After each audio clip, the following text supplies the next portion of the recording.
at 5:09 p.m. And the first item on the agenda is the agenda. What more motion? Adopted. Councilor Hightower, is there a second? Any discussion of the agenda? All set. All those in favor of the motion, please say aye. Aye. Are there any opposed? Motion carries unanimously. We have an agenda. First, the next item on the agenda is the public forum. Is there any member of the public that is here to speak to the board about this? Does not appear to have anyone in person. Is there anyone? I'm not sure. We're still. Have we set it up? Yes. Okay. Is there any person who is online and would like to speak remotely? You may use the raise hand function. If so, please use the raise hand function, although I think we have C staff too. So we will close the public forum and move to the consent agenda, which is essentially the approval of minutes for 2 November meetings. Are we ready for a motion to adopt the consent agenda? To adopt the consent agenda and take actions indicated. Excellent. Thank you, Councilor Hightower. Second. President Tracy, thank you. Any discussion? All those in favor of the motion, please say aye. Aye. Any opposed? Motion carries unanimously. Okay. Now we are at part of the rest of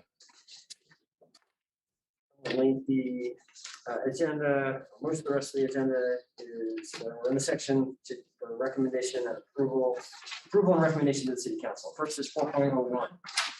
Request for authorization to execute a contract with and make payment to Dore and Whittier for the Fletcher Free Library remodel project. This is a schematic design phase. We have Mary Danko here to speak to this, and when you come,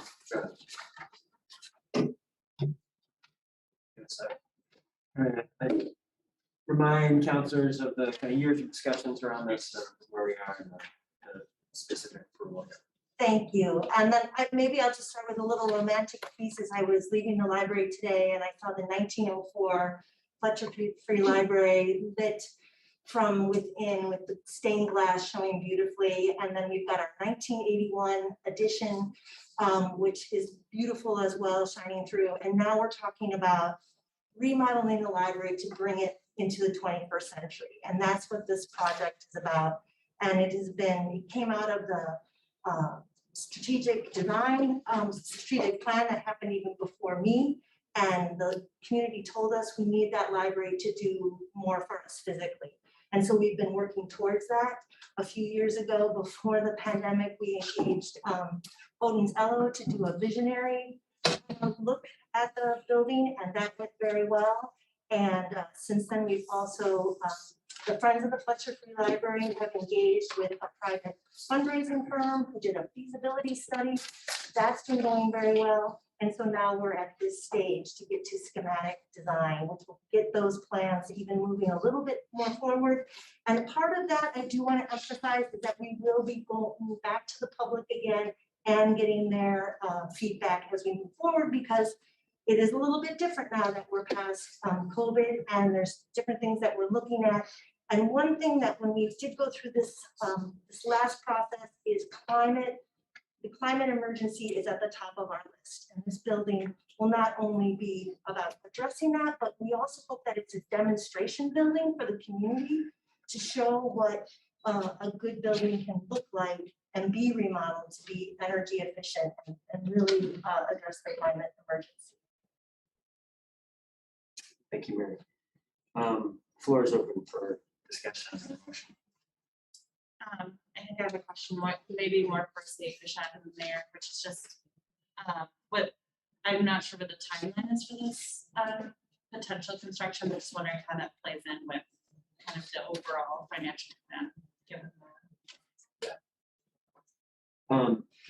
I think it's a fair question, Councilor Hightower, and I think we have not completed the reassessment of where capital needs are in the wake of last week's final vote. And how all this fits together is not entirely clear at this point.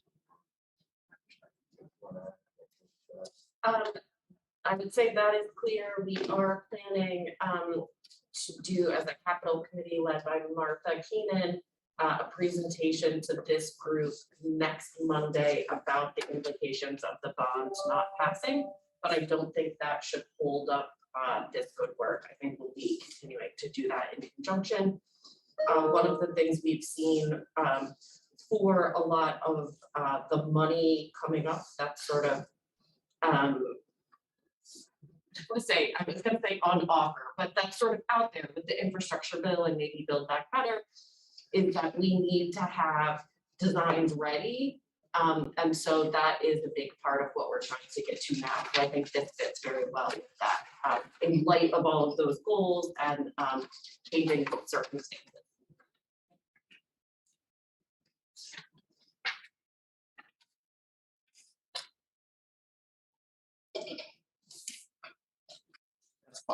Thanks. So the bid for the project is $183,000. I was hoping, mostly for the benefit of others, for anyone who's listening, if you could explain what those funding sources are, why they're being broken up separately, and how much of the, for example, the unrestricted donations and how much of those are being spent on this, either the trust unrestricted, the donations, and Sure. So we do have funds in the city that are donated funds. They're unrestricted, so we can use them for other projects and applies.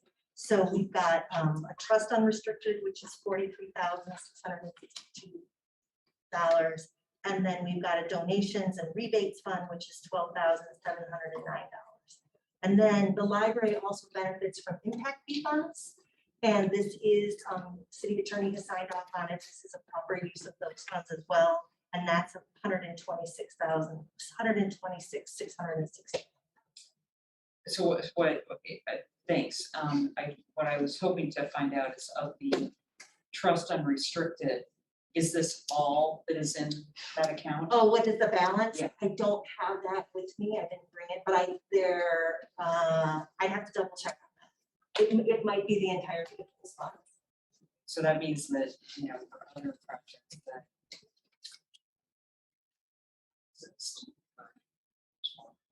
until it's replenished. That's correct. And it's probably a good time to point out that the library has the Friends of the Fletcher Free Library, and we did sign an MOU with them a few years ago.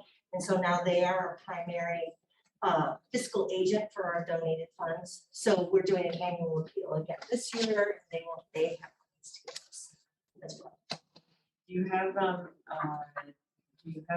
ballpark idea at this point of what the overall cost will be? I realize this is part of the reason you're doing it, but do you have any idea where you are? Or? When we did the visionary document with escalation, we were thinking it was going to come in at 22 million. But it's been a very, as everyone knows, I think a very volatile market right now.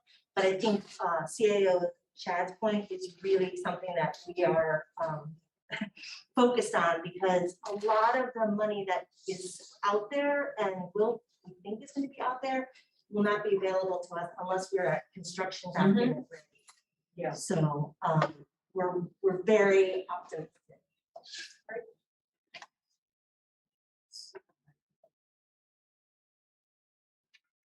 Councilor Paul, are there any further questions? Or are we ready for motion?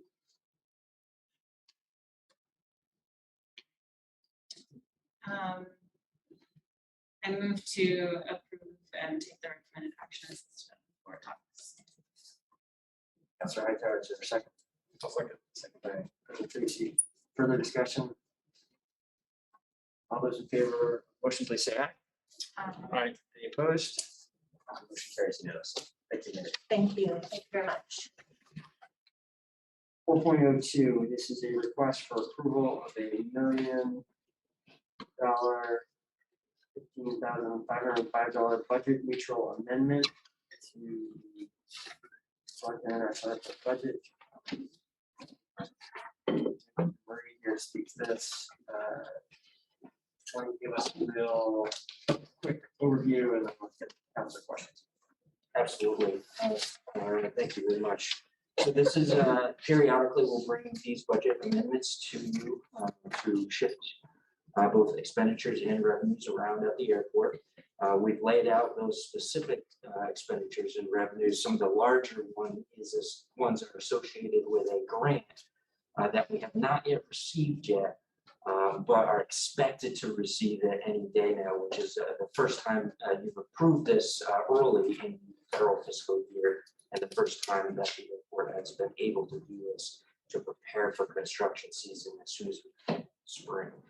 That is that 600,000, 540,000 associated revenue on the chart on the third page there. Some of these other items are associated with additional lease negotiations and contract negotiations with rent-a-car agencies, airline negotiation, which we are taking off right now to look at another 5-year extension of our contract with the airlines. Those are under the professional legal and some runway, taxiway repairs, as well as a real estate savings that we received this year because of lower than expected reappraisal costs for the city of South Burlington. That's generally the high level of those particular items, and I can answer any questions.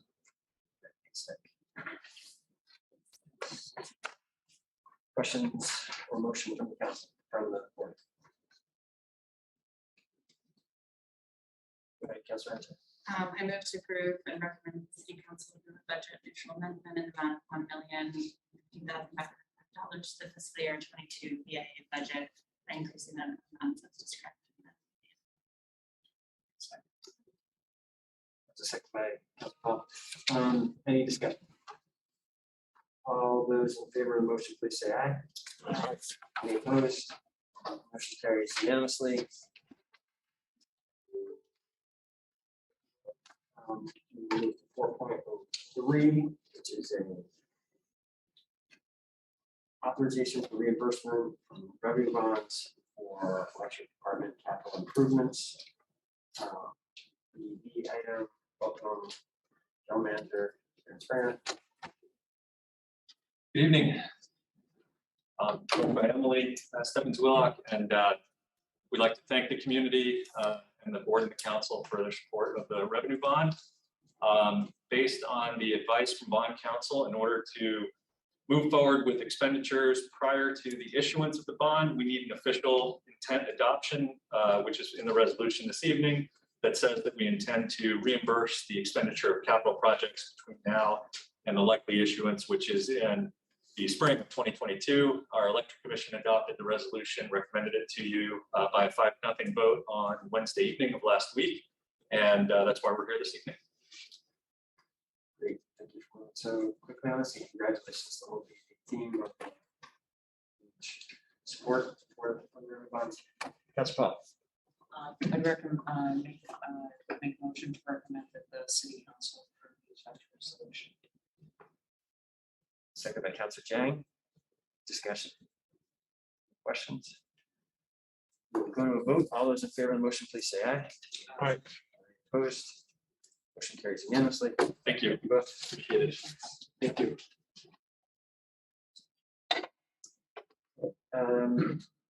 4.05, this is the use of $1.5 million for ARPA funds to balance the FY22 capital budget for the city council budget approved on June 20. I think we. I'm happy to do that. Did I skip? Okay. Sometimes I get This is overly enthusiastic about crossing up. Okay, sorry. 4.04, authorization to accept U.S. Department of Housing and Urban Development ARP grant. And Dr. Brian Hines here. Okay, Todd's going to speak to this. Okay, great. Welcome. Todd, you want to kick us off with this just short overview of the site? Sure.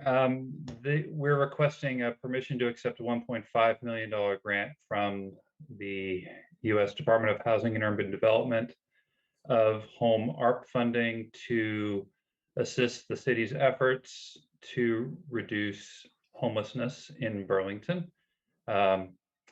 The funding is considerably more flexible than the typical home funding that you all may be familiar with through the action planning process, and gives the city the ability to fund not only new rental housing, but services as well as non-congregate shelter.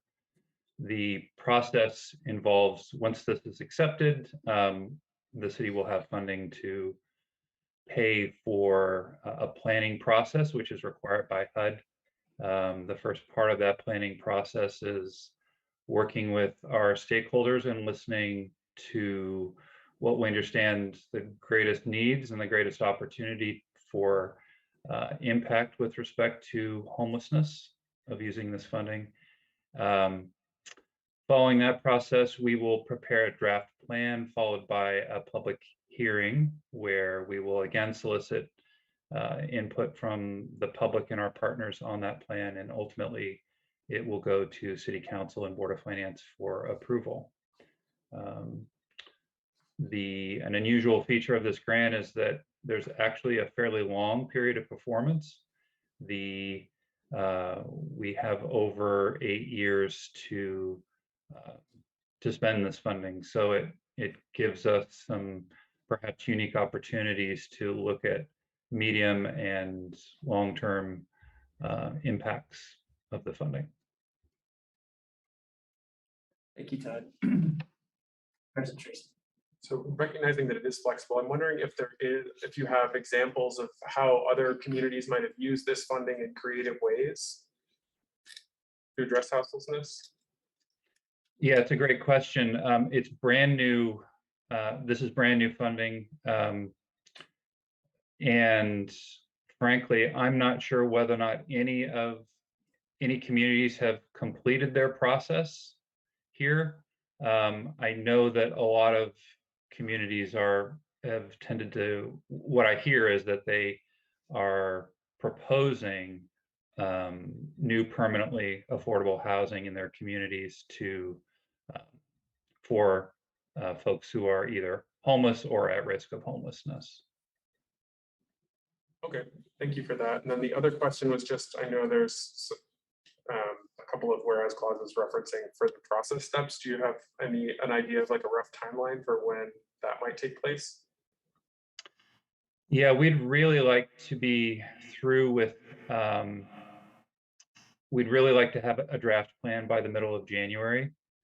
And our target is, although can be a tough time to do outreach with respect to schedules, I've been scheduling a whole bunch of meetings this week and the last week of this year. We'd like to wrap up our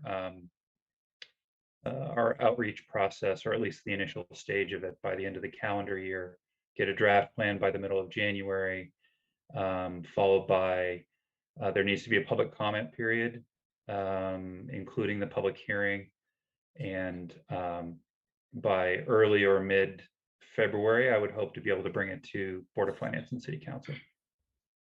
Great, thank you. That's right there. I have some follow-up questions, especially on President Tracy's first question. And I think this isn't a long-term time if you're planning on having a plan by mid-January and finalized in February. Of course, not that much time for stakeholder input. So I guess my question is, yeah, I guess how this, especially because it's so long-term and because it's so flexible, how this fits in with other things. And I think I'm just reiterating President Tracy's question, but maybe with a note that even if we're looking at grants, like to not just look at other communities who have done this grant and done a process around it, but just if we're looking at other communities who have done, who have been creative in addressing their houseless problems, as opposed to looking at communities who have received this grant and addressing this problem. I understand your point, Councilor right there. I could tell you that we agree with that. Administration does think that there are systemic improvements to the way we support the problem homeless that should be made. We've taken steps in the right direction. Decades, it's certainly over recent years, but we are not satisfied with the state of those systems, and we are absolutely going to come forward to the council very soon to propose new investments in that system, and improvements in that system. And we have not fully evaluated yet whether how this new funding source intersects with the areas of opportunity that we've identified, but it'd be great if it does. If it doesn't, we're using other. We're very focused on this issue. Certainly, recent events greater bring communities focus on this. And we do think there are things that a handful of communities are doing far ahead of us on, and we are modeling our proposals too. I can't get too much more detail on this setting, but we will be detailing it first. Great, thank you so much. Thank you, Todd. Councilor Jack. Can you clarify that this grant is only for the city of Burlington, but it's also for Schiffiliti? But it's just the city is managing it for the grant. This funding is specific to the city of Burlington. As other home funding is, it's really primarily designed to be funding projects within the Burlington city limits. However, we have confirmed with HUD that we do have the flexibility to fund projects within Chittenden County.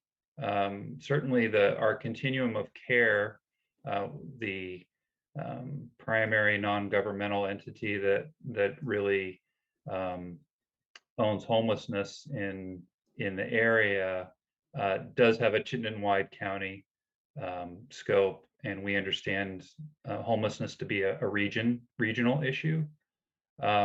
So in the event that, for instance, VHCB, who's also receiving home funding, home ARP funding, we do have the flexibility to combine our home ARP funds on a project outside of Burlington if we choose.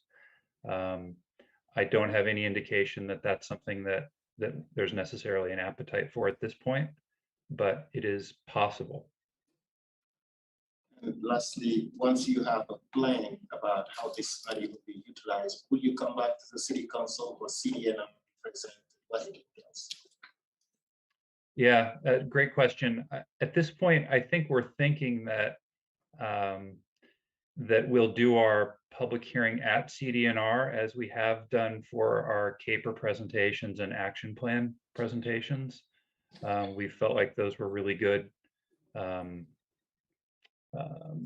That's been a really good forum for these conversations and getting a lot of folks involved in the conversation.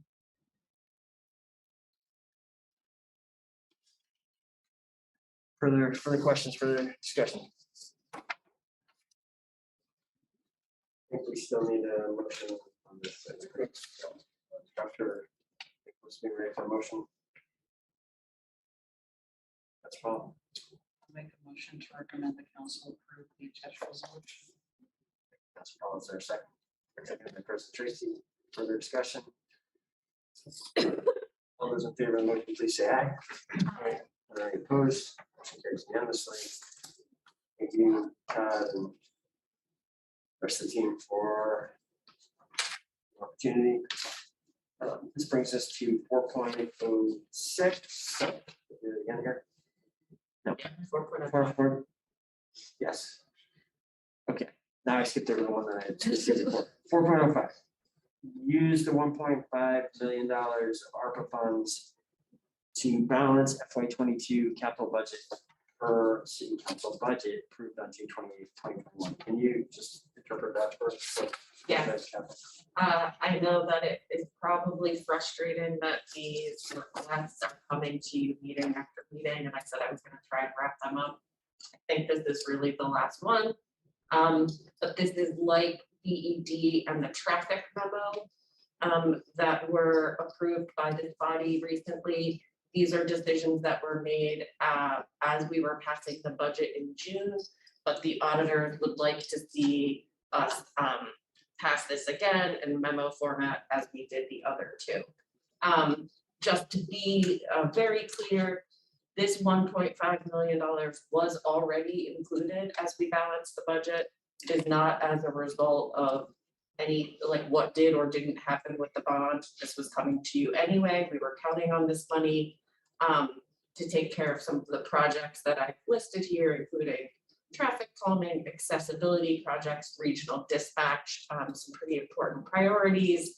And I am confirming that saying yes to this does not change the $15 million balance of ARPA that we've been talking to the public about.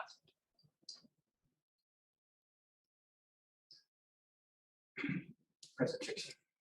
Based off of that, when are we gonna come back to make those allocations? With the public, Yeah, based off of survey information and all that. go ahead. Anyways, I mean, the basic plan at this point is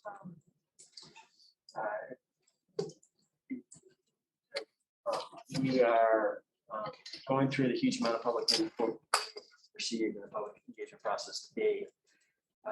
We are working on assembling that and sharing publicly the results, and then making the next step of the kind of public engagement process that we laid out is that we would have town meetings in January to discuss sort of how we're interpreting this and what we're proposing.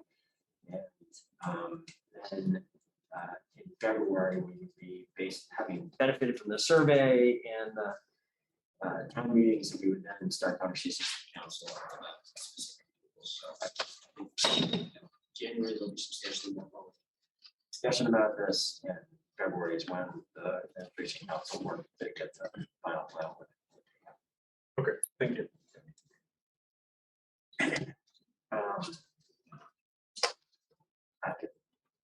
That said, I will share, and I think it's been said publicly already, that there's been strong support for homelessness and housing investments in the survey. The two top categories, and given the attention and focus on homelessness in the discussion right now, I think that is sort of there'll be some discussion about that separate from.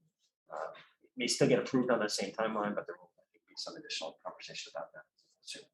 Okay, thank you. Okay, so Councilor. So maybe you can repeat veteran, CFO veteran, that the $15 million are still intact. That we don't know. $15 million is intact. I will say clearly for everyone, we still have the $15 million. Please say yes to this and you will keep the $15 million. Okay, and in light of the results of the votes up to now, are there opportunities maybe for the city to tap into that to taking aside the survey that people responded to? The eligibility of infrastructure investments, using ARPA, that $15 million of ARPA dollars for infrastructure investments, the way the legislation was written, as I understand it, there's actually, I don't really totally understand why it was written this way, but the eligibility of infrastructure investments is limited to water resources investments out of ARPA. I believe there was a lot of confidence as ARPA was being passed that a bipartisan infrastructure bill would ultimately be passed, and thus there was sort of a part of that. I can't say I fully understand what Congress did with it, but water is the only thing that can sort of directly be funded as an eligible ARPA use. I think they're particularly focused on kind of the issues other cities have had about kind of lead contamination in water sources. However, the bipartisan infrastructure deal, that's different there. I think there's there is going to be both dedicated funding coming to the city as well as competitive money that we can apply for, and we are not prepared tonight. We're still figuring this out ourselves. It's a huge sort of bill to get your arms around, but as soon as we have an understanding that is sufficient for us to start a conversation with the board, we'll do that. I think the bond vote makes it even more critical that we understand that quickly. For dealing with what are the possibilities really for dealing with our near-term, very serious infrastructure challenges. We don't have the answer for you tonight, but we are hoping to get that answer. That's good. And how about the timeline in which we should expect it? Congressional delegation have gave us any timeline? When does the money start arriving from the infrastructure deal? Yeah. So we are looking at, I don't fully know. Put it on my notes All right, there you for go. tomorrow morning. All right, great. And that is, the latest information we have is there'll be some things that we could apply for, starting in January. Those will take 3 to 6 months to award. All of those programs will be topping up existing programs, and so those will require a match. We don't have any money for that match, so that might be difficult because we didn't get the bond. The new programs they will create that are programs that won't require a match are being designed now, and we won't expect to see those until probably March or April. So it's a little bit of a later timeline. And I say we don't have any money, it's, of course, I think a bit flip. It's not that we have no money, but the capital committee is worried that starting in January, there may be programs that have money and we may be struggling to meet the 10 to 20% match. And that's what we'll come back to talk to you about a little bit next week. I have more questions, but Appreciate that. Councilor Jang, and our minds all trying to get out of here by about 6:15. A lot more to talk about with the infrastructure and ARPA monies. Are we more broadly, have we discussed enough though this focused 1.5% that again is ties back to the budget discussions? We're ready for a motion. so as indicated. Thank you, Councilor Jang. Is there a second? Second by Councilor Hightower. Discussion. All those in favor of the motion, please say aye.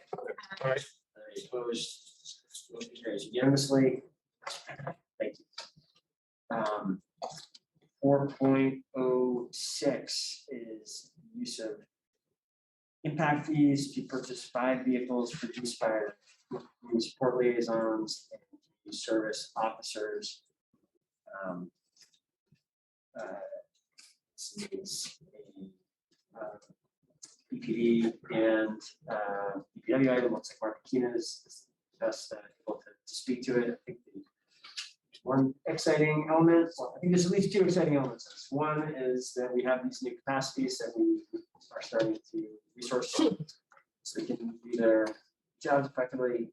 Secondly, I believe these are all electric vehicles, right? So hopefully that's great.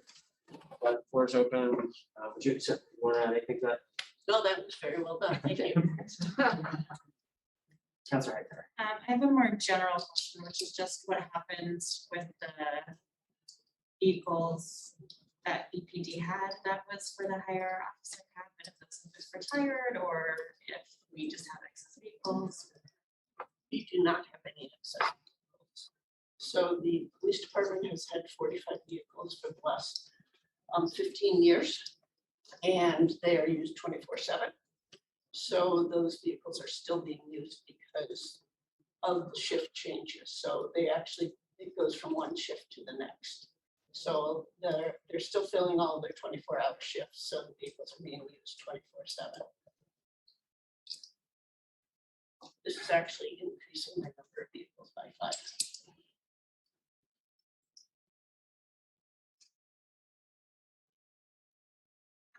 And how are these vehicles going to be marked? Are they going to have like sirens and sort of typical police markings, or is it going to be kind of a different outlay? I think that it's different, in my mind, I think it's a very different role, and I think we're trying to communicate a very different thing. They're all going to be white. Okay. And with, and I don't believe there's going to be any markings on the outside of them, or, I don't have those final details, but these are straight vehicles without radios included in them. Okay. All right, thank you.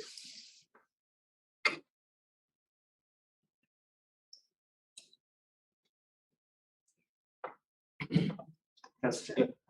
So compared to the past couple of years, can you compare the number of impact fees as it been up, down? Tremendously down. Down. So normally the police department would get somewhere in the range of $60,000 to $100,000 a year. I believe last year they got $20,000 in the impact fees. So impact fees across the city are down.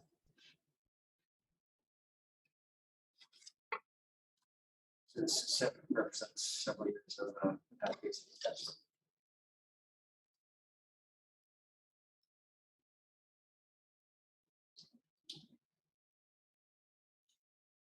Take the motion. To approve and recommend to the city council to use police impact fee in an amount of $103,975 which are CSO and CSLs. Thank you, Councilor Jay. Is there a second? Councilor Paul, further discussion? Sorry. Okay, are we, remote? All those in favor of the motion, please say aye. Aye. Any opposed? Motion carries unanimously. Thank you, Martha. 4.07, authorization to make a charitable donation funds food pilot program. Since Councilor Paul has been championing the kickoff discussion. They've done most of that. They've done the heavy lifting, so. Great. Jeff and Chapin, Thank the floor is yours. Yeah, so we're pretty excited to be here tonight to actually ask for something fairly odd. It's actually asking for authorization to make a charitable donation. That's the simple story, is we'll be able to make a charitable donation. More complicated story is how we're going to do it, how we're trying to kill two birds with one stone process. As you're aware, I presented to you a SCOF memo a couple months ago, SCOF reform, changed a lot of the rules around SCOF to make it more fair and equitable. That will come into effect on February 1st. However, when it goes into effect, it's going to instantly expose a lot of people to SCOF. It's going to expose another large group of people to SCOF very shortly if they get another ticket. But most importantly, 60% of the people that have overdue tickets owe less than $200, which in the grand scheme of what people owe in tickets is sort of an approachable, achievable amount of money to pay off if you're going to pay off. So we're looking for a way to soften the re-entry into SCOF enforcement and collect the back money. And this is where it dovetails nicely with the fines for food program. So what we're proposing to do is incentivize people to pay off their parking tickets, and we'll take half of the revenue we generate from delinquent tickets and donate it to the food insecurity charity. This year, we've been discussing with Eating Shit. They're very excited about that to get such a donation. And it's, I don't want to get people excited, but right now there's $850,000. So there's a big upside potential here, even if we only get 5 to 10% participation. That's barely, it's a very sizable donation to the charity. And so it's a pilot program. We don't know if people are going to react to this. If they do, great. If they don't, we'll pivot, adjust. But the goal here is to reduce exposure to SCOF and at the same time help our local community. And as an aside, we do have very good compliance. Over the past 15, 20 years, we have about 90% of our tickets are paid. So 850 sounds like a big improvement in the grand scheme of over time. It's a small percentage. Even over the past 3 years, SCOF has been suspended for 85%.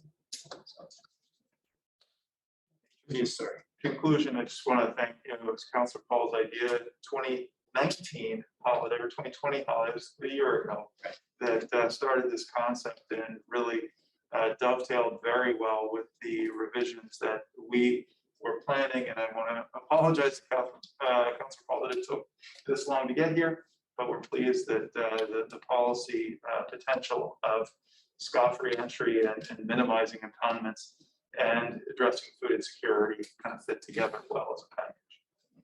So, thank you. Well, thanks so much for the amount of time that you've all invested in Burlington.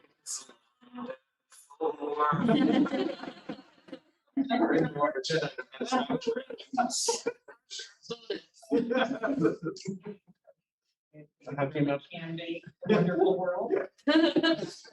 This is proof of that. And it does, I think we're hopefully solving two things at the same time. One is easing scoff for people, giving them a reason to deal with their tickets, their past tickets. The other thing also, just so others know, and this may be a question for some, is how do you start a pilot program, get the word out quickly enough that people respond? And, greatly to DPW's credit, greatly to these two gentlemen's credit, they have a plan. And I think it would be valuable to others to know what you intend to do in order to get this word out, so that hopefully you can have this incredibly wonderful donation to each other. Well, first we have a draft press release sitting on my desk waiting for this approval, my proofreading, and that should be going out tomorrow. But secondarily, because these are all overdue tickets, we've run the place. We've already sent them at least one or two letters saying you owe us money. So we're going to do direct mailing to all 7,000 people that owe money. So everybody that owes money and can't possibly directly participate is going to be reached out personally to. And then beyond that, it's the normal channels of getting it out on Twitter, social sphere. And then hopefully, I think this is a good news story that we're hoping to get some media. An awful lot of effort has been put into it. I also just would like to acknowledge that this idea came out of the food pickups that were done in the South End. And there were a couple of people who came forward with what was then called the Food for Fines, which is now very conveniently called Fines for Food. Very brilliant, I would say. And that was really brought forward to a large degree by several neighbors that showed up at these food pickups, as well as Patrick Mulligan, who has been a huge supporter of the Food for Fines program in Lexington. And I'm glad that Feeding Chittenden is thrilled with this approach, and hopefully this will result in a significant and amazing donation to very worthy cause. So thank you. Thanks very much for your effort. Council Paul, for your leadership and focus on this. Would you like to make the motion? Sure, I'm happy to make a motion to approve and recommend that the City Council authorize the Director of the Department of Public Works to make a charitable donation to Feeding Chittenden in an amount equal to 1/2 of the revenues received from delinquent parking tickets during the period of December 15th, 2021 through January 15th, 2022. Seconded by Councilor Hightower. Discussion. Councilor Jay. Personally, I think this is not a good idea. I think, revenues related to parking and so maybe if you want to do some type of donation, you should also go back to take. Basically, people are struggling with having winter tires. Some of them cannot expect their costs. I think the idea could have been to make that connection between parking fees and for those who want mobility issues. And also try to tie. We talk about Chittenden, Feeding Chittenden, they are actually concerned by the fact that we are planning to bring bike lane, and those who need the services require a car in order to come to the all of those elements about this. But now the question that I have is specific to the 7,000 people talking about all the city money. Of those 7,000, what is the percentage that just owe money this year?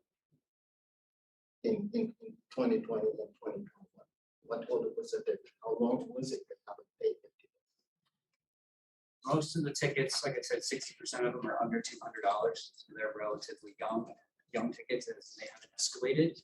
And there are people that don't have multiple tickets. actually, I should have brought the chart, but I have a chart where it's basically a histogram where I broke it down into 0 to 200, 200 to 300, 300 to 400, 400 to 500, and 0 to 200 bars this big. And there are people at over $5,000, but their bar is this big. So we feel like we can have a greater impact on more people and bring more people into compliance at these lower levels than were the people that are willfully not paying. Does that answer your question? Yes, and I mean, I think also, in Chittenden, at least, the issue here is that the issue is making sure that people have access to it. And one of the transportation is an issue with Franklin County, Chittenden County. It's not about abundance of food that exists, but people can access it. I would have loved this program, but I did to be tweaked. I'll be supporting it, and we also want to see an update on how it's going when we guys have it. That's fine. Thanks. I certainly, there's no question that there are many ways that these funds could be used. And I think what we had discussed also is that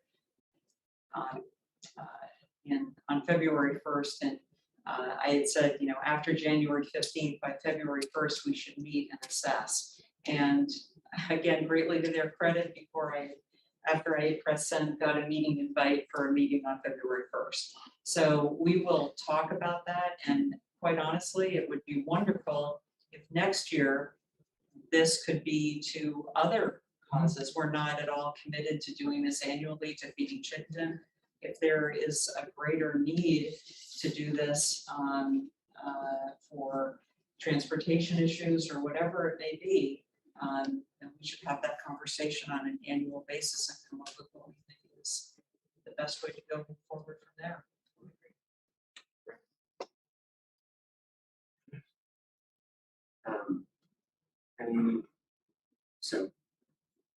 We've had a motion and a second. Any further discussion?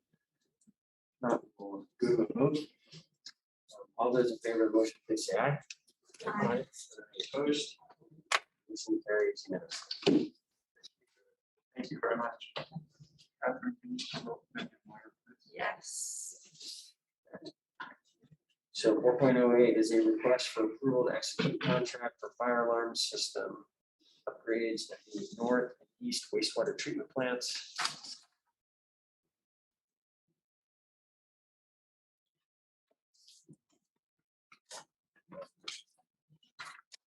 Welcome, Megan. Would you guys like to give a quick summary to start? You're muted.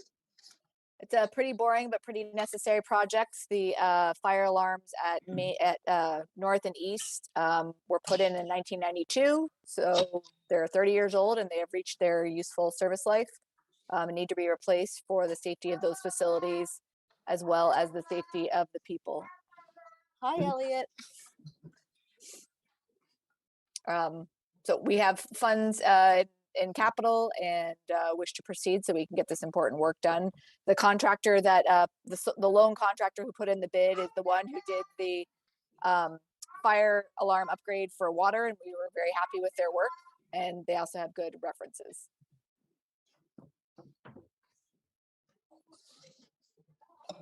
All right, Councilor Paul. I'll make a motion to take recommended action. Second by Councilor Chang. Further discussion? All those in favor of the motion, please say aye. Aye. Any opposed? The motion carried unanimously. Thank you, Megan. Thank you. Thank you. 4.09 is sublease of space and 420 Allen Street. This is sublease of space in the park centers. The Director White is here and Melissa is here to answer questions. Other questions, or we have quite a few items I want to get to before the 6:15. So, other questions on this item or ready for motion?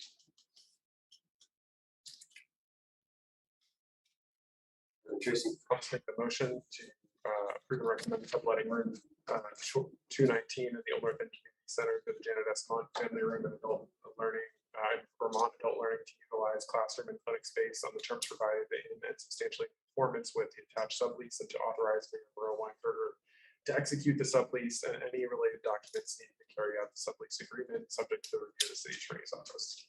Thank you, President Tracy. Seconded by Councilor Jang. Discussion. Vote. All those in favor of the motion, please say aye. Any opposed? Excellent. Thank you. Thank you. Don't go anywhere, Cindy, Oh, because it's the next one. I am the just next gonna one go is- because I actually refused for the next one. oh, right. Okay. The next one is this Schiffiliti Park Sheridan's Path, but Cindy is recused from it, it's close to her home.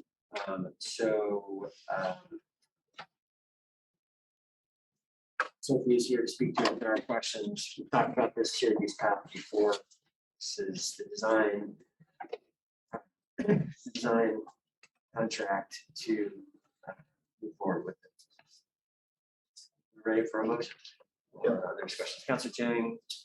I would like to make the motion to approve and authorize Sophie Soleil, Parks Comprehensive Planner to execute consultant contract agreement with OE Tenor and Associate Inc. in an amount of $51,326 and a project contingency of $5,000, subject to review by the city attorney's office. Councilor Jang, do you have a second? Second by Councilor Paul. Discussion. Seeing none, we'll go to vote. All those in favor of the motion, please say aye. Aye. Any opposed? Motion carries unanimously. Thanks, Sophie. Thank you. 5.02, request an authorization to amend a contract for Ricondo and Associates, Inc. for PFC on-call professional services. It's an airport item. Contract for the raises the amount from 46 to 61. Are we ready for a motion here or other questions?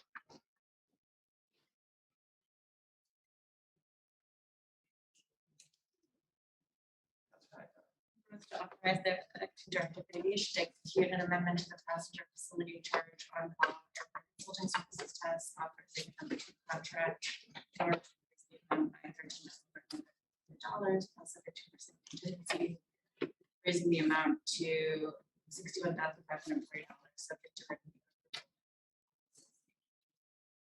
Well, thank you, Councilor Hightower. Is there a second? Second by Councilor Paul. Discussion.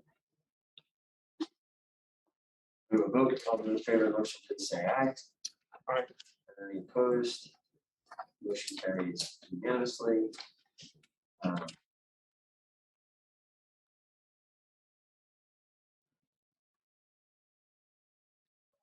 Okay, the next item in the hands, holiday dinner for seniors.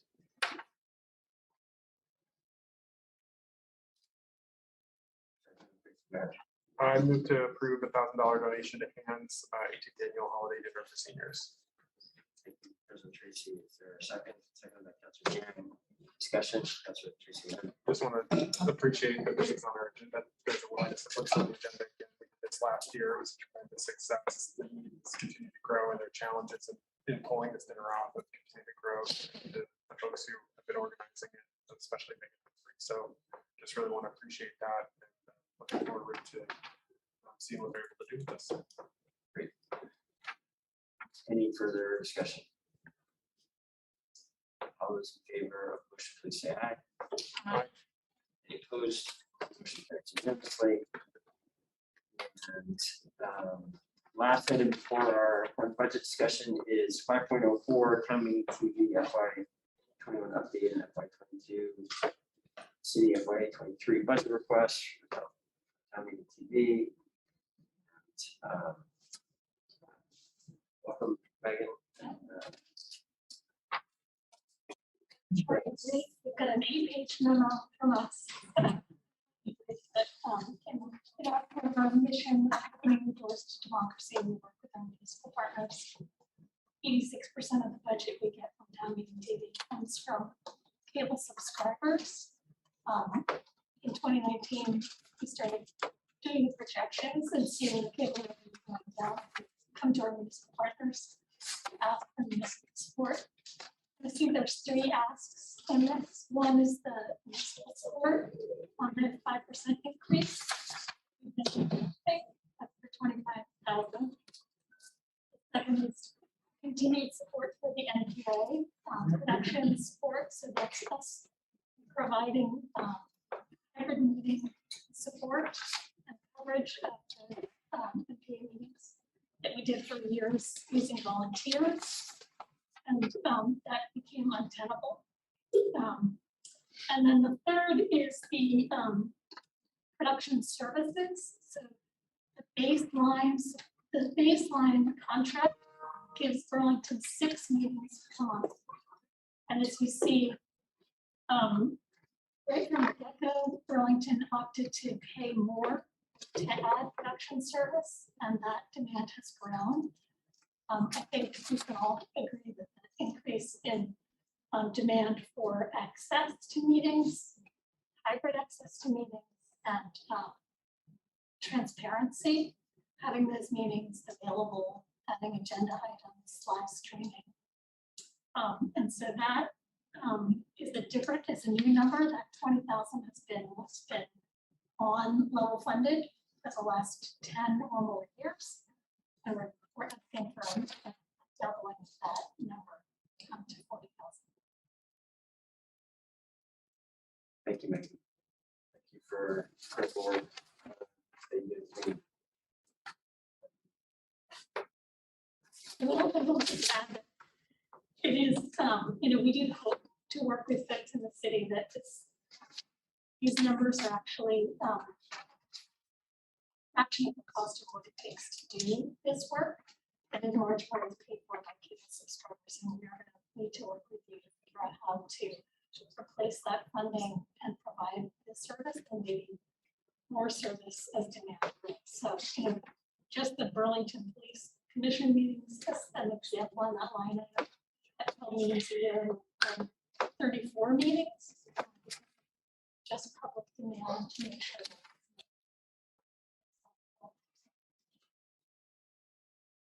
Thank you, Megan. Can you remind us, when is your, this is for the, this is for our FY Put on the 23. FY 23 budget. Okay, Yeah. so this is sort of informational at this point as we build the budget. Yeah, I think we come to you at some point, and this is when I'm coming to you. So what you have here is our FY 21 report, what we did in FY 21, which is October 2020 to September 2021. This is our FY 22 budget, which has built in an expectation that you pass this in FY 22 budget. Still, yeah. Are there any questions about this proposal? Again, we will ultimately be taking action on this in the fall FY 23 budget process. Tracy? No questions. I just want to state my full support for this. I think it's super important, and I just want to thank you, Megan, for all your work. You've been an incredible collaborator in getting the hybrid meetings up and running upstairs, as well as other town team members. I mean, it's just incredible. The sense of collaboration, the flexibility, and the help that folks have provided me as the council president having to run meetings has been just fantastic. And just really thank you for that, because it could have gone a lot of different ways, and I think it's been pretty smooth, honestly. And I attribute that to really you and the folks that are also working on the team. So thank you so much. Yeah, for that. it's a fantastic team. That's cool. Just wanted to basically echo what President Tracy had said in terms of my involvement with as the city's representative, and I believe actually it was Councilor Jang did it before I did. That there aren't too many people who work harder than you do, Megan, and you do an amazing job. And, you really do. You really do. And I knew when we had to go to the hybrid system that we had the right person for the job, because you would get us there. So thank you. Thanks very much for all your effort. greatly appreciated and it was. Further discussion. Thank you. No, all right, great, thanks so much. And my appreciation, the partnership throughout the pandemic was awesome. And then all of some of the details, presentations, the partnership, coverage of the briefings, and how people were out, social media. So, you guys should be part of the community effort. Yeah. Very good efforts. Thank you. You're welcome. Okay, with that, we have concluded.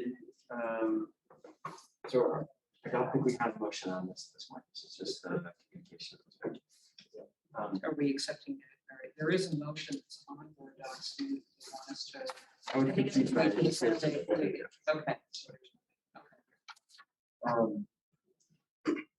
We do have one remaining item, which is important item and Tracy, you can advise whether we should limit it to 5 minutes or maybe take an extra 5 minutes. We wanted to start the conversation about the FY23 budget process. This is basically the time here where we get in and at least start to lay out the process going forward. See your shadows to do that. So we'll use at least the 5 minutes and Yeah, why don't we just use the 5 minutes, and then if we need more, we potentially put this on for next week and just continue the conversation. Then we just let the CDC folks know that they have about 45 minutes, so.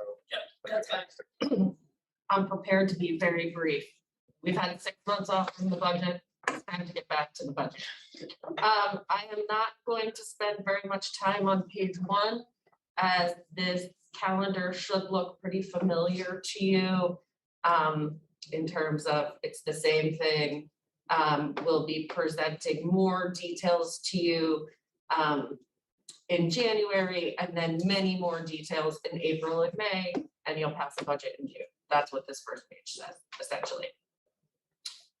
The second page is where the meat is, and the really important piece to note here is, thankfully it's not cut off here on our screen.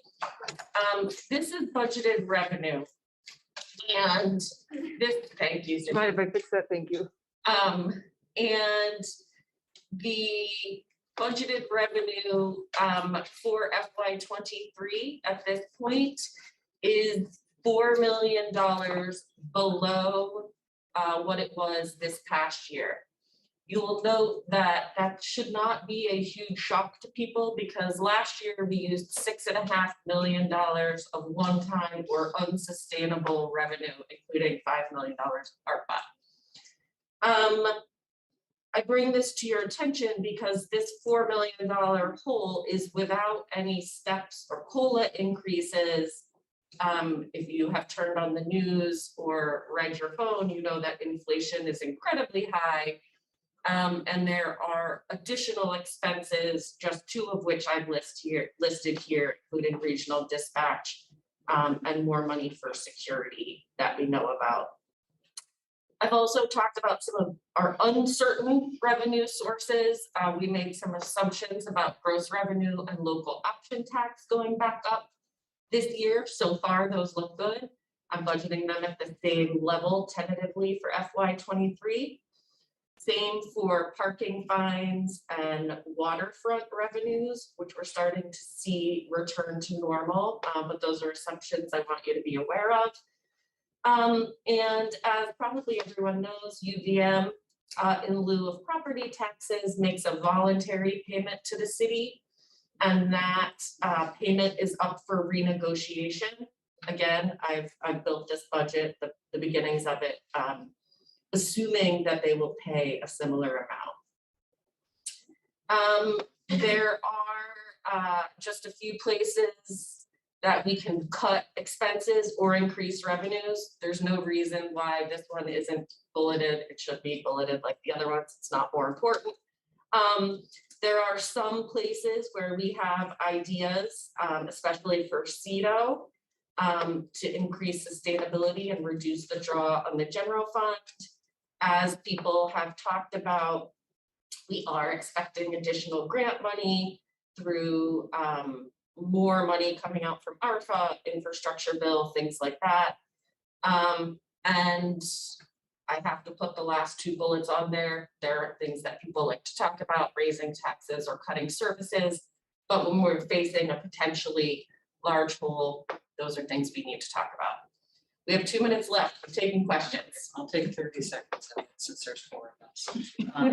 The only question that I would have is just simply at the very beginning of page 2, where you talk about this $4 million goals without additional, et cetera, going up a little bit far higher, where it starts with the step and COLA increases. Yep. I'm not really sure.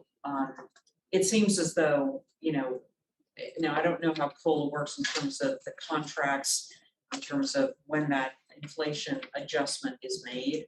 And yes, we all know that inflation is actually very high and unrealistic, unsustainably very high right now. Those 2 bullet items, it would seem as though that we really should be counting those as best we can. That the revenue, the additional expenses, we should be counting those already. As far as regional dispatch, I am not aware, I'm not up to speed on how close we are to even getting there. That's, and then as far as the security contract, if that's something that we've already agreed to, then we need to factor that in. And you can tell me if that's not the case. That I just feel like we should just be realistic from the get-go.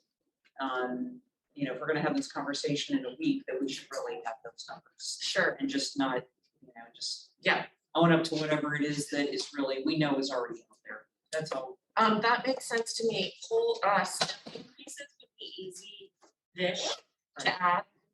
COLA increases, because we are up for negotiation with the unions, we are running projections on that, but we don't know, where exactly that will land. It's not the plug and play that it is when we're just working with contracts with already established COLAs. So that is something based on assumptions and looking at inflation. I'm happy to talk to you about next week or in January, whenever we get to it, of if we looked at 3% COLAs, it means this. If we looked at 5% COLAs, it means this. But yeah, we're looking at all of those ranges because we don't know where it will land. No, I understand that, and that's, and it is a hard number to put on you to do historically, but whatever, I think it just should, we should probably start talking about that from the get-go. That's all, great, that's all, we can wait till next week.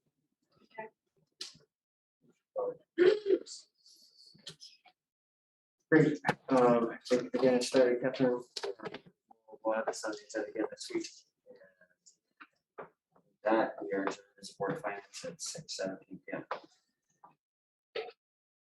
We'll go upstairs to the work session.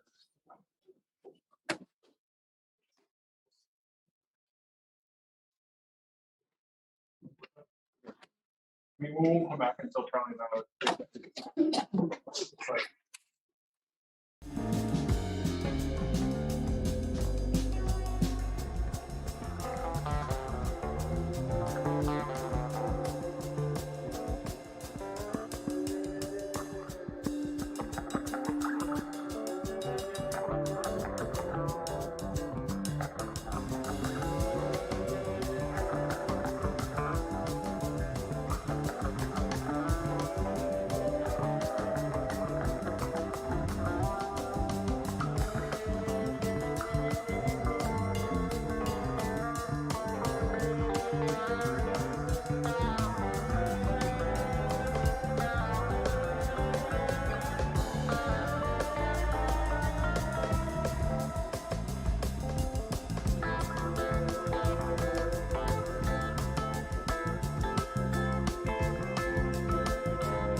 Burlington City Council meeting at 6:24.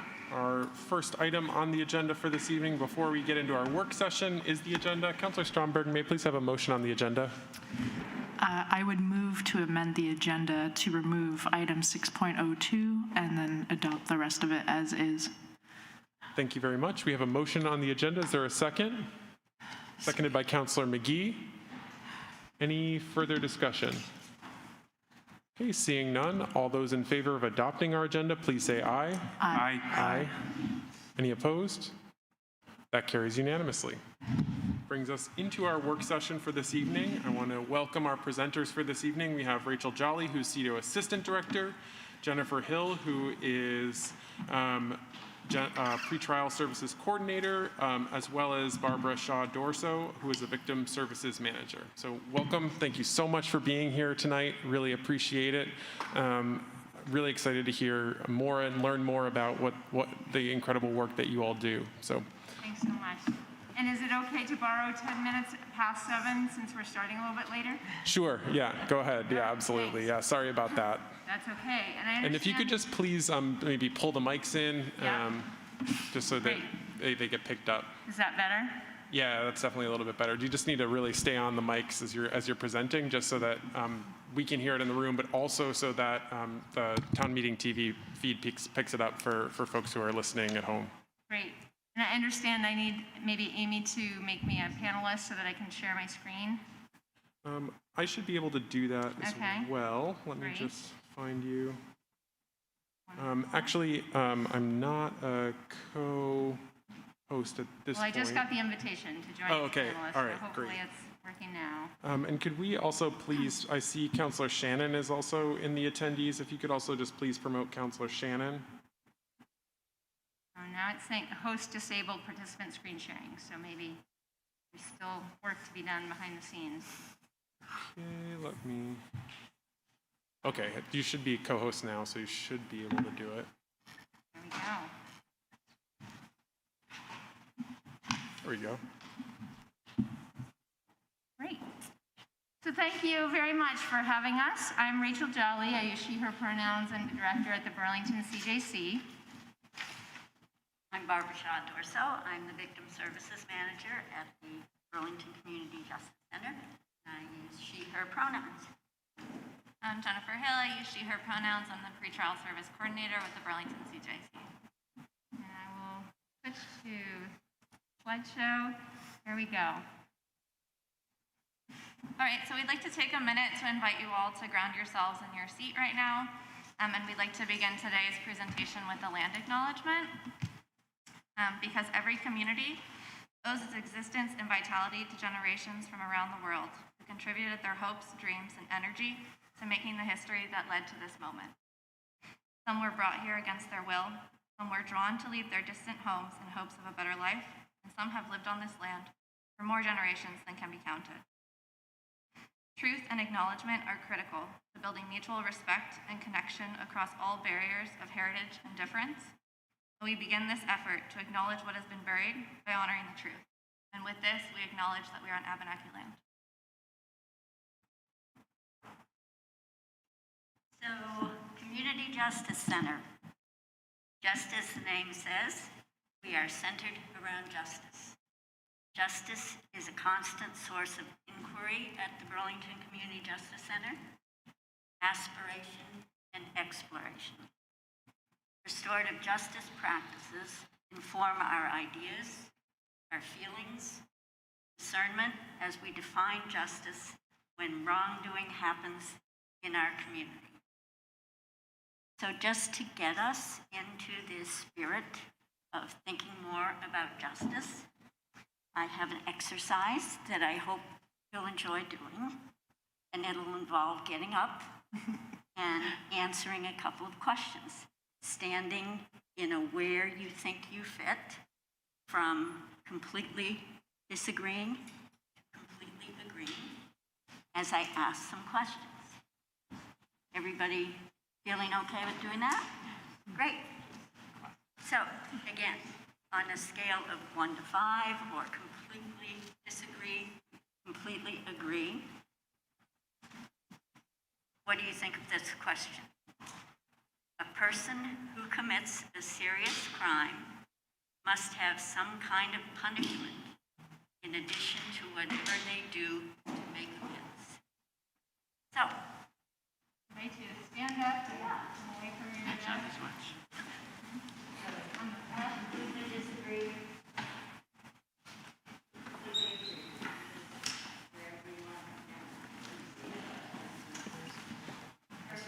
Agree? Disagree? This is disagree. This is disagree? This is disagree.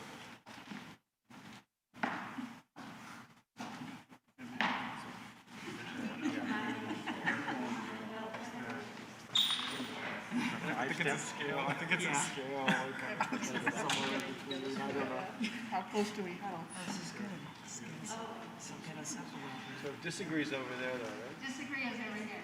No, I mean agree is way over there. Way over there is agree. I'm just saying, because I'm on the end. Not surprising.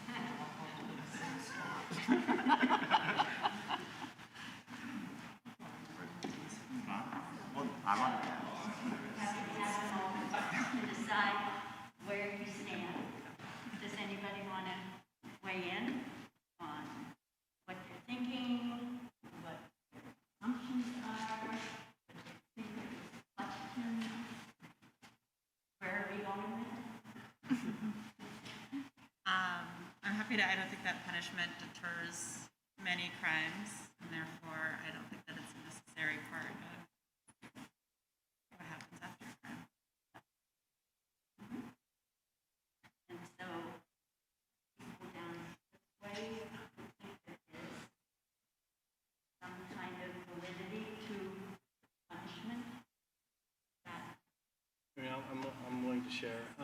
I just don't have, I mean, it depends on the context, I think. And I don't have enough information, so I don't disagree or agree. I need more information. That's exactly one of the points of this particular exercise. Intentionally vague, get deeper into what we understand, maybe hearing from other people what they think, and also to know that individual solutions for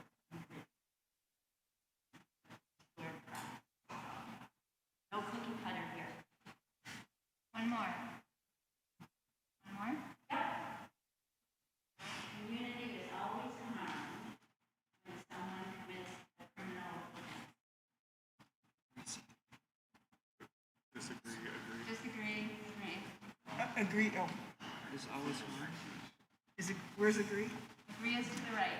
I can be agree. Agree's over here. I'll need to know. You would think that we could follow directions, wouldn't you? What depends on one side? He says to the.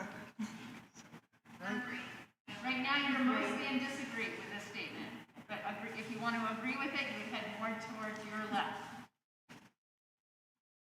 Anybody wanna? Question. Question. Why the first one has serious crime and this one is just crime? What's the difference? Yep. That's the question. It's just, I mean, is there a difference because there are differences in kinds of crimes. So this is one is just getting the public's, your reactions to when someone commits a criminal offense, serious or not. Yep. Doesn't matter. The vagueness is on Port Press. It's okay. Just take a stand and we'll like want to hear from you more about your reasoning. So I disagree because of the absolute language, always. I don't agree, always. There are private, I could steal a pack of gum from a store.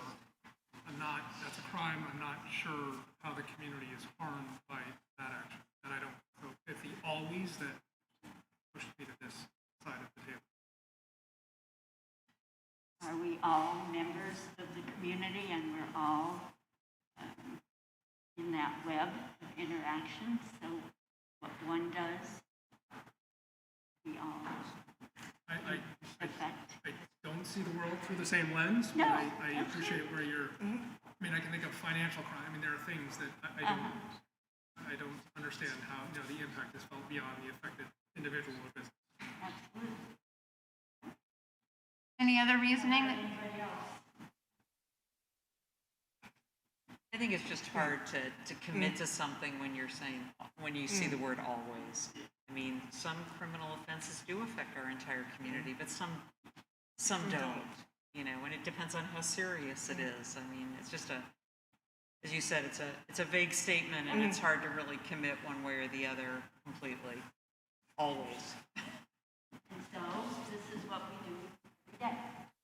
We meet people where they're at, and we work on their needs, what's best for the community, the individuals, and actually affected parties who need.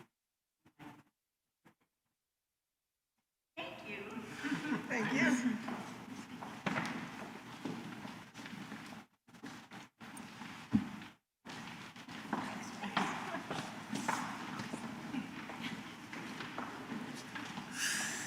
So thanks for being willing to try that experiment. It's an idea of getting at a system. A systemic answer often does want kind of simplistic answers to complicated questions. But this is also just where the first part of this presentation is to give you a foundation in restorative practices. Some of you might be really familiar with this term, some less so.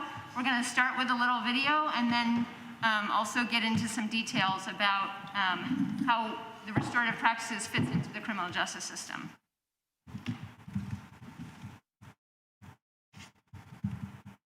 Looks like we don't have contact. Okay.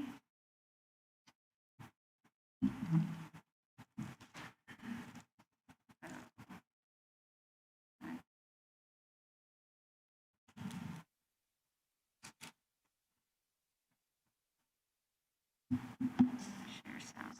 Let's try it again.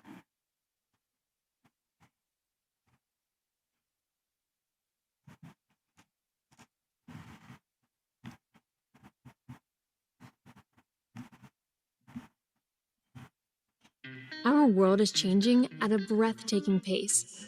Social patterns that have long characterized human life are changing dramatically around the globe, diminishing social bonds within families, schools, workplaces, and communities. But humans are hardwired to connect. Just as we need food, shelter, and clothing, we also need strong and meaningful relationships to thrive. With all this in mind, what is restorative practices? Restorative practices is an emerging social science that studies how to strengthen relationships between individuals and within communities. When put into practice, the effects are profound. In schools, students experience greater safety and sense of belonging, resulting in improved behavior, less bullying, and less violence. In workplaces, leaders facilitate direct communication among staff and address conflict as it arises. The result is higher performance, greater accountability, and effective collaboration. In criminal justice, new options allow victims and offenders, friends and family, to repair the emotional harm caused by crime. Throughout our neighborhoods, restorative practices give regular people more voice in the issues that matter most. In a nutshell, restorative practices is the science of relationships and community. Your individual daily interactions have a big impact on the world around you, at your job, with young people, and throughout your community. How we relate matters. This video was brought to you by the International Institute for Restorative Practices. To learn more, attend our flagship event, Basic Restorative Practices, and we'll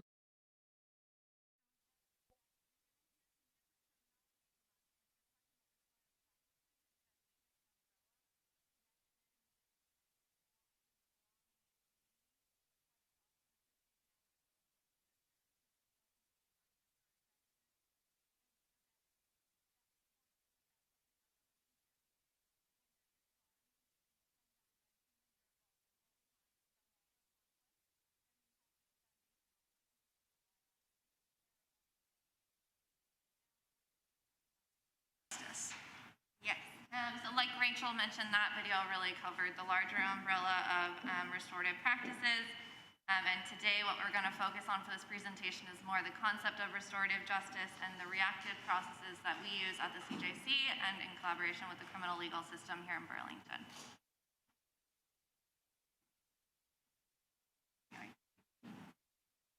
All right, so the first thing I want to note is that restorative practices are not new. Indigenous communities across the world have been using these for thousands of years.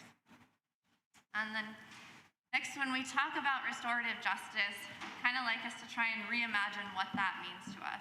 Restorative justice is not something someone does, it's not something someone completes, but rather it is a change of mindset. Restorative justice is a way of existing that allows us to respond relationally when harm or conflict occurs in our communities, in our worlds. And we're able to do this by utilizing Howard Zer's 3 restorative principles: engagement, responsibility, and restoration. Kind of interesting, and I think a good way of thinking about restorative justice, to think about the traditional criminal legal system. In the traditional criminal legal system, the main focus is on the offender. As you can see, there are 3 separate circles there. The offender, and as we speak about that person, we call the responsible party. So it is their job, when they're going through the traditional legal system, to minimize, to justify their actions in order to lessen their responsibility. By minimizing culpability, they hope to get as light a punishment as possible. In the traditional criminal system, the goals are as varied as retribution, rehabilitation, deterrence, restitution, and everything in between. The offense is against the state, and the state reacts by asking these questions. What laws have been broken? Who did it? And what do they deserve? Thinking more in a restorative way, you can see with the Venn diagram how community, responsible party, and affected party are all merging in the Venn diagram. We, in restorative practices, ask the responsible party, the offender, to take responsibility for harms so that things can be repaired for themselves, for the community, and for directly affected parties who are victims. But it's not just the responsible party, the offender. As you see in the Venn diagram again, it shows the overlap that we all have interests and responsibilities to repair harm. The questions that restorative practices ask are: who has been harmed? What are the needs? And whose obligation are these to repair the harm?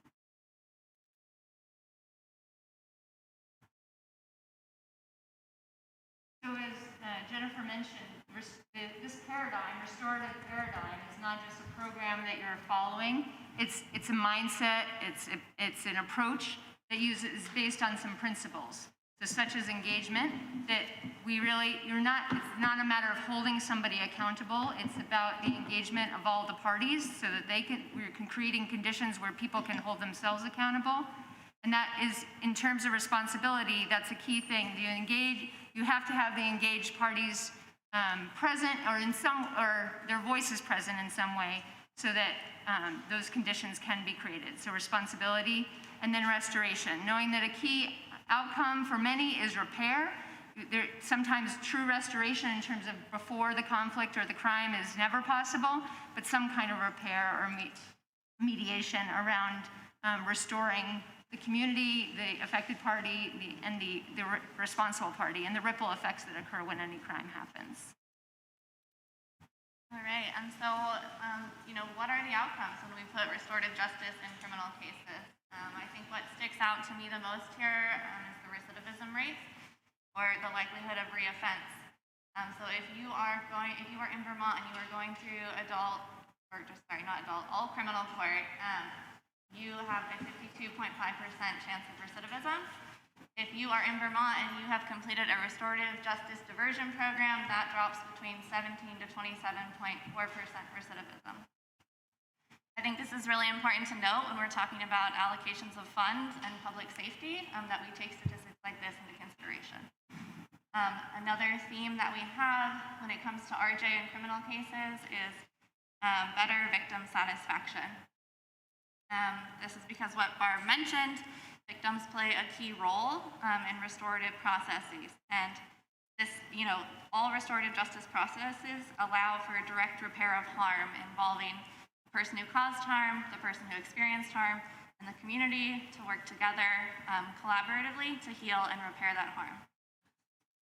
This differs drastically from our current criminal legal system that hyper-focuses on the offender or the person who caused harm, and often puts them in a place in their punishment, and their punishment is also often a place of isolation away from the community where the harm occurred, leaving little room for healing.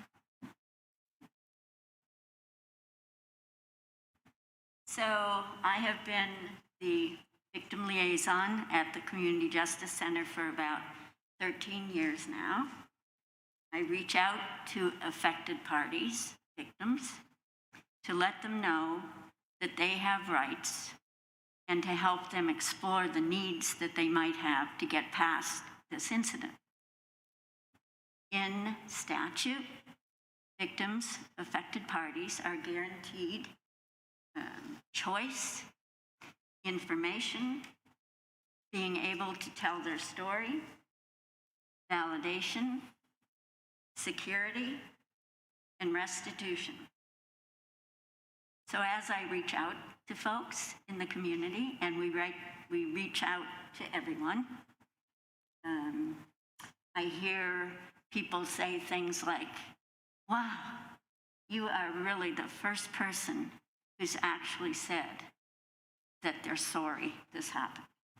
And I so appreciate that. Or they'll say something like, thank you so much for just listening to me. I haven't been able to really fully tell my story and to kind of process it for myself, and thank you. I love it that our community cares and that there's somebody working in our community, backed by our community, to do this. So again, with the idea of this blanket term of restorative processes, sometimes in the community justice centers, there's 17 community justice centers in the state of Vermont, thank you. There's also 12 court diversion agencies, so agencies that offer AGO-funded programming. About 24 state-funded restorative justice agencies in the state of Vermont, 4 of which are in Chittenden County. And all of us have restorative processes of some kind. A very common program name that you might hear about are panels or reparative boards. You can see in the diagram on the lower right of the circle, that's one kind of restorative process. They're called peer boards, panels. There's also different models that use restorative principles called family group conferencing, circles, you might have heard them as peacemaking circles, victim offender dialogues. So just the idea that the criminal justice system as we know it is kind of a blunt instrument that delivers generally kind of a systemic response, usually a punitive response to a number of different crimes that are on a huge spectrum. Restorative processes are not a one-size-fits-all either. But they're less blunt. We're not saying that they should be the only option available for various forms of crime and conflict, but they're a selection of tools that can be nuanced depending on the crime and depending on the parties involved. Some of the things that you see on the outer part of the circle are potential outcomes of these restorative processes, depending on what the affected party is asking for and what the responsible party also is feeling called to do and the community is asking for around repair. These can look very varied, and it's not a blanket template approach of X number of hours of community service, or you need to write this letter of apology. It's really dependent on the players around the table and what they're asking for. So this was, we wanted to give you this idea of restorative processes and restorative justice, and now we're going to head more into the Community Justice Center of Burlington that you you are supporting. We're part of the Community and Economic Development Office of Burlington, so we're part of CEDO. And obviously our mission and vision relate to the CEDO vision around a healthy and equitable community. But I wanted you to get a sense. We're the oldest community justice center out of those 17 in the state. We started in the late 90s and always part of CEDO. So our mission has been pretty similar in our 23 years, but it's about addressing the roots of and impacts of crime and conflict. So it is, I feel like, a hidden jewel of Vermont or of Chittenden County and of Burlington. A lot of people don't know that we exist. I think that's probably because most of our services have been in the reactionary end, at the crime end. What is changing over time as we get older and more, I think, diversified in our funding is that we have the opportunity to go further upstream into being more based in the community. I wanted to give an example of an outcome or a part. Sometimes we occasionally help, we often help individuals, but we also help businesses when they're affected parties. Yep. So, a restorative justice panel story. The whole thing started as a young person in our community started just parking wherever they wanted to for as long as they wanted to. And of course, you can imagine, they started getting tickets. They started having their car towed away from time to time. And at some point, they were referred to the Community Justice Center. The incident really was centered around them wanting to get their car back one time when it was towed away. So this person, we'll call her Sally Smith, went to the location of her car, Superior Garage, and they wanted their car, and they wanted it right away. So they got in their car, even as it was behind other cars, even as there was a gate up, so they couldn't get the car out, supposedly. They bumped into equipment that was at the Superior Garage. It was like an action movie that you can't even imagine what was going through this person's head. And so came to Community Justice Center. There was an affected party, a victim, which was the Superior Garage.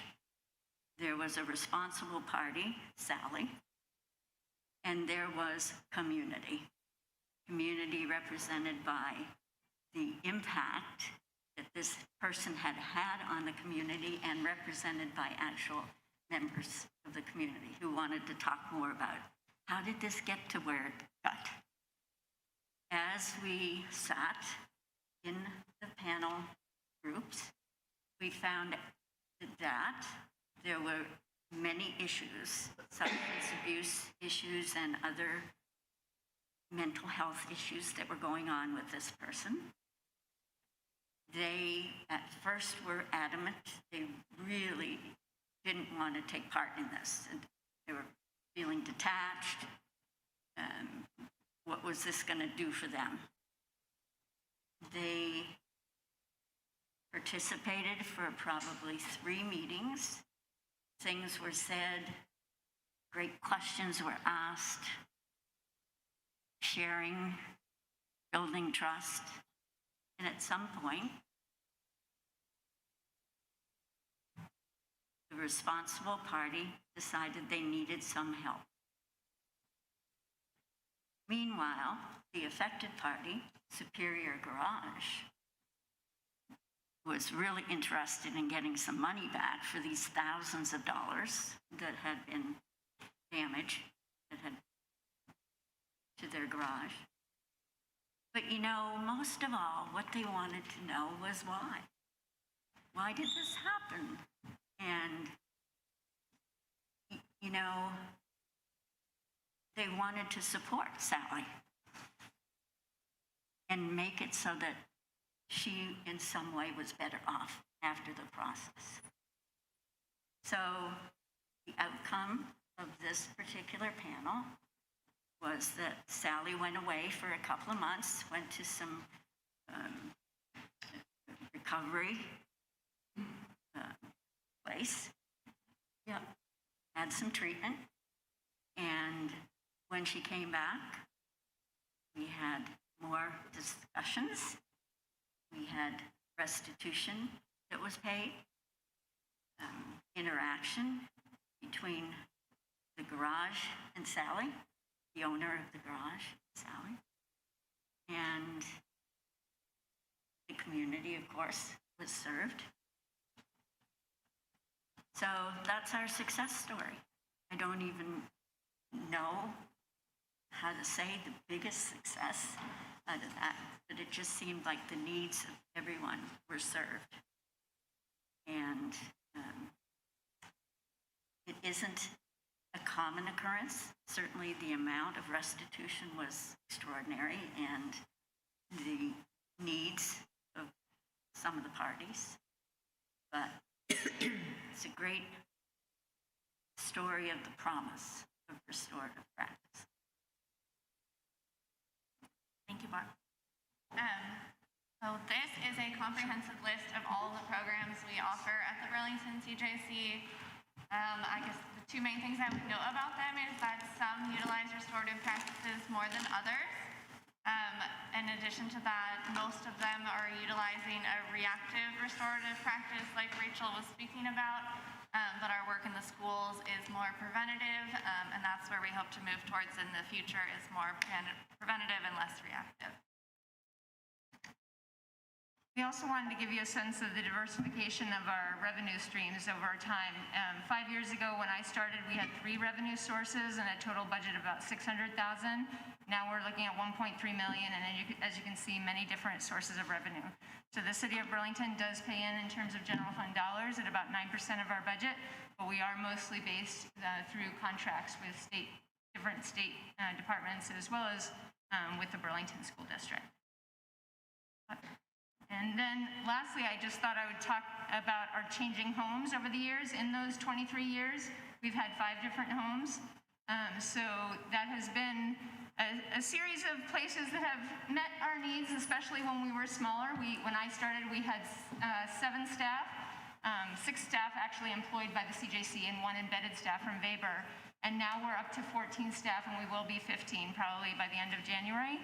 So the short story here is we're busting at our seams. We're in the space. We're actually in 3 spaces. We're in 200 Church Street, in the Burlington Telecom building, 1 block away. We're also in the courthouse. We have 3 staff in the courthouse, and we have 1 staff at Burlington Police Department. So we're in conversations now with Champlain Housing Trust about the Veterans for Foreign War rebuild, and are hoping to be an anchor tenant there. It would be an ideal location. Staying central and walkable is still obviously really key, but having adequate space that is soundproof, which is we can't say for our current space, and that it allows confidential and restorative spaces. There is, it's an adjective around the space in terms of how accessible and inclusive and welcoming it feels. So we'd be very excited to actually have a space that feels like it was designed with the CJC's needs in mind and programming and the participants that we serve. So that's the idea of a little bit of a snapshot of the story of our Community Justice Center, and we wanted to make sure that we had time to answer any questions you might have had. Great. Well, thank you so much for that presentation and for the exercise that you started out with. Really appreciate kind of mixing it up a little bit. So let's open the floor up. Who has questions? Councilor Stromberg, to be followed by Councilor Hanson. Thank you so much. This was really nice, and I feel like a lot of different angles of addressing a lot of things that we've seen in our community. I was just curious, so the 9% contribution from the city, has it always been 9%? Has it been lower? Has it been higher? Well, in terms of our total budget, it would be higher, but it was never this is the highest dollar amount it's ever been.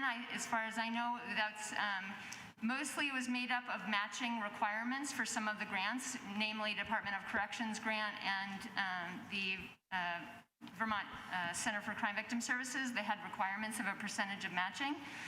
But then also this past year, when we added, 2 years ago, we added the court diversion contract, which added 6 staff, and we brought them from limited service to regular.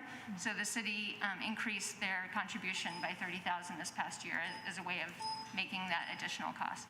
So in short, it has been a higher percentage before because of our a smaller budget, but it's the highest dollar amount now. Right, okay, thank you. Great, I have Councilor Hanson to be followed by Councilor Barlow.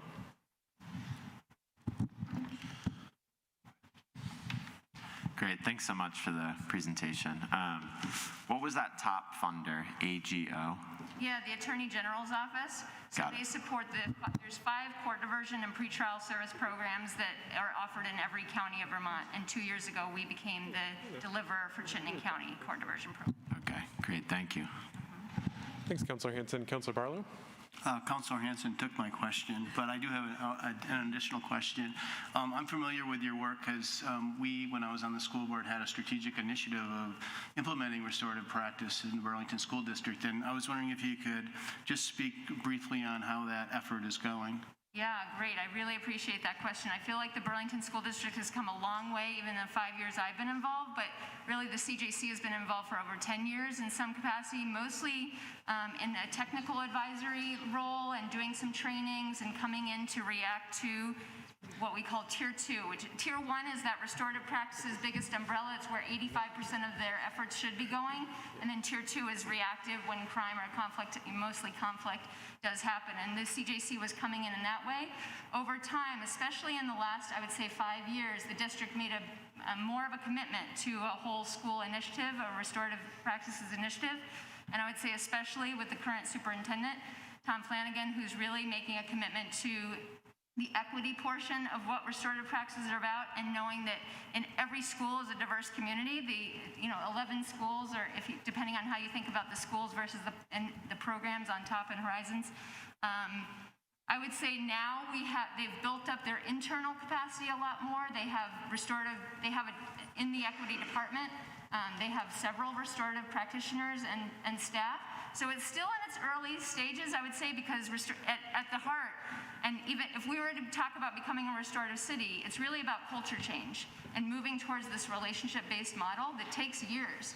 So I'd say they're still in their first 2 or 3 years of a maybe 5 to 6 year culture change, but there's some really promising things going on and a lot more internal knowledge, so that our contract work is less with them, but we do have a staff member who's embedded at the 2 middle schools, and they're currently hiring for restorative practices at all 6 elementary schools. So it's come a long way in the last few years especially. Okay, thank you. Councilor Jang? Thank you for being here for the presentation and for all you do. I was surprised actually to learn that restorative practice is not a new concept. It's been here since the late 90s, like in the city of Burlington, right? Which is good. Now, I want to get into the technicalities of things. It seems in order to do a restorative circle, you need the victim, the perpetrator, and maybe a community representative. Have you come across cases where victims do not want to participate? And would you still call this as a restorative justice that's thorough and well done? Thank you. So as I mentioned before, I do outreach to in every case where there is an identified affected party or victim. Sometimes people will call me back.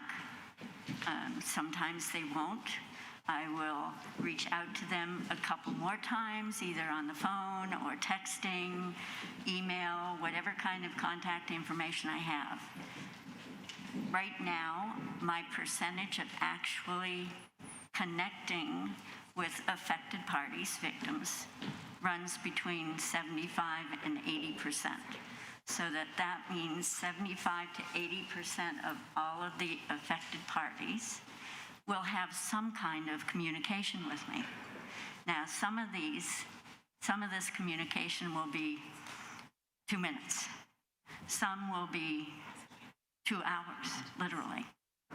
Some will want to participate in person at the actual panel.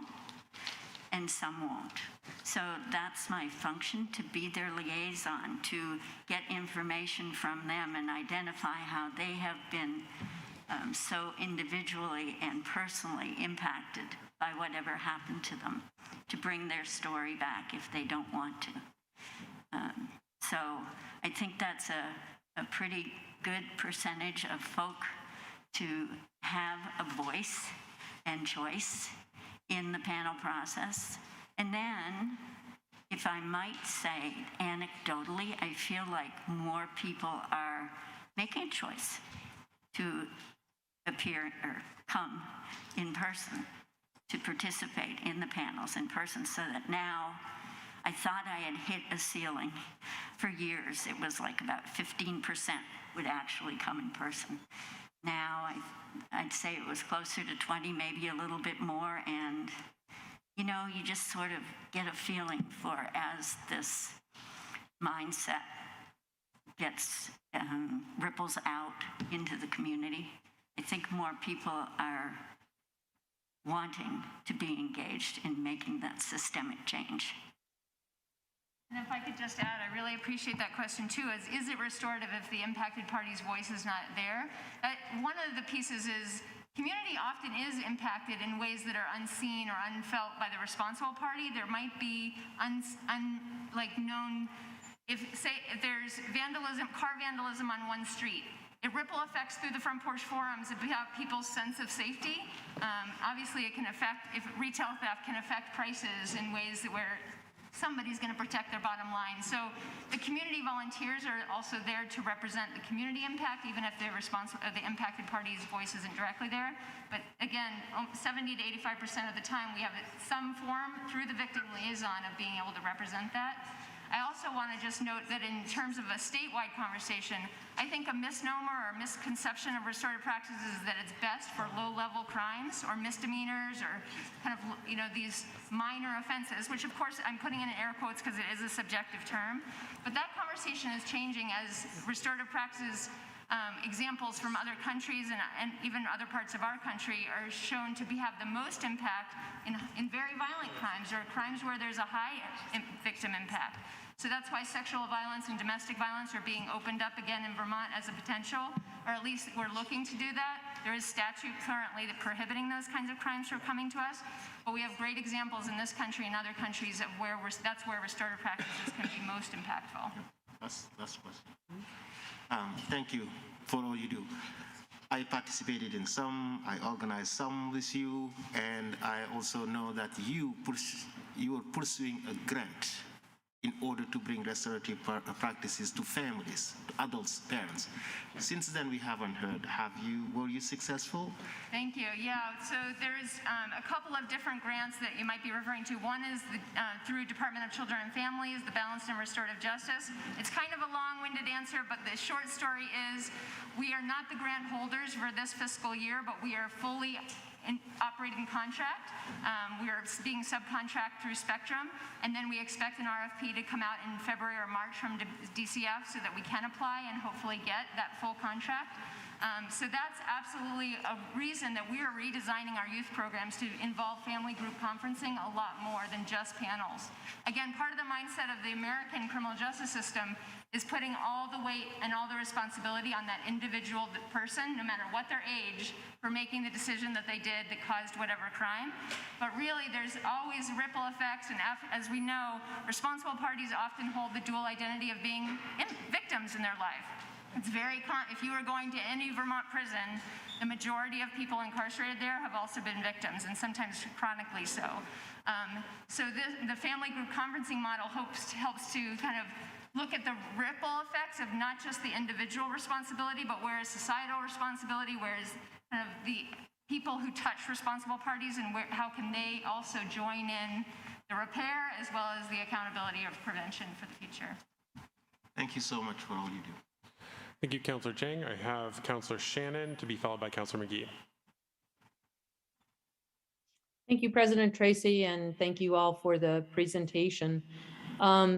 I haven't seen a lot, there's been some data, but not really very much data in this presentation, and wondered how you measure victim satisfaction or community satisfaction with the process, or what is the measure of success?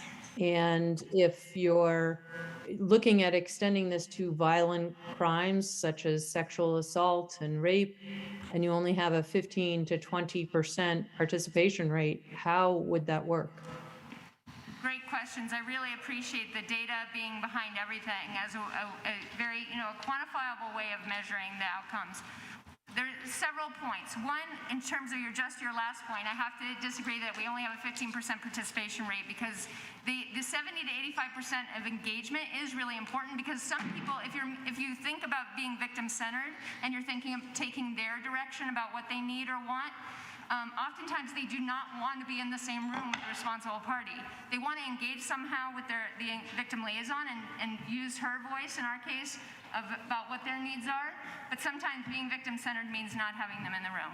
Back to your question about data, I will say it's really hard to have a few outcomes that talk to all of our diverse programming. If you remember that list, we have 10 different programs, each with their own funders and each with their own different requirements. So measuring success in a general way has been a challenge, but it's not to say that I think we haven't come far enough. We're not where we want to be about being data-driven. And the challenge that I find myself in is operating as a single CJC when really we're part of a network of court diversion agencies and DOC-funded community justice centers that have their own requirements. So we actually did apply for a federal earmark this past year through Leahy's office as a network of CJCs and court diversion as all state-funded restorative justice agencies to look at our data and use some professionals in the field about what kind of outcomes would be more meaningful. Right now, I could tell you some of our stats about how many panels we do, or how many circles of support and accountability programs we have, and what percentage of those successfully closed. But I wouldn't say that that's meaningless. If you're interested in those, I'd be happy to email through Max and get the word out to all of you about those stats. Knowing that it won't be one number, it will be for DOC-funded programs, for AGO-funded programs, because they're very different. But what I'm looking to for, as you brought up, Councilor Shannon, thank you, around victim satisfaction, that would be a meaningful outcome. That is something that all of our agencies are struggling to get to if we're asking for a survey, even with our parallel justice program. Sometimes victims have kind of felt beat up by the system, and they've put in a lot of physical and emotional and financial labor on their part. So serving them is our first priority. Asking them to complete a survey sometimes does fall lower on their priority list, and we don't have a great response rate.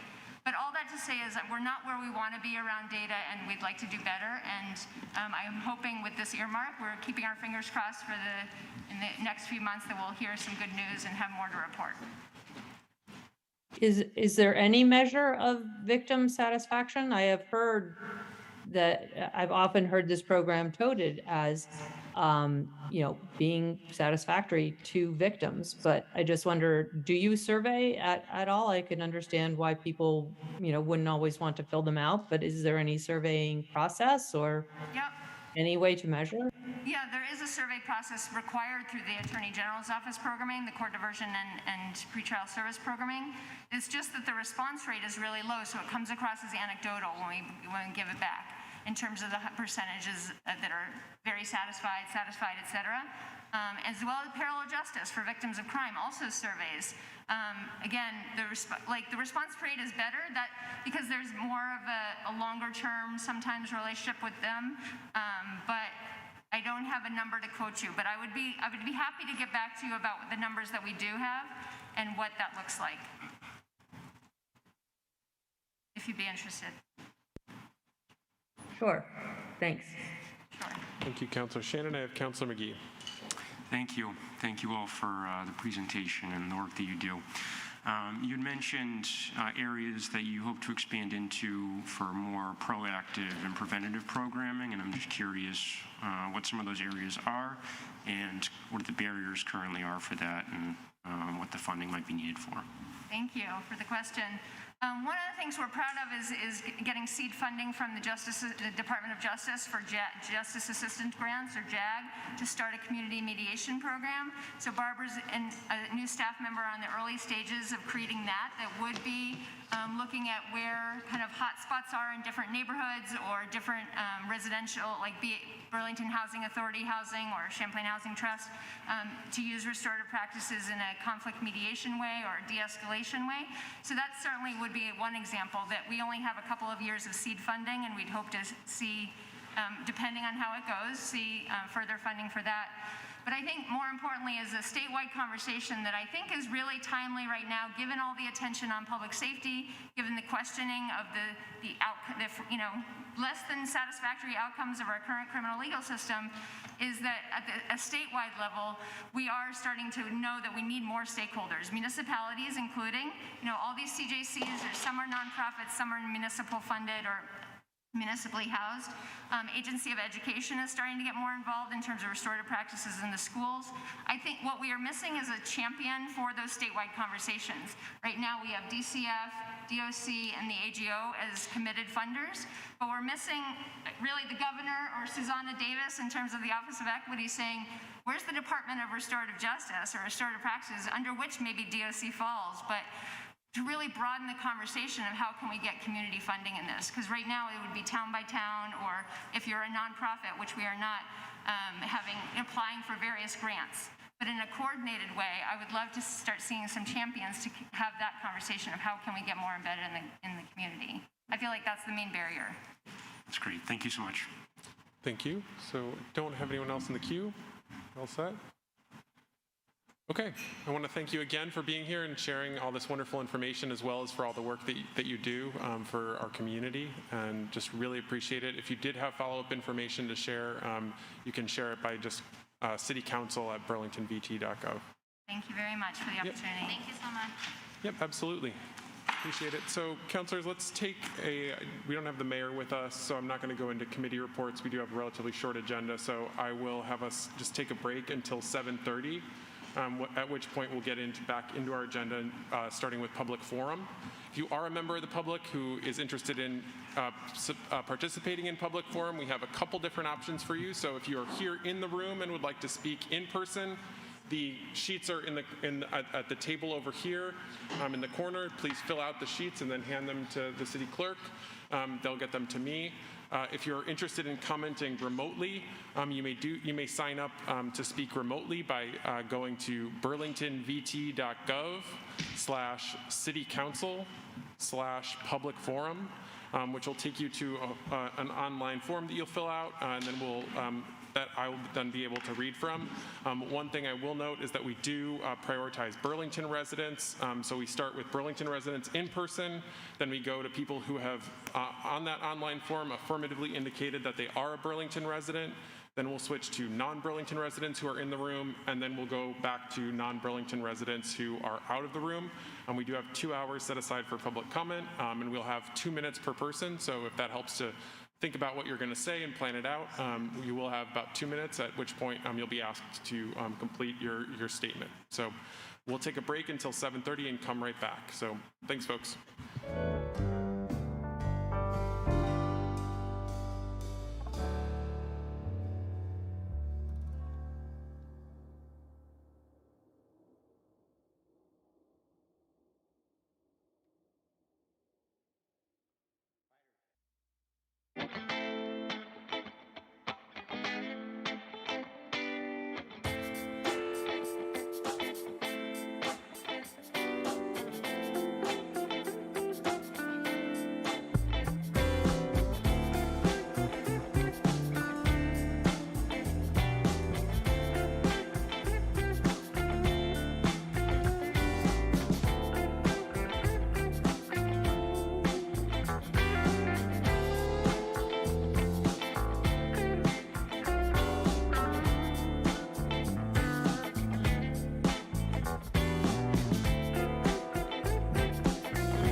All right, so we're going to go ahead and get things started.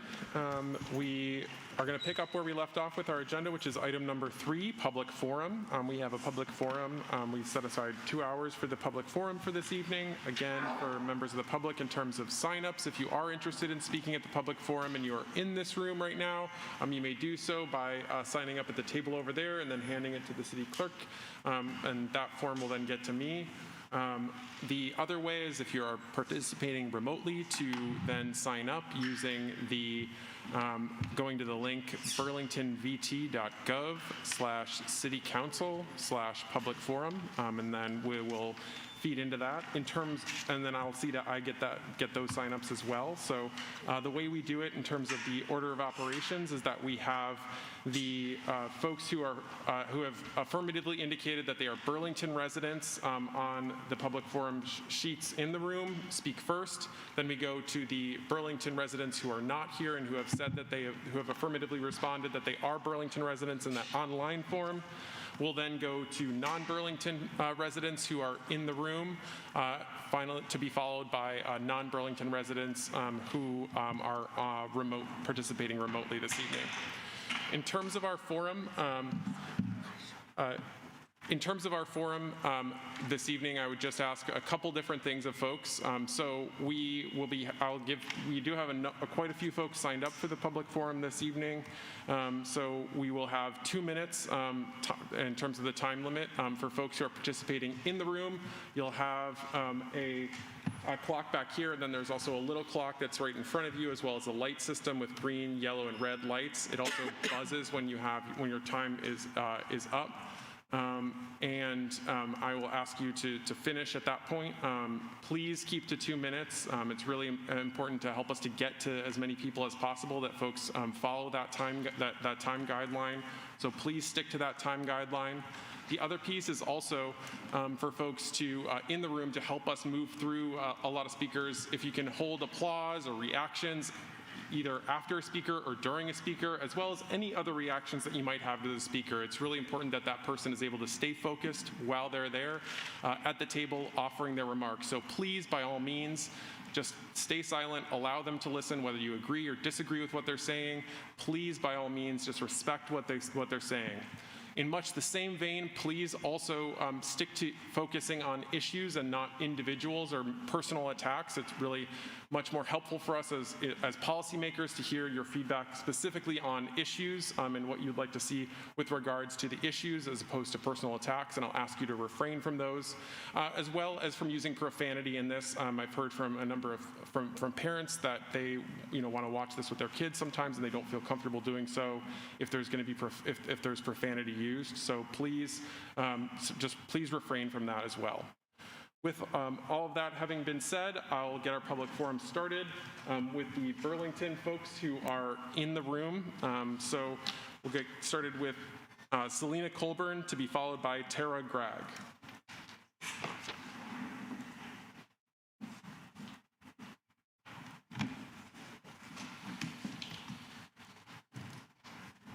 Ready? Okay. Hi, I'm Representative Selena Colburn, and I'm here to speak in favor of repealing the sexist and classist language in Burlington's charter regarding so-called houses of ill repute and common prostitutes. I support the full decriminalization of sex work along with ACLU, Amnesty International, the Human Rights Campaign, and the World Health Organization. I have known and spoken with many consensual sex workers over my lifetime and believe this is a matter of health, safety, and civil liberty. That said, I'm really here to help clarify the impacts of this repeal. If you take this language off the books in Burlington, little will change in Burlington's legal landscape. You'll join the majority of Vermont municipalities in leaving the matter to state law. It's my understanding that the current and previous Chittenden County state's attorneys have declined to prosecute these charges, and that is unlikely to change. The conversations on the relationship between sex work and the justice system are moving at a slow and deliberative pace in the state legislature, where any action is likely to be further studied that pulls together a large group of stakeholders with varying positions. I also want you to know that serious work is happening in the state of Vermont to support trafficking survivors.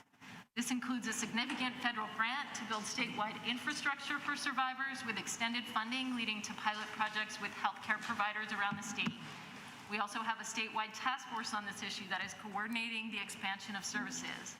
In recent years, we've passed legislation to protect trafficking survivors from criminal penalties and to allow them to be resentenced. Advocates are also working on innovative proposals around housing and shelter. I've heard some pretty wild projections that just simply aren't true about what will happen if you repeal this language. So I hope this information is helpful, and please feel free to reach out to me with any questions if I can provide further information. Thank you. Our next speaker is Tara Gregg, to be followed by Andrew Simon. Good evening, everyone, and thank you, Selena, for those comments. That was very enlightening. I'm here tonight just to talk about what I consider to be the state of affairs. Recently, I heard something from Bernie Sanders talking about the rise of authoritarianism in this country. And what I'm seeing here in Burlington recently is shocking and appalling for someone like me, because this city around the world is known as the gold standard in democracy, human rights. It's something to be proud of, not ashamed of, not considered something that is a blight. Those kids out there that are doing that work, when I was at Sears Lane, I saw students from UVM on their day off on a Saturday in the cold, building houses for the homeless. How many people can you say do that and really cared? They weren't doing this for extra credit. They weren't doing this for political power. They were doing this because this is important to them. And to see that you want to squash that, or you consider that to be a negative, I just want to cry. I can't believe I'm here tonight. You know, wow. Haven't we had enough of real estate developers and politics? With all due respect, particularly those that are not very good at it. Okay, we're done. Done here. Those kids have more heart. You have independent journalists in the city that have just taken the psychoticness out of what you consider to be mainstream media and give honest reporting and hard work. People like The Rake, people like Charles Winkleman, people like Johnny Wanzer. These are bright, these are talented kids, these are smart people, and these represent the dying light of what was Bernie Sanders and democracy in this country. Democracy doesn't die in the darkness. It dies right on television with you watching it, and bulldozers demolishing homeless people's houses 2 weeks before Christmas. That's where it dies. Thank you. Our next speaker is, if we could hold the applause and just use this, folks, please. Our next speaker is Andrew Simon, to be followed by Fareed M.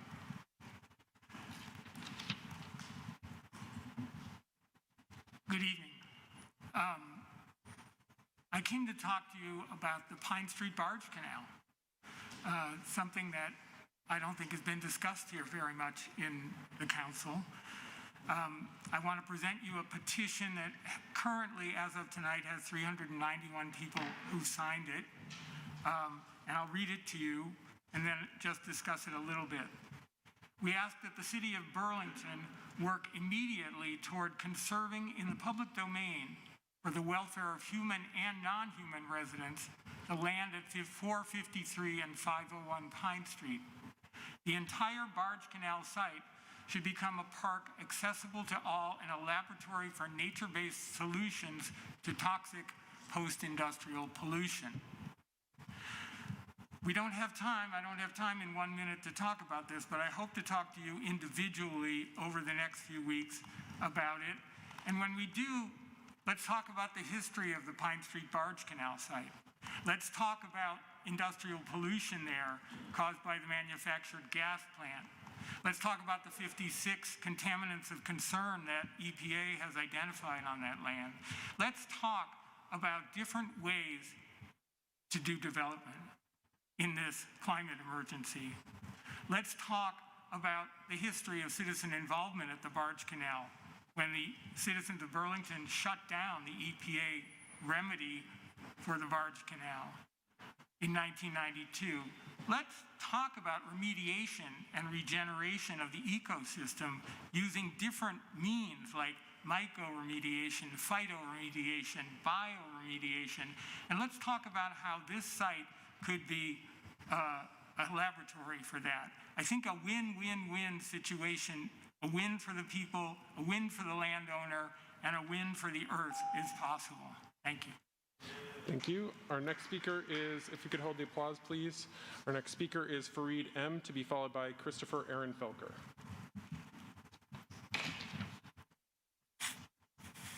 The $10,000 bonus that we gave to each Burlington police officer could pay for a tiny home for Burlington's homeless people.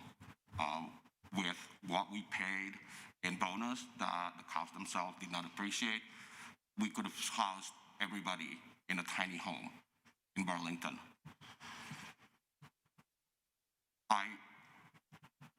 I went back to Sayers Lane after the last time I had a public comment here, and I've been serving food there daily, and that night it was 2 hours and a half later than usual, and I noticed something that I've never seen before, having served thousands of people in Burlington, is that hungry people were refusing food. And when I asked about it, they said because it was too late, the weather was in 20 degrees weather, and if they ate now, then they might have to go to the bathroom. And the city had just taken away the toilet that people have been using there. Hungry people, like, refusing to eat food because they can't time when they have to poop. We must be able to do better than that. And even if like there's drugs there and other alleged issues, we don't do collective punishment. That's not what a democratic society does. It is undemocratic, not to mention it's highly ironic considering people who've been pushing for this guilt by association and collective punishment are the same people who justify police brutality as the action of a few bad apples. Thank you. Thank you. Folks, could please just hold the applause. Our next speaker is Christopher Aaron Felker, to be followed by Michelle Morin.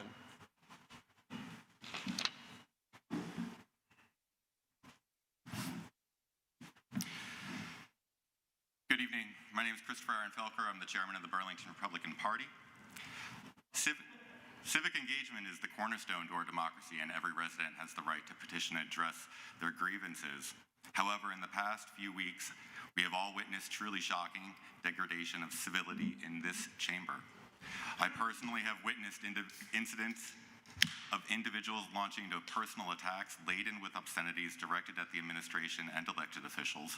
We've seen an uptick of instances of individuals harassing members of the public who wish to speak during public forum, and those who are simply in the audience getting attacked.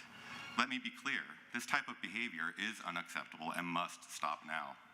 While multiple counselors are right to express outrage and concerns over the egregious behavior, it's important to recognize that these offensive behaviors exhibited here in this chamber are not one-sided.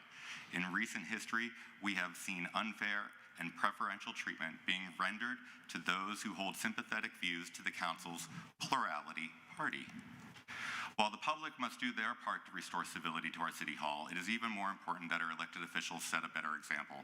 Public forum comments used to be limited to 3 minutes and only reduced to 2 when multiple participants were in the queue. However, in what many believe to be a concerted effort to suppress dissenting opinions, this council continuously kept the speaking time reduced to 2 minutes when only a handful of public wishing to contribute. I encourage this council to restore the public forum to limits to 3 minutes per speaker. We've also seen councilors who consistently refuse to physically attend these meetings, many who are distracted on their cell phones during public forum, and civility and respect are often a two-way street. If you wish to encourage positive behaviors, you should engage in them yourself. Councilors are advised to immediately stop pushing unnecessary divisive issues that only serve to harm and divide our community. Furthermore, city councilors must stop enabling, encouraging, endorsing, and even engaging in blatant harassment of other public officials. The example you set is the tone that you will receive. So your time is up. Thank you. Thank you. Please refrain from making comments. Please allow speakers to finish. I'll submit the rest of this statement to the clerk, please. Thank you. Our next speaker is Michelle Morin, to be followed by Miguel Figueroa. I'm speaking about the prostitution issue, and will be reading from a statement provided by the National Center on Sexual Exploitation in the words of Becca Charleston.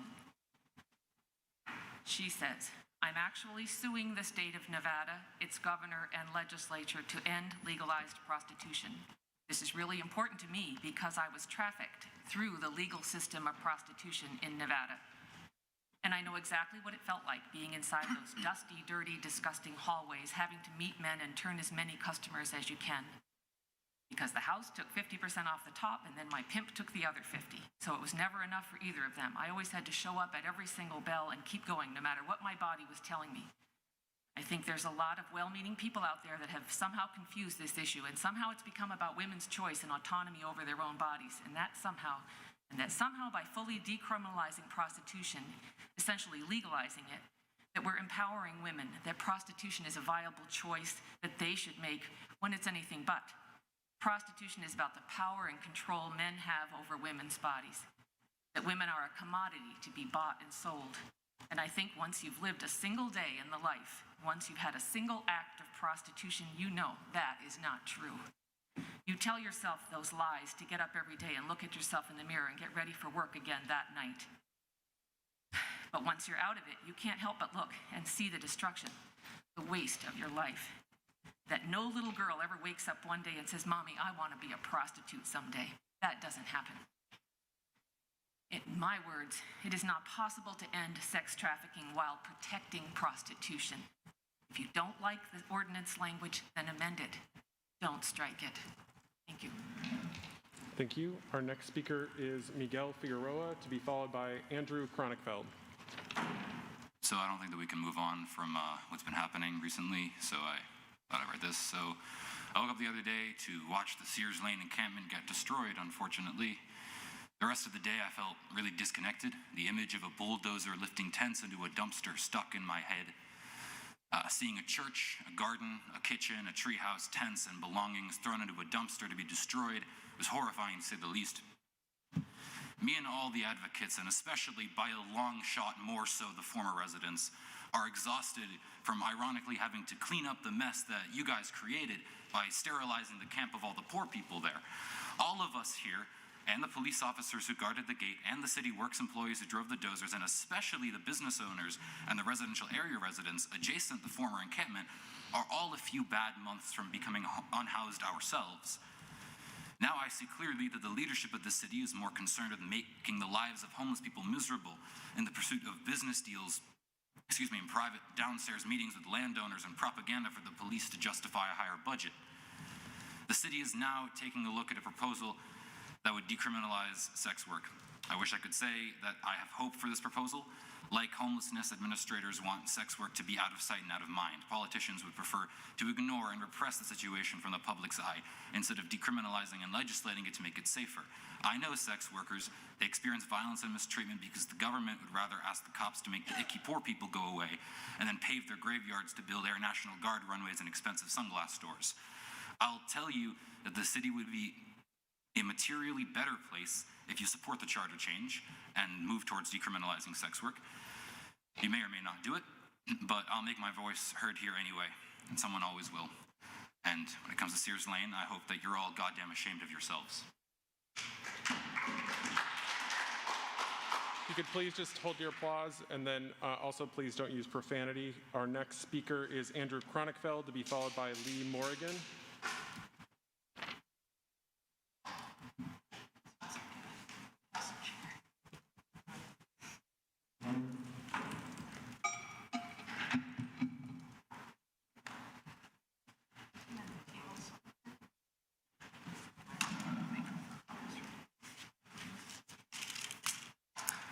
Hi, I just wanted to speak about Sears Lane. I've been thinking a lot about what happened, and basically the city waged war against the residents of Sears Lane. What do you do in a war? Propaganda. There was a meth lab. A man had less than half a gram of drugs on him. He's already off on the charges, but we didn't see that printed on the front page. What else do you do in a war? Cut off the toilets. Oh, they're crapping all over the place. Well, you took away their only option. Now they have to walk down the street to take a dump. What else can we do? Garbage. A resident of Sears Lane himself paid for a dumpster, and the city said, no way, it's a violation, it's blocking stuff. Then the city put a dumpster and wouldn't empty it. Make them feel like they have to live in garbage. And that's the best that the city of Burlington could do for the residents of Sears Lane. And that's sad to me. And it makes me wonder why my taxes have gone up, and it makes me wonder why I live here. Thank you. Our next speaker is Lee Morgan, to be followed by Shara M. I believe it starts with a B. I'm sorry, I can't read it. So, Lee, go ahead. Thanks. My name is Lee Morgan. First of all, I do want to address my behavior.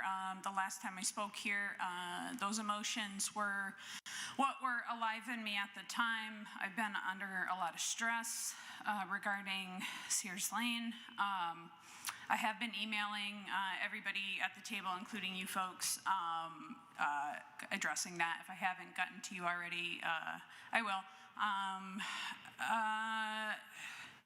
Yeah, I think I want to touch on, I want to speak on what I have experience with, and I want to talk about why motel programs don't work.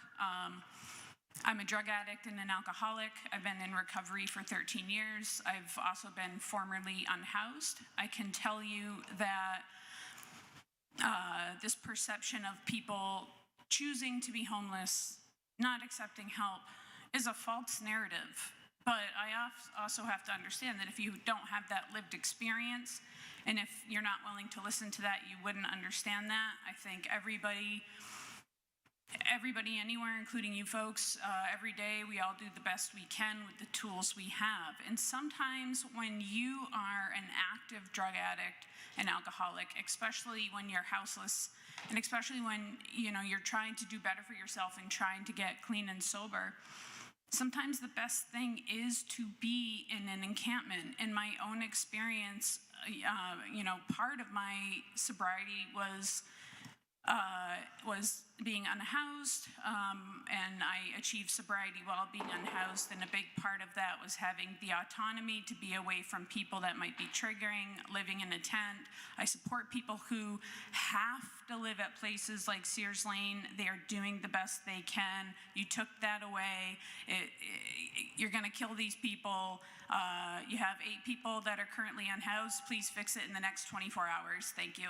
Thank you. Our next speaker is Cheryl M. Boudelier.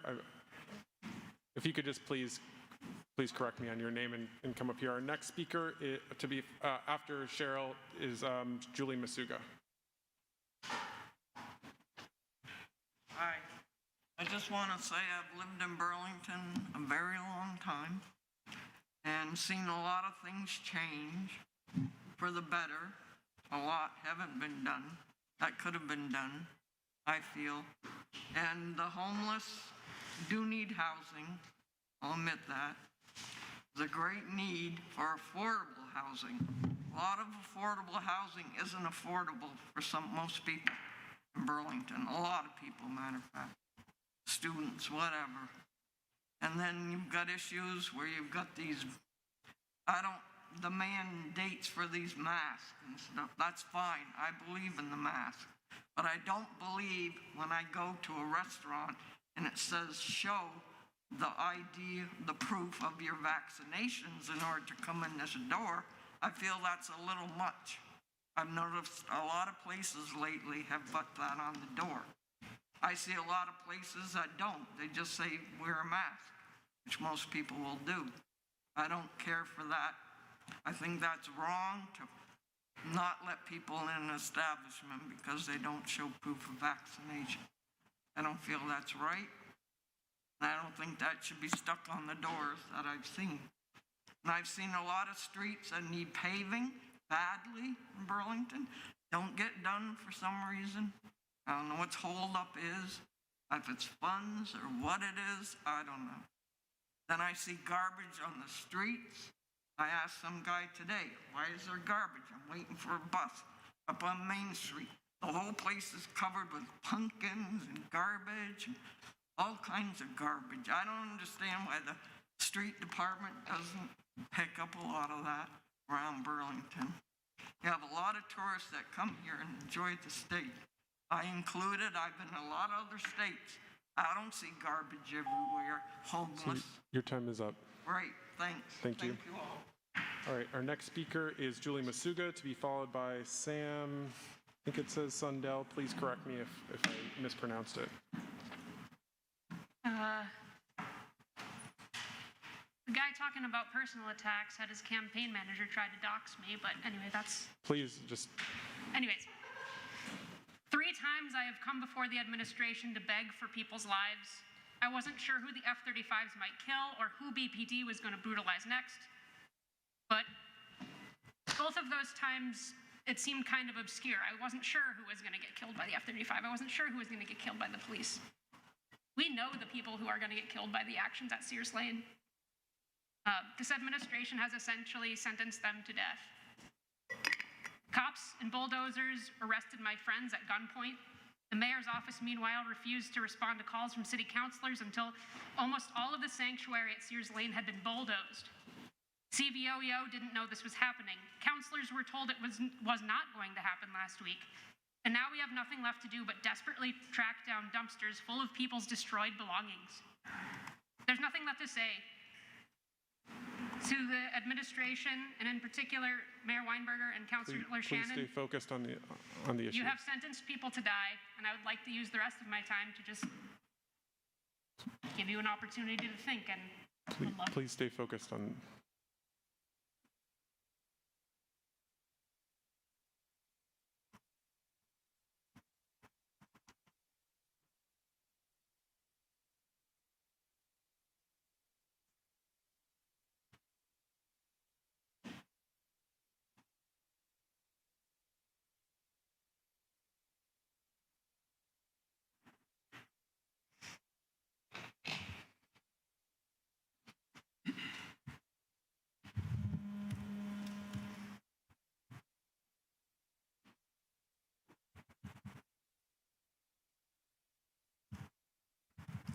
Again, you have sentenced people to die.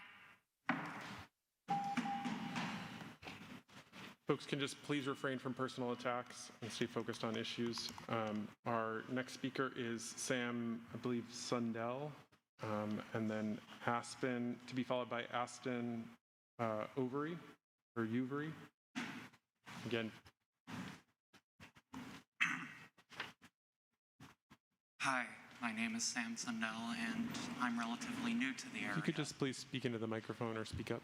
I'm relatively new to the area, and it's been hard getting into this community, but one thing that's really shown just how great the community of Burlington could be was what was happening at Sears Lane. Now, many people have painted them as nothing but criminals, as this whole area as some overrun drug den full of garbage, but that could be further from the truth. I believe that a lot of the residents are of greater morality than most people who sit on this council. They have built nothing. They have built something amazing out of nothing, out of less than nothing, out of being persecuted for so long by the city. And the city goes and destroys it. You guys voted for this based on, if I recall, it was some arbitrary 1800s law about how you should not vote on the same thing twice. You're willing to put human lives at risk because you think that decorum is more important. Decorum isn't a measure of one's political.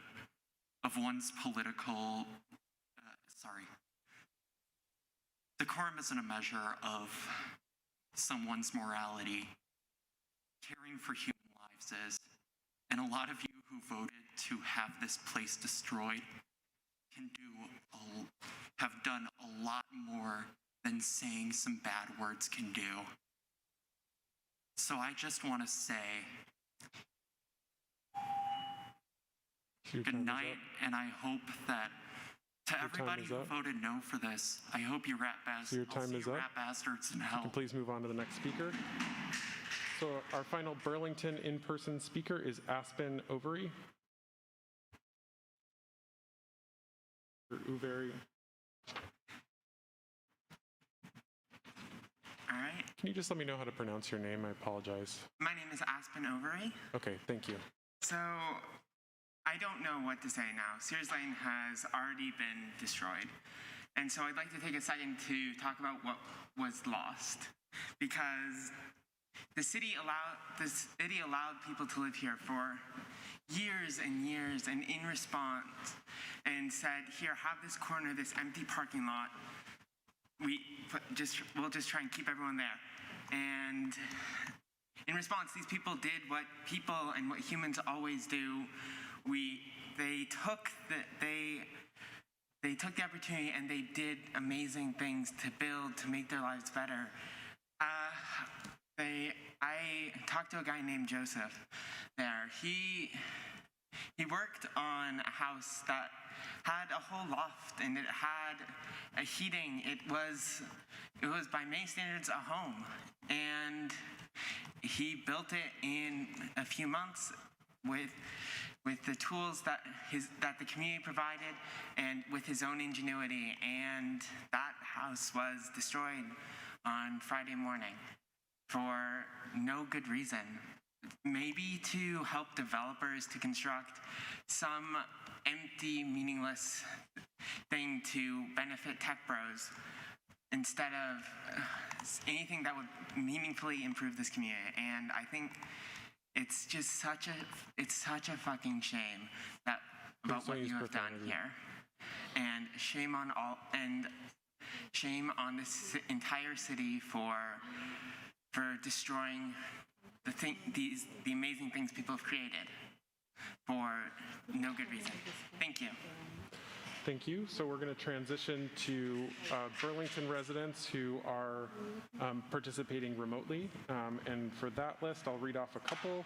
So I have John Callow to be followed by Sophie Aronson, Abby German, Patricia Myers, Erica Reddick, Leif Taranta, Liam Noble, and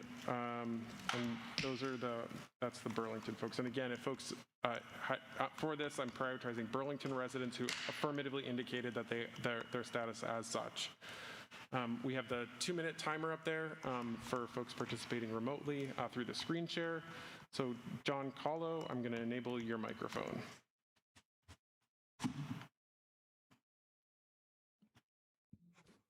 Good evening. Just a quick note to follow up on Sears Lane, and in particular the closing of and clearing of the site. Hold on a second, please. Just give me a second.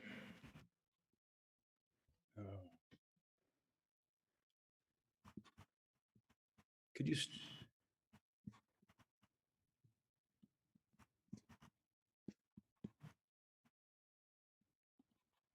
There we go. All right, I'm back. Just want to acknowledge the clearing of the homeless encampments on Sears Lane. In action, in my opinion, was long overdue. My observation over the past several years is that the unsupervised nature of 68 Sears Lane resulted in a general level of lawlessness and antisocial behavior by campers and visitors, which ultimately just characterized the encampment. As a result, the city made the difficult, but I think correct decision to vacate and clear the site. I do not agree that the clearing of the site represents a lack of support or a war on the homeless. I think we as a community can do better. My hope is that the clearing of the site marks the beginning of a more thoughtful community-based response to homelessness, both here in Burlington and throughout Vermont. Thank you. Thank you. Our next speaker is Sophie Aronson. Sophie, I wasn't able to locate you. And again, if folks are participating, please, if you could just name yourselves in Zoom as the name that you signed up as so that I can easily find you. Not being able to locate Sophie, I'm going to go to Abby German, and Abby will be followed by Patricia Myers and Erica Reddick. Abby, I've enabled your microphone. Great. My name is Abby German. My pronouns are they, them, and I'm a resident of Ward 2. I'm here tonight to voice my support for the charter change on sex work. First of all, sex work should not be confused with sex trafficking when a person takes part in the sale of sex through threat, abduction, or other means of coercion. All commercial sexual activity with a minor, even without force, fraud, or coercion, is also considered trafficking. Conflating consensual sex work to sex trafficking is dangerous, and furthermore disrespects and disempowers the experiences of both survivors and workers. The city charter needs to change not only because the language is sexist and archaic, but also because criminalizing sex work between consenting adults is in direct conflict with the human right to personal autonomy and privacy.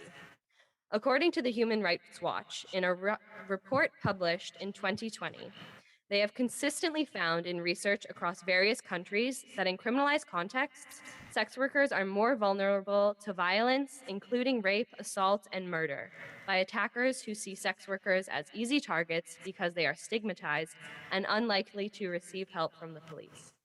Criminalization may also force sex workers to work in unsafe locations to avoid the police and undermine sex workers' ability to seek justice for crimes committed against them. Furthermore, due to Burlington Police's limited time and resources, prosecuting sex work is illogical and irresponsible. This charter change should pass to create a community in Burlington where sex workers are protected legally, their work is destigmatized, seen as legitimate and respected by the public, and their civil liberties are upheld. Thank you. Hell yeah. Thank you. Our next speaker will be Patty Myers, Yay. to be followed by Erica Reddick, Leaf Taranta, and Liam Noble. So, Patty, I have enabled your microphone.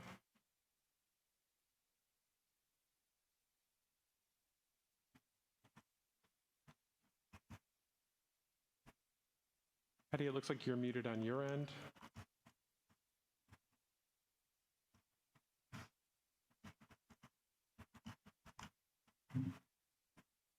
Patty or Patricia Myers, are you able to unmute and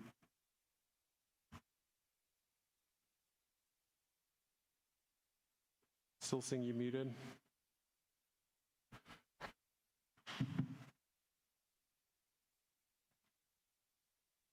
Okay, we can maybe try again a little bit if we have time permitting. I will go to Erica Reddick next. Erica, I've located you and have enabled your microphone. Thank you, Councilor Tracy. I appreciate the opportunity to come speak in front of the council and the mayor and my neighbors. I am here to speak about the decriminalization of prostitution as well. And, I'm sure that somebody has already shared with you the stats about the rise in drugs and other crimes that happen in areas that decriminalize prostitution. But I'm coming to you to share a story from a very dear friend of mine who is a current sex worker and was a porn star and in the industry. And she will tell you, because she has told me, that almost everyone that she knew from back in her days has either died of a drug overdose or committed suicide.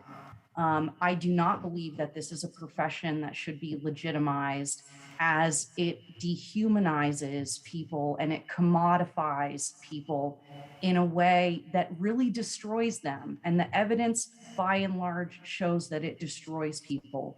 While there may be a rare few who can have sex without there being some kind of a thing that happens, those are a rare person. And any of you counselors that have had an intimate relationship with someone, I'm sure can understand that that is the case. So I am asking that you do the right thing by the women and men in our community that feel the need to sell their bodies and commodify themselves in a way that will destroy their souls. I'm asking you to please not do that.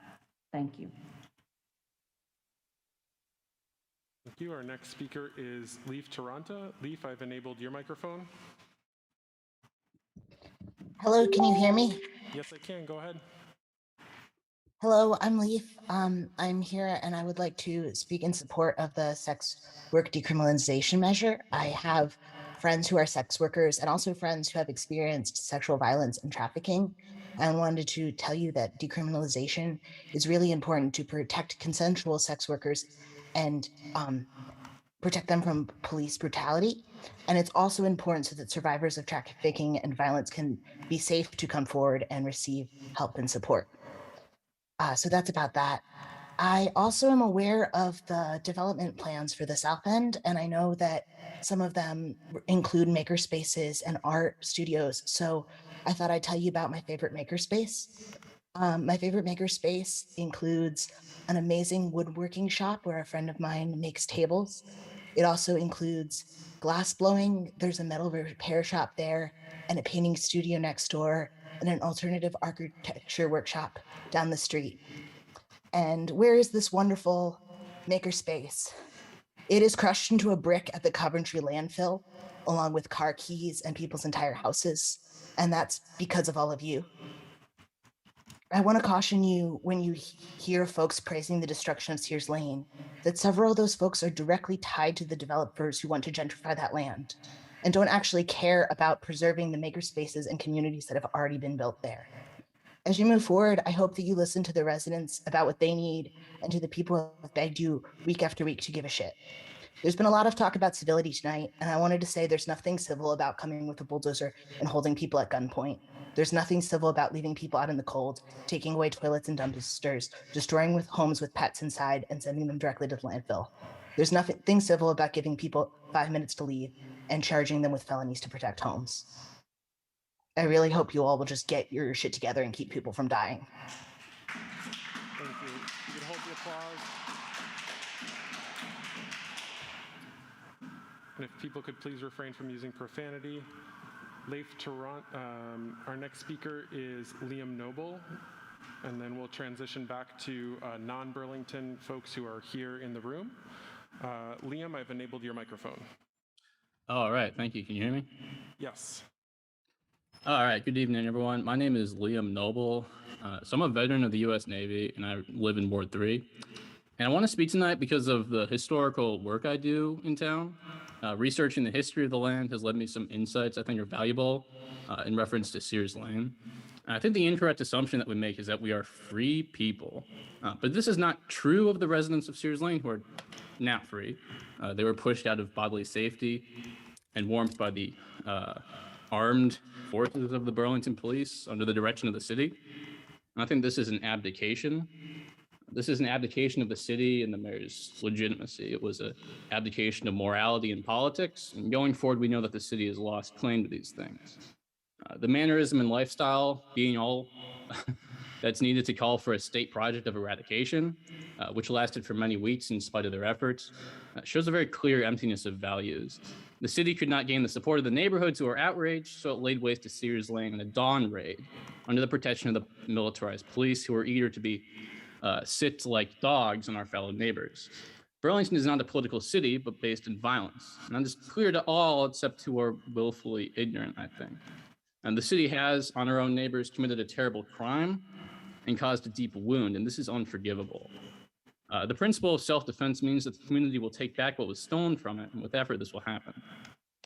Burlington was only settled in the 18th century. It did not recognize the Abenaki inhabitants of the land. The Abenaki, who are people of this land, suffered in a strikingly similar way to the residents of Sears Lane, who are being driven from it in violent encounters, essentially assimilate or die. The gun claim, which was, I think, the formal excuse for clearing the community, is not new. The Abenaki living in their own communities were jailed and raided for the same reasons, which is undeniable. Only 50 years ago, we had a project of eugenics to eradicate the people. And the ideological instinct behind the American eugenicist is alive and well in Burlington. Your time is up. All right. All right, we're going to transition back to folks who are here in the room, but who are not Burlington residents. I have Matthew Stone to be followed by Maggie Curran. Is Matthew Stone in the room? Okay, not seeing Matthew. I will go to Maggie Curran or Karen. Hi, it's Karen. Thank you. Thank you. So I'm here on behalf of New Englanders Against Sexual Exploitation. I'm the Vermont chair for that organization. I'm just going to read a few things and I'll stop at 2 minutes. I'm reading for Felicia Ingram. Can't read without my glasses. So she says, my name is Felicia Ingram. I'm an assistant director of operations for Prevention Works, Joint Task Force and Coalition. I reside in Connecticut. I have spoken to survivors in Connecticut and across the United States, and I can tell you from conversations that I have had with survivors, prostitution is dangerous. The violence which occurs on behalf of buyers and traffickers is substantial. In places such as Rhode Island and Las Vegas, cases of sex trafficking increased. More attention is needed for support services, mental health, skills to find better jobs, housing for those who want to get out of the life. Also, excerpts from an article. It's called Prostitution is the Choice of the Choiceless. It preys on vulnerable populations. Prostitution is a lack of choice and typically is a last resort for those with the fewest options. A survey of those in prostitution found that 89% wanted to leave prostitution, but felt likely they had no viable alternative. In a world where so many homeless persons, sexual abuse victims, foster care children, immigrant, indigenous women, refugees, persons of color, learning disabled and transgender person already suffer from lives of political, social, and economic marginalization, it is a travesty of justice to decriminalize those who take pleasure and literally profit from their sexual exploitation. The legalization and full decriminalization of prostitution assents to the sexual exploitation and trafficking of marginalized persons. Further, to the extent that prostitution is ever truly a choice, and for most of the people it is not, it is a choice filled with inherent dangers. Thank you. Your time is up. Thank you. Our next speaker in person is Ryan Allen. Is Ryan Allen here?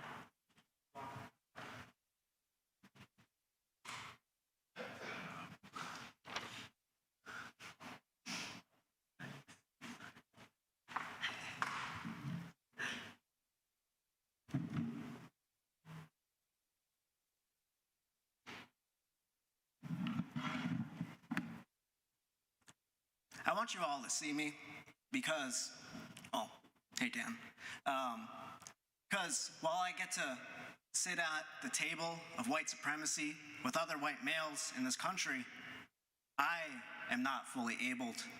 I was born with club feet. I was unable to walk. I was never supposed to walk. And so I got to grow up different.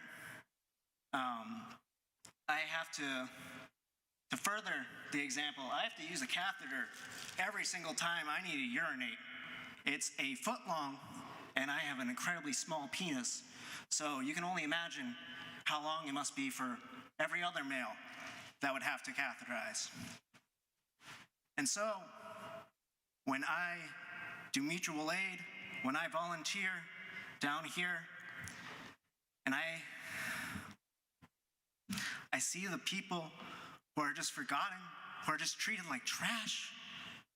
I could be helping, I could be doing a wellness check with someone, with a woman who was pushed out of her apartment because her partner was bludgeoned on the head, not once, but twice. And so she lost her home and she's been on the streets for months. She was lucky enough to have a motel recently. But it's hard when I come to Burlington and there's no peace or no justice from any of you, or not any of you, from most of you. When you gaslight your allies, fucking pisses me off. Please don't use profanity. Please don't use violence against United States of American citizens. You wake them up with guns pointing to them and you don't want us to swear? I don't want you to use violence anymore. I want you to heal. I want you to bring hope, Mr. Max Tracy. You do not bring hope to us. Your time is up. No more violence. Your time is up. No more using violence against both. You're bullying people. It's terrorist tactics. So your time is up. It's not cool, man.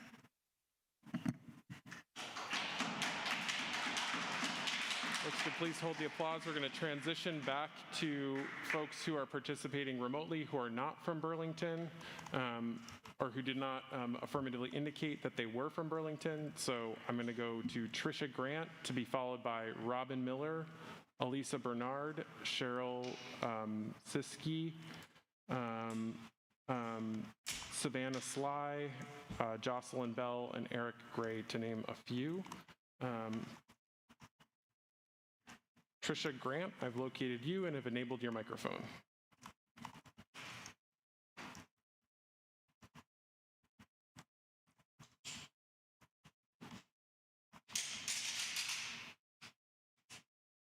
Trisha, it looks like you're muted on your side. If you could unmute.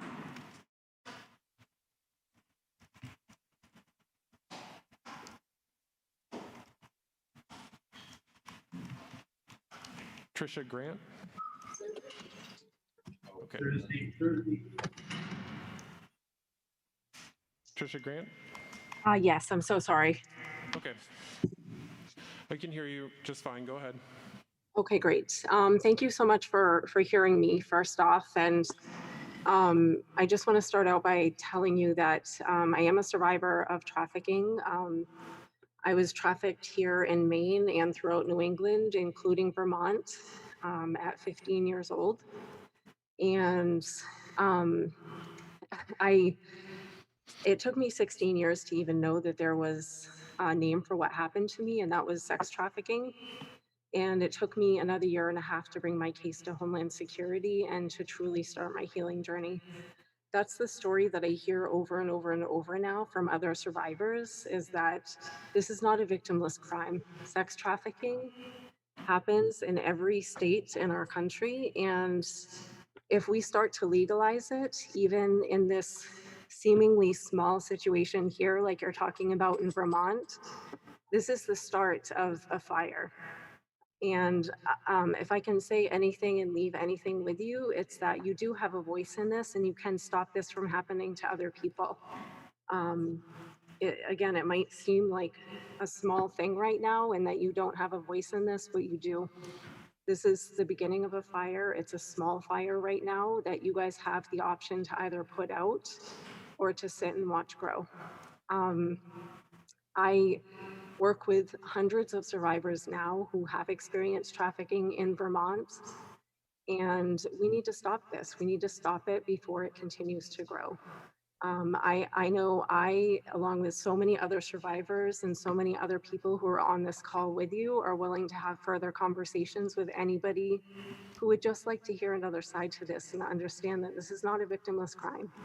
And you guys have a voice in stopping this. So I'm grateful for the opportunity to share with you. And I am more than willing to continue this conversation with anybody. Thank you. Thank you. Our next speaker is Robin Miller, to be followed by Elisa Bernard. Robin, I've located you and have enabled your microphone. Hello? Yes, go ahead. Hi, my name is Robin Miller. I'm an adult survivor of commercial sexual exploitation through systems of prostitution. I would have told you at one point when I was in the life that I had full agency and autonomy over my choices. However, I didn't. I had a pimp. And I didn't always have a pimp. And when I didn't have a pimp, I always had a buyer. And I experienced a level of assault that I would wish on nobody. I was raped, strangled, beaten, jumped out of cars frequently. I was also, abused by my trafficker, which most people would assume in that case. The full decrim measure that you are proposing to like empower in your community will only create a demand so high that it sounds like you have a lot of problems in your city right now that many places across the country are experiencing, and you should just be ready for more. I'm an ally for the folks who are in the life and choose this as a profession. I support what is called the equality model, which decriminalizes the person who is being bought or sold, but it still holds criminalization to the buyer and the trafficker or the brothel owner. I think that is the way that you should at least take a look at what that could do. I would never implore upon somebody to get out of a situation that they weren't ready to do, but I will implore you to really take a look at what could happen in your community. It's a death sentence. It's a sentence to most people. This is a inherently racist and oppressive system, and I will be watching to see what you all do. Thank you. Thank you. So I am unable to locate Elisa Bernard, Cheryl Siski, Savannah Sly, or Jocelyn Bell. I'm going to keep going and look for Eric Gray. Folks can just please name themselves in Zoom under the name that you signed up for public forum. That will help me to locate folks. Not able to locate Eric Gray. I'm going to keep going. I'll go to Christine Rigo next.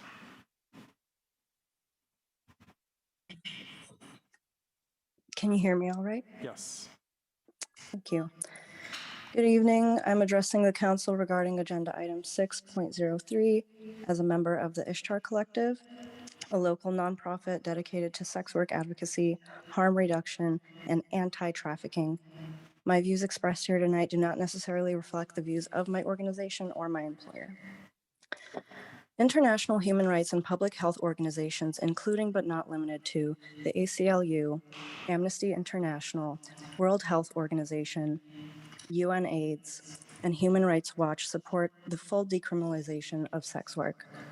I have included within my written statement links to the ACLU's full research brief, Amnesty International's official policy on state obligations to respect, protect, and fulfill the human rights of sex workers, and Yale Law School's Global Health Justice Partnership's letter in support of Amnesty International and the decriminalization of sex work. It would behoove every city council member to absorb these documents for their own education and informed decision-making henceforth. Research-based evidence and data proves unequivocally that full decriminalization increases health and safety and decreases trafficking. When resources are used to revile and criminalize working adults, they are actively being misappropriated from actual victims that might have been helped. Thank you for prudently considering this charter change to expire archaic and oppressive governmental powers. It would be misguided and myopic to sympathize with fear-mongering and moralistic belief systems against the surmounting, readily available, and factual evidence supporting decriminalization. My colleagues and I look forward to working more closely with our policymakers and officials at the state and local levels and extend our expertise whenever appropriate. Thank you. Thank you. I'm still not able to locate Elisa Bernard, Cheryl Siski, Savannah Sly, Jocelyn Bell, or Eric Gray. Again, if you are participating, but participating under a different name, please just sign up. Please rename yourself so I'm able to locate you.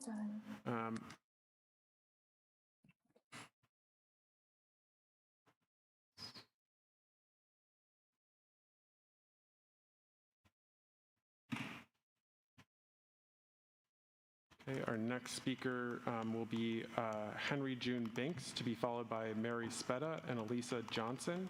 I am able to locate you, Henry, and I've enabled your microphone. Can you hear me okay? Yes, I can. Go ahead. All right. My name is Henry June Binks. I am the co-director of a Vermont-based advocacy collective called the Ishtar Collective, a network comprised of sex workers, both active and retired, trafficking survivors, and allies living in Vermont. I'm also a second-generation sex worker. Tonight, I want to talk about what it feels like to have your demographics spoken of as though you're not in the room, as though you don't have a stake in the decision-making process, as it refers to decriminalizing sex work.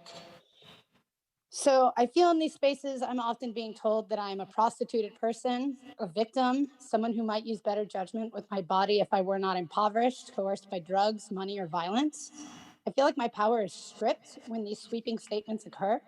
I realize my working experience is in the sex industry does not speak to that of others, but that is exactly my point. It suits none of us to co-opt the truths of others to meet our own interests. I am an addict in recovery whose experience with addiction was in college, writing finals for upper middle class students that I studied with. I've since been clean for 4 years while an active sex worker. I have no pimp telling me to be here. I have no hidden agenda to evangelize my work, only to make my community safe so we can work with dignity out of the shadows. It's hard to feel like someone's acting on my best interest when I have to fight to be heard, when my truth doesn't seem to fit the agenda of other people. It makes me feel gaslit and othered. The work my collective has done, from free food distribution to emergency care for trafficking survivors, is not an act of salesmanship. The interviews we have undertaken with Harvard University and the time we take here with you today is all an action from the heart as Vermonters who live and work amongst you. We are your neighbors and your friends if you'd like, but we need you to listen to us. Thank you. Thank you.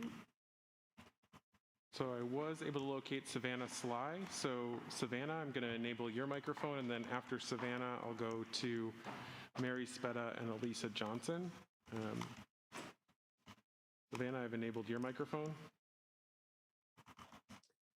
Hi there, can you hear me? Yes. Great, thank you so much. Hi, my name is Savannah Sly, and I'm a sex worker. I'm 37. I've been a sex worker since I was 18. I grew up in White River Junction, Vermont. I spent half my time living in White River Junction, Vermont, and also Seattle. I've worked in Burlington a lot, and I'm here to speak in support of the changes to the Burlington City Council charter that would remove outdated and harmful language regarding sex workers. It's my understanding that this proposal would not decriminalize sex work, but would make changes to sexist and archaic language. I support these language changes. I have been a sex worker since I was 18, and I'm no stranger to stigmatizing language that dehumanizes people in my line of work. Stigma is a social tool that makes discrimination and violence against a specific class of people permissible. In removing stigmatizing language from the city charter, Burlington takes a big step towards meaningfully addressing the safety needs, rights, and dignity of sex workers. As someone who has experienced both coercion and independence in the sex trade, I feel firmly that changes such as the one being considered today are imperative for having real conversations about safety and bodily autonomy. Thank you so much for your time today. Thank you. Our next speaker is Mary Spetta, to be followed by Elisa Johnson, Laura Ramirez. We also have Jay Benke, Grace File, Nicole Bell, and Christian Eduardo, just so that folks know who's coming up. I'm going to go to Mary Spetta now. And Mary, I have enabled your microphone. Hi, can you hear me? Yes. Hi, my name is Mary Spetta. I'm a researcher, a leader, and a survivor of the commercial sex trade, and I'm also the Chief Impact Officer of Amira. We are one of the largest providers of exit and aftercare services for women exiting the commercial sex trade in New England. I'm speaking regarding the resolution on the sex worker charter. In our 10 years of work, we've served more than 400 women exiting prostitution. 61% of the women we have served in our residential program were sold for sex in Vermont at some point during their time in the sex trade. We've learned through these women's stories that the commercial sex trade is particularly active in Burlington and is directly connected to gang activity. Those who survived the Vermont sex trade experienced brutalization from gangs, hospitalizations for broken pelvises, needing complete jaw replacements, severe beatings, electrocutings, and shootings. They experienced physical humiliation, such as having their head shaved. Their family members were targeted by sex buyers, and they have an inability to go back to areas out of fear for their lives. Most of this violence was experienced at the hands of sex buyers. This is particularly significant as the sex trade follows the basic economic laws of supply and demand. When demand increases, prices decrease rapidly. We know from our colleagues in other parts of the world where the sex trade has been fully decriminalized that the price of sex is lower. And when the purchase of sex is no longer illegal, demand increases significantly. When demand increases, the violence I just described also increases. We recognize that some people choose to participate in the sex trade, but they are in the minority. The data show that as many as 89% of people in prostitution want a way out of the sex trade, and many are there without a trafficker because they have no other way to survive. The problem with full decriminalization is not the decriminalization of those sold for sex, but the decriminalization of sex buyers. Symbolic or not, this resolution does not make people sold for sex safer. I urge you to reconsider this resolution and be in conversation with those of us actively working in this field to explore other solutions that have been shown to actually benefit those in prostitution. Thank you. Our next speaker is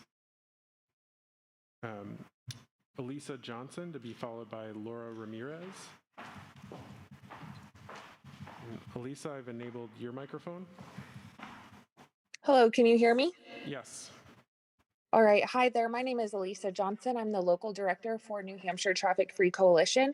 I'm also a member of New Englanders Against Sexual Exploitation and a foster mom to an at-risk youth. And I'm calling in today to ask that you not decriminalize the sex trade in Burlington.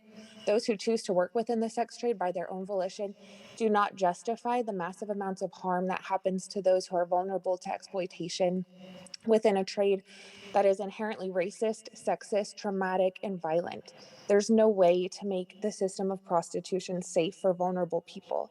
It's an act in which someone who wants to have sex uses money as a coercive force to coerce someone who doesn't want to have sex with them.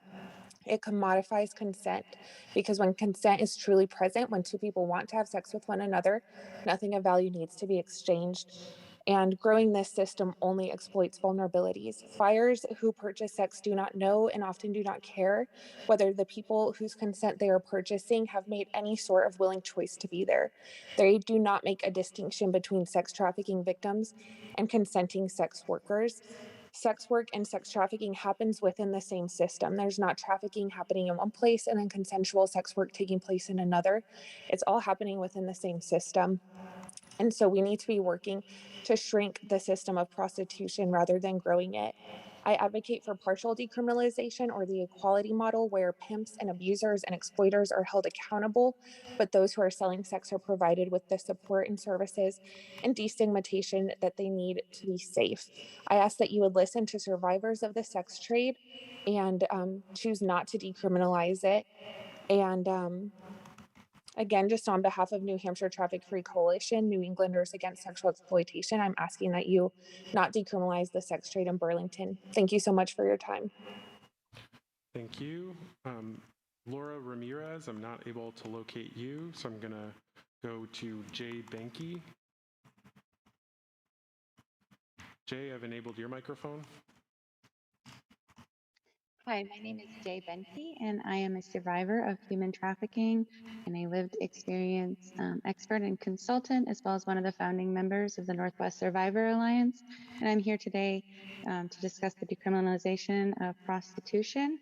I would like to amplify the voice of Michael Shively with NCOSI. He's a senior advisor on research and policy, who has proposed an amendment to the language that the city shall have the power to prohibit and punish for prostitution. And this is more in line with the equality model, which gives sex workers what they want and that they will not be criminalized or stigmatized, and that the stigma will go where it belongs, which is with the buyer and the traffickers and the brothels. I personally have identified longer as a prostitute, longer than I have been able to identify as a human trafficking survivor, because it is not something that you can really identify as while you are trapped in that sort of life. There is the notion that legalizing prostitution somehow creates safety. This has no meat behind it. I personally, in just 1 year of my trafficking experience, was sexually assaulted and or raped by over 24,500 men. None of this was consensual. There was no way for them to verify this was consensual, and it didn't care. Also, there is no way to screen for safety. I personally now live as a permanently disabled person who has lost organs and had multiple surgeries and tens of thousands of dollars in medical bills as a result of the inherent violence that was inflicted upon me, including suffocation and beatings. I ask that you please do not get rid of the language, amend it. Thank you. Thank you. Our next speaker is, I'm still not able to locate Laura Ramirez. So I'm going to go to Grace File. Grace, I've enabled your microphone. Hi, I'm here not to share my own words, but more importantly, these words verbatim from Carol. Carol's home at Sears Lane was destroyed on Friday, and she's in a lot of distress, but she wants to be heard. I was wondering what gives you the right to kick somebody when they're down, to take everything from somebody and destroy it when they politely ask if you could hold it because they had a place to go, but couldn't get it moved until this weekend. What gives you the right to take everything from somebody and destroy everything they worked so hard to get?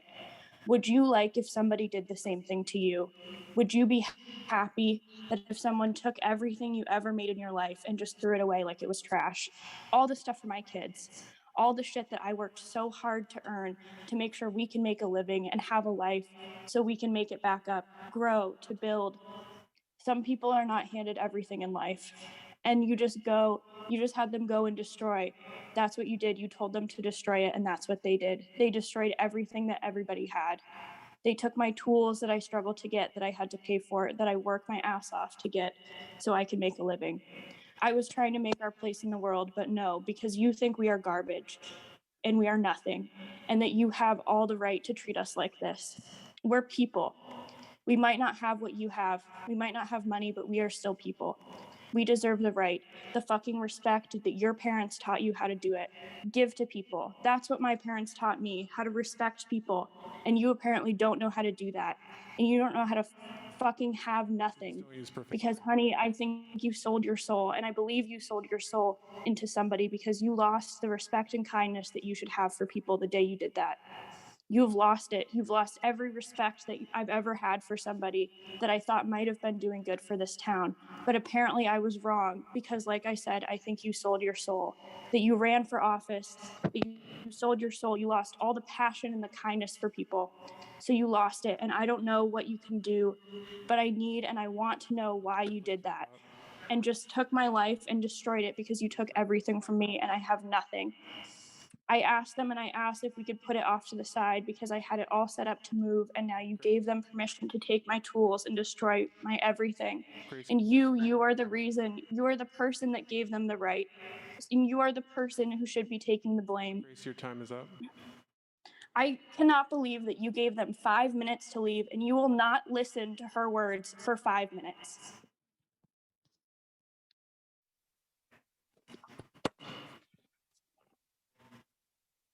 Our next speaker is, I cannot locate Christian Eduardo or Nicole Bell, so I'm going to go to Michael Schiffiliti.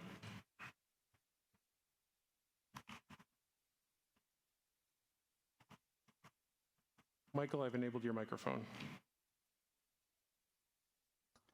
Okay, can you hear me now? Yes. Okay. The charter change regarding prostitution is not only symbolic. The proposal to remove the charter language without replacing it with better language will have consequences, particularly if supporters of decriminalization succeed in repealing the state prostitution laws. Under full decriminalization, prostitution may occur at literally any location in the city, including parks, schools, homes, hotels. If it's not illegal, there is no limit to where it can happen. Prostitution ordinances will allow the city to prohibit it from occurring where it is a problem. Although the city council voted already to remove these ordinances, the city charter would authorize the city to create new ordinances as needed if it becomes a problem. It's kind of hard to understand why it's so critical to remove these the charter language without replacing it. One argument is that it's inconsequential and it's still illegal, so it's not a big deal at all. But then again, why bother if it's not worth doing? Removing it from the charter entirely positions the city to be unable to regulate the behavior under full decriminalization. The language mentioned by one of the prior speakers is not my language. It's from Rutland, Vermont. The charter for Rutland, Vermont says simply that the city shall have the power to prohibit and punish for prostitution, period. Simple, direct, free from sexism, racism, archaic language, but it still retains the city's ability to create ordinances to regulate prostitution where and when it proves to be problematic, and it will. We don't have to speculate about what will happen. Every place it has been decriminalized, it's gone badly. These proposed, I'll stop. Thank you very much. Time is up. The next, so I was not able to locate Marissa Fernandez. So I'm going to go to Esperanza Fonseca. Esperanza, I've enabled your microphone. Hello, my name is Esperanza Fonseca. I am a survivor of prostitution. I'm also a member of the organization Affirm. We are a transnational feminist organization made up of women of color across the country, including in Vermont. I wanted to speak to you today to urge you to strongly reconsider changing the language on prostitution. While I think that we all agree that that language needs to be updated, the reality is that this is step one in a much larger plan to decriminalize pimping, brothel owning, and sex buying.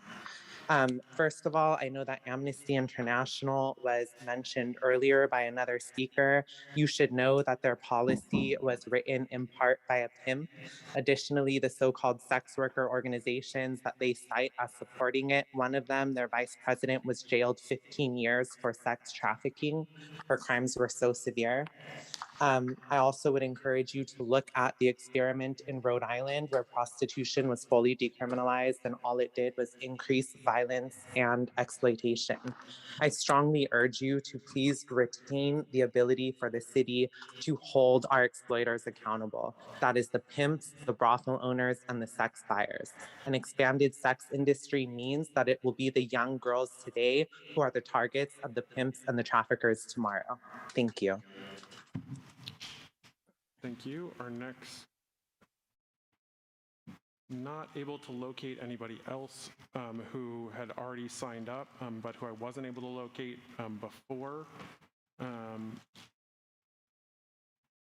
me just make sure again.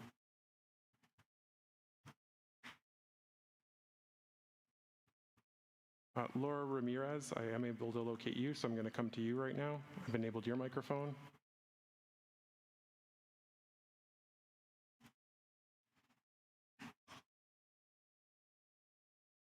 Laura Ramirez, it looks like you're on mute.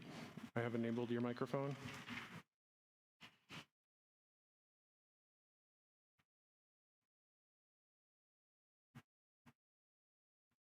Laura, you'll need to unmute yourself.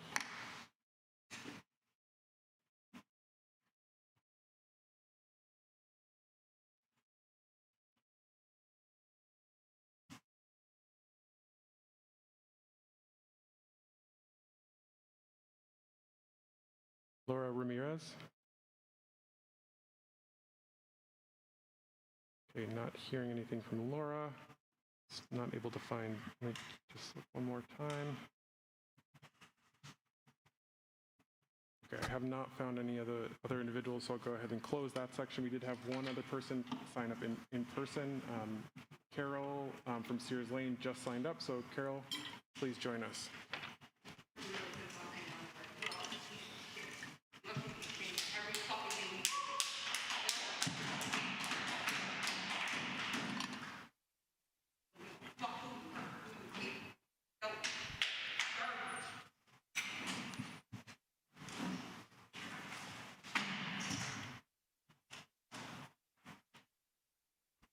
All right, I don't have any others who have signed up for public forum this evening, so we'll go ahead and close the public forum.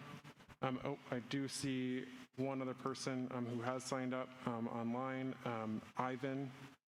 So Ivan, I will recognize. Ivan, I've enabled you. Hi, can everybody hear me? Yes, go ahead. Excellent. Okay, so my name is Ivan. I have been helping defend the public land that is and will always be the Sears Lane community. Like so many of the colonists that came before the city council, the names we give places remain, just like the names our country had before becoming Sears Lane also still exist and should be spoken. Turtle Island. Before continuing, important to note that the toe, who will for now remain unnamed because apparently directing comments at people's unwarranted since we're all children and incapable of taking criticism, is contracted to help developers of Sears Lane once it is cleared, and also the firm he works for is run by someone who donated some serious money to Myro's re-election campaign. So, concerned citizen about the nature of homelessness in Burlington was cute, but not accurate. Second point, that the housing the folks of Sears Lane were guaranteed are currently being turned out from under them. Just today, a comrade sat with me to tell me that she rushed to move someone out of a motel who had been kicked out because her time was up. So guaranteed housing my ass. In the spirit of my grandfather, whose family developed in a cycle of abuse that came with trying to assimilate in this country, I'm going to put a curse on the members of City Council and those who are listening right now. The first frozen body we find as a result of your atrocities, I hope you think of this moment, of the moments that preceded it, the pleading voices, the cries, and the tears of the people being held at gunpoint. The ones at gunpoint a few days ago, the others a few centuries ago, the blood that soaks the soil, the bones that feed our plants. We do not own this land. You have no right to kick people off of it, let alone send their belongings to a landfill, including priceless family heirlooms and medications. I expect I will be getting calls to treat the people for the latter in the coming days. I expect my limited medical knowledge, I won't be able to do much. But it's more than scratching my non-existent balls like land developers like Russ Scully count their money and talk about putting buildings on land with skeletons underneath. I hope you're ashamed. I hope your dreams are haunted by the ghosts of the people who died defending this land from invaders, and not just the ones of Sears Lane. Thank you. That will conclude our public forum for this evening, and we will move into our deliberative agenda. So we'll continue with item number 4, which is climate emergency reports. Do any councilors have any climate emergency reports to offer?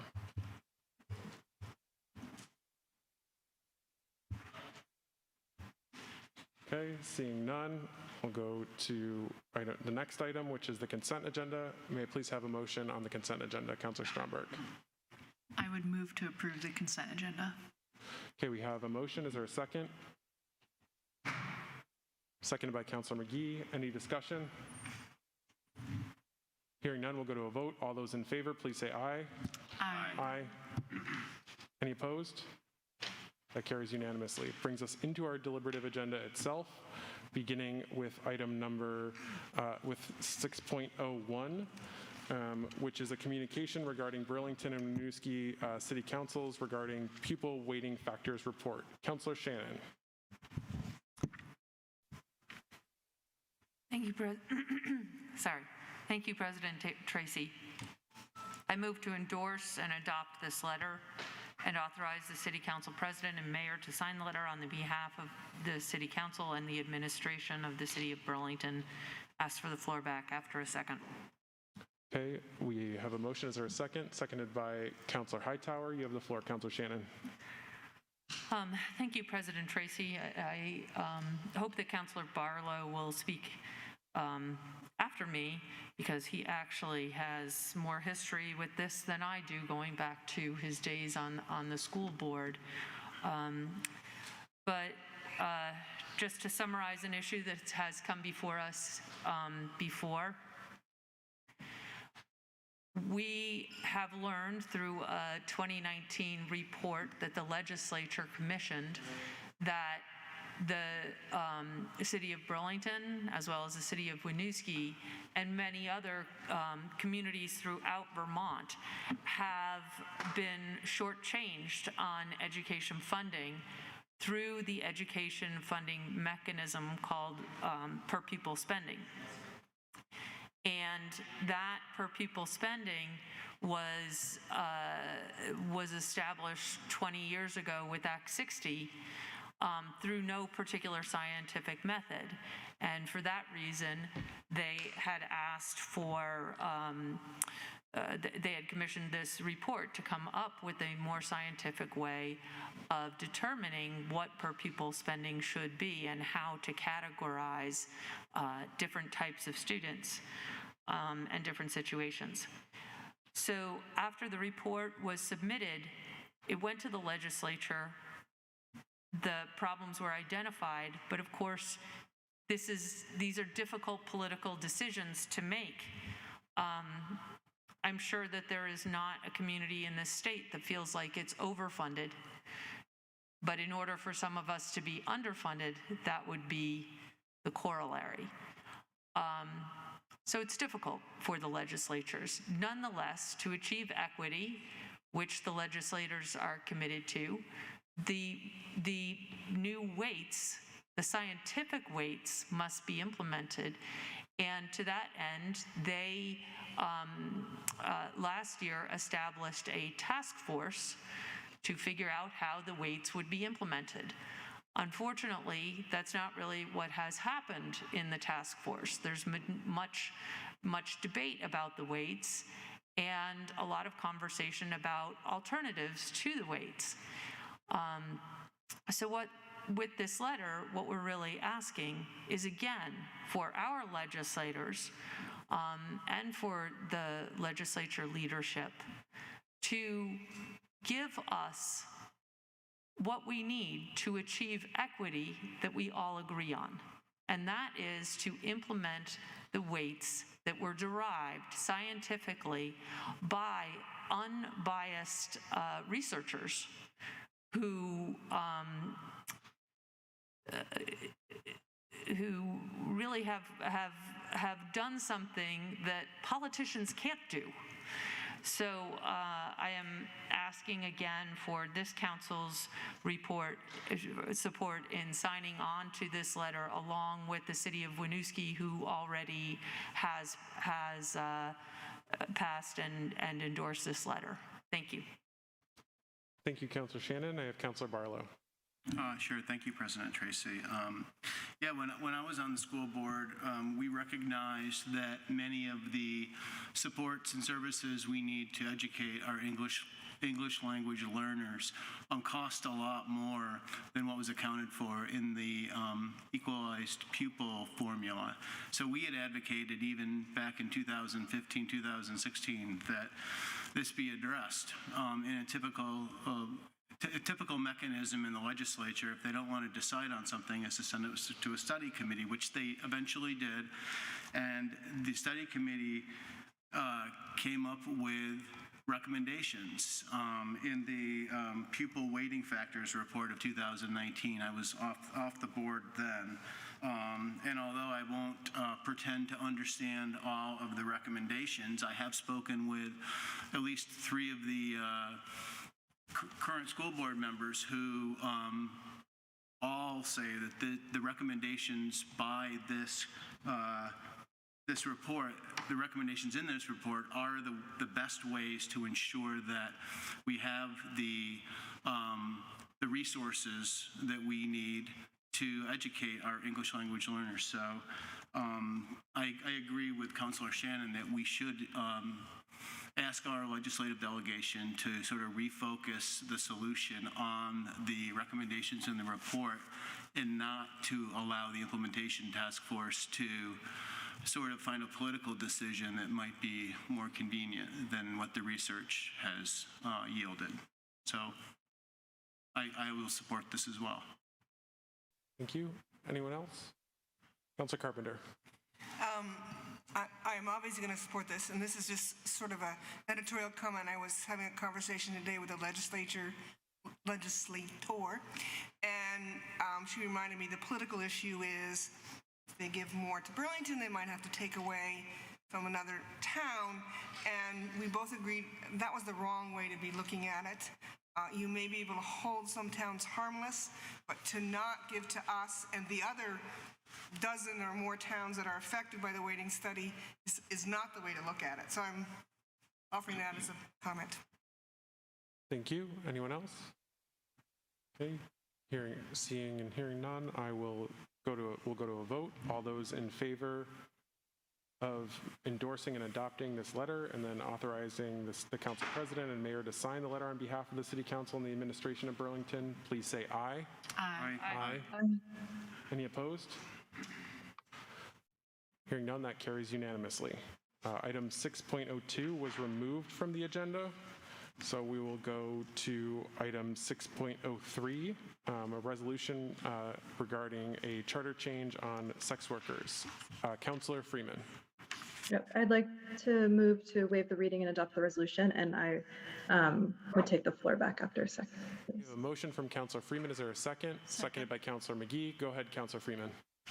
Yeah, thank you so much for the opportunity to speak on this. I introduced it quite a bit ago for referral to the Charter Change Committee that came up from, as I mentioned at the time, the sort of mass shooting in Atlanta, which took place in or targeted sex workers, prompted me, I think, to look at what we have on the books in Burlington and to refer this to the Charter Change Committee. I want to say also that I've been excited to see, since bringing it forward that time and since that there's been unanimous or near unanimous support for this shift in our city's language.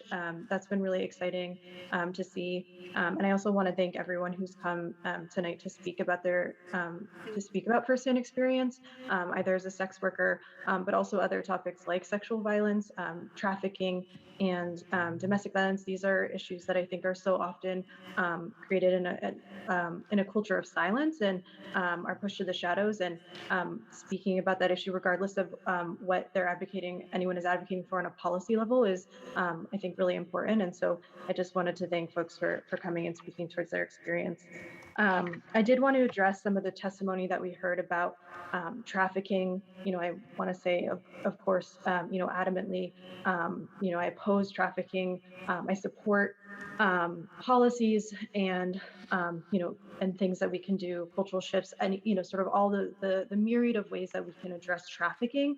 I do want to say that, and I think one of the speakers said this exactly, that sex trafficking and sex work, consensual sex work, are just two separate issues. And this is something that I brought up in Charter Change Committee when there was a question about, should we just, instead of striking this language and repealing it, should we instead include language here that talks about trafficking, or there was also someone tonight, I think, mentioned support for the equality model, which is separate, has to do with sex work policy, or policy specifically around sex work. And I think specifically around trafficking, and also just like in the sense of whether we should just repeal this. I really don't think that it makes sense to conflate trafficking here in this charter change. I think the strike all makes the most sense to me. The language is antiquated, and I think it was Representative Colburn who said that the state is really equipped to sort of address this on a larger level and look at all the sort of sources and to hear perspective on this going forward.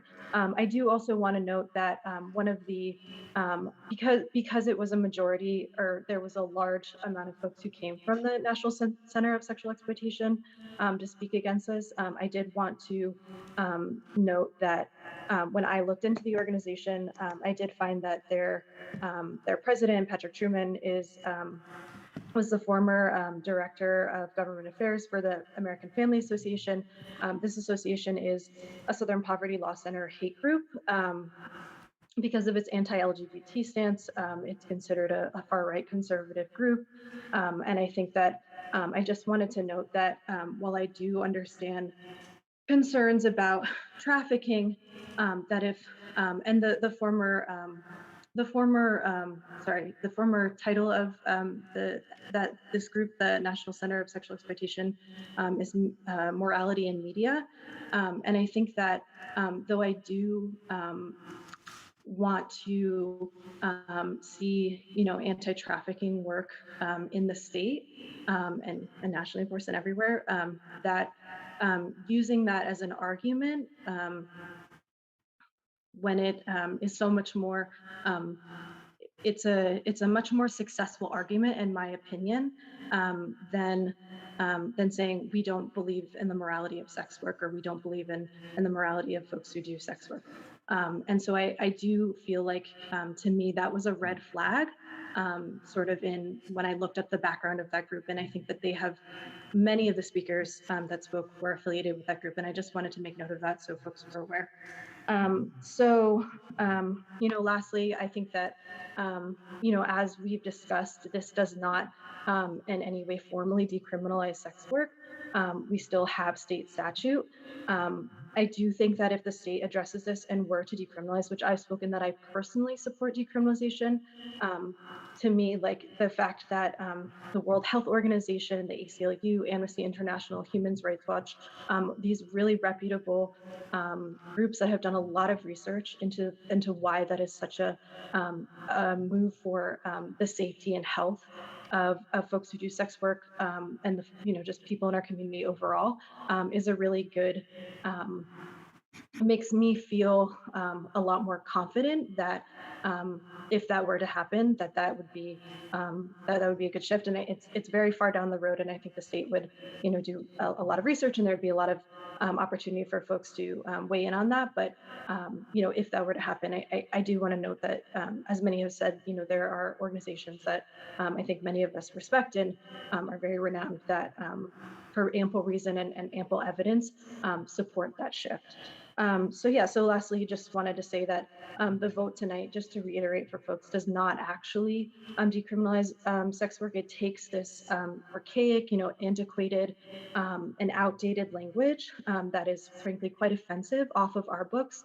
The state will be responsible for, for further sort of statute on this, and I really hope that the majority of us can support this. I think it's the right move for our community. So thank you so much, and again, thank you to everyone who came. There was a lot of testimony, and thank you to the city for deliberating on this issue. Appreciate it. Thank you, Councilor Freeman. I don't have anyone in the queue. Councilor Barlow. Thank you, President Tracy. We've heard a lot about how if we strike this tonight, we'll either decriminalize or we'll be on the road to legalization. And although the sponsor of the original resolution is supportive of decriminalization, our council vote up or down tonight won't make decriminalization any more or less likely. It's my view that decriminalization decisions will never be made at the city level, and it's inconceivable to me that the state would allow Burlington to have a different set of rules with regard to sex work than the rest of the state. And I'll point to our charter changes on common sense gun laws that remain bottled up in the legislature to this day. A patchwork of different municipal laws on the issue wouldn't be helpful to advancing the necessary protections and supports for those that are exploited or victimized either. I support the charter change, but not because I support decriminalization of sex work in the city. Our current charter language should be updated to remove the archaic language, just like the archaic and sexist ordinance language we already voted to remove.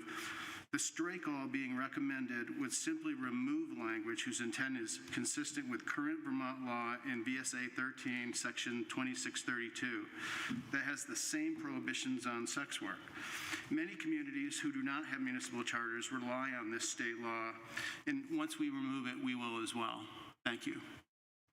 Thank you, Councilor Barlow. Don't have anyone else in the queue. Councilor Stromberg. Yeah, thank you.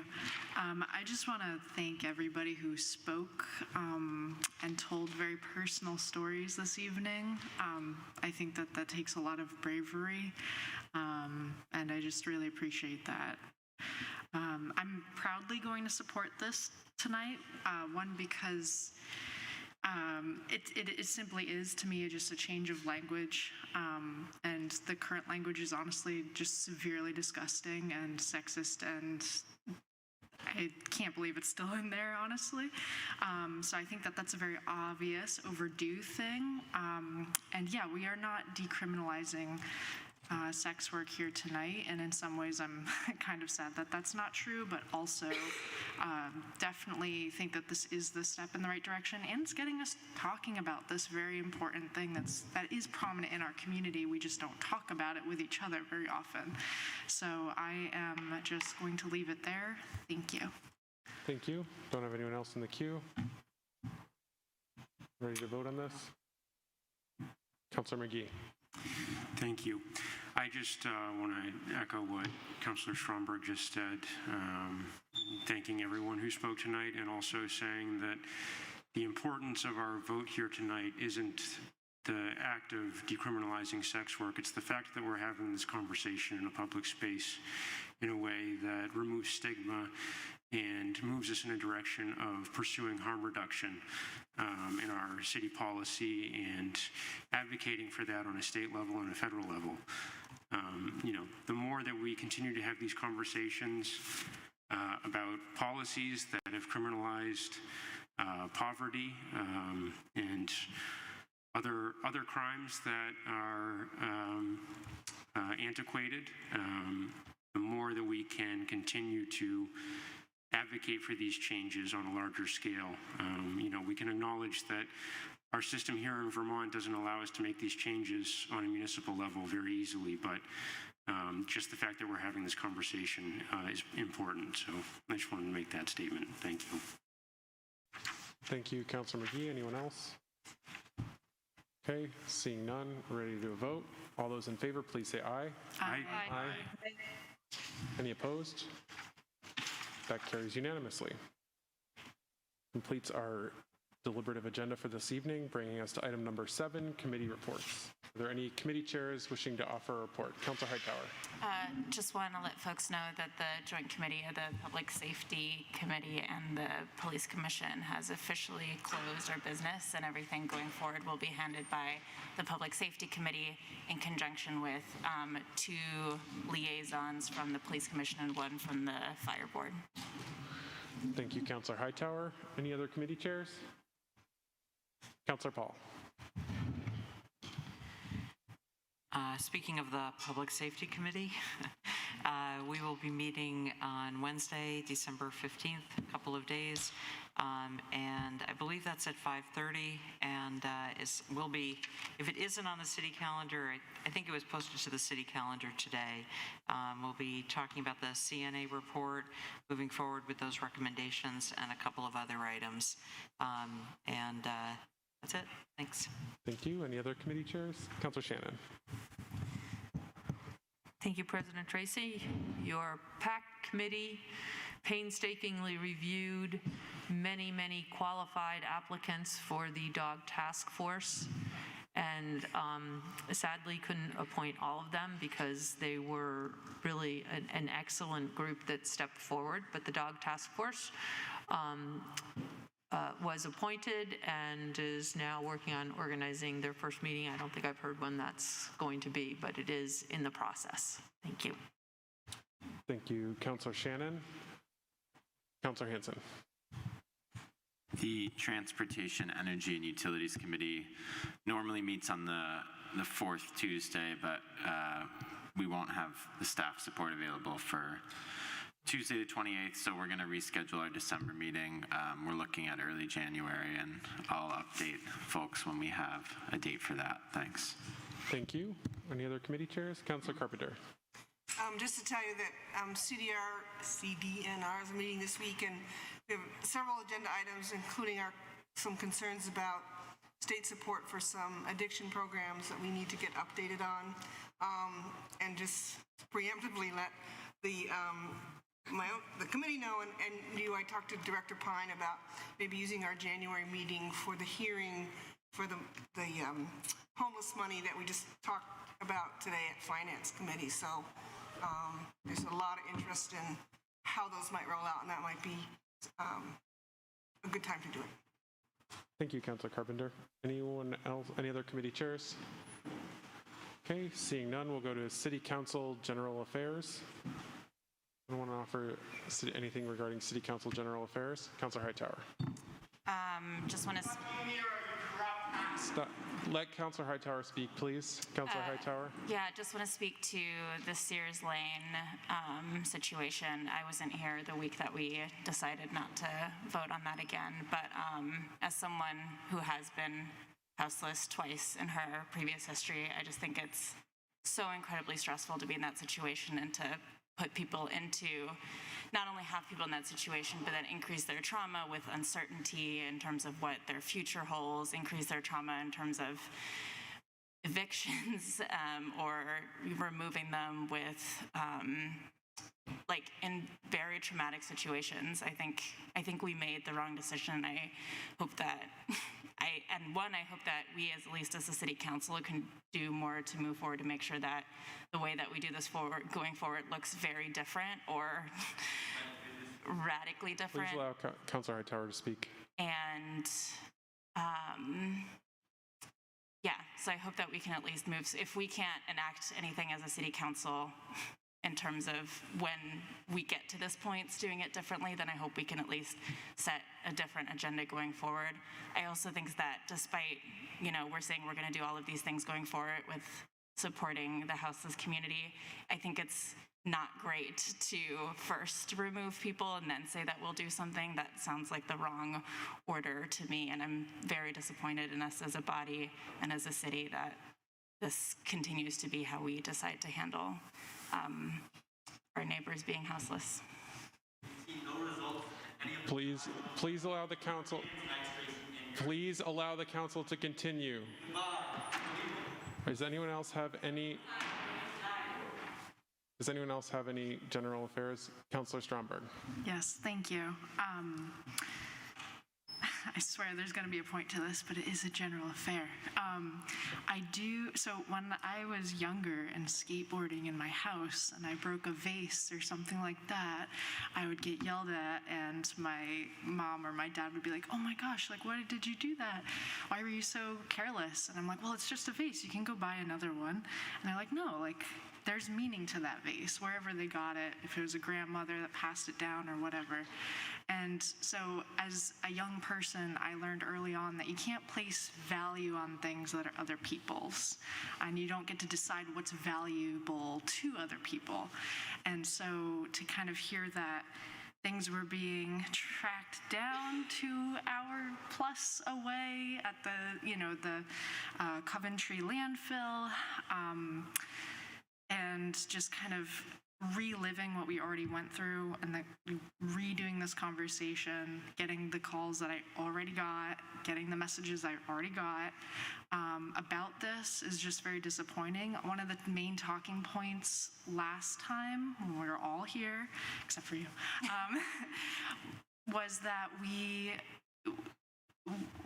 wanted more collaboration and communication as in terms of the plan here, and a little bit of a heads up, more than a memo or something put out a little bit beforehand, but like an actual, like, what are we gonna do now, as it gets colder out. And so I am just really kind of disgusted at this kind of heartless action that was done as we know it's getting colder out, and there just isn't really a plan. And a lot of the community partners that we say we're working with, we're not really heavily involved with that at all, and kind of brought into it afterwards. And I just don't understand why that was the case. And I don't know why I, as a counselor, just didn't know that this was going to happen. Like, really, I understand a lot of things on both sides, and I don't know how to convey that clearly without just saying that the way I just did. But that's not, this is just a very inhumane situation, and we're causing it. We're literally causing that. So I just thank you for telling your story, Councilor Hightower, and I really hope that moving forward, we really actually do provide people housing through the winter at whatever cost. That shouldn't matter. When it's life and death, it really just doesn't. And we do need to come up with a plan, and we do need to collaborate and communicate. So I just really want to leave off on that, I guess. Thank you. Thank you, Councilor Stromberg. I have Councilor Hanson.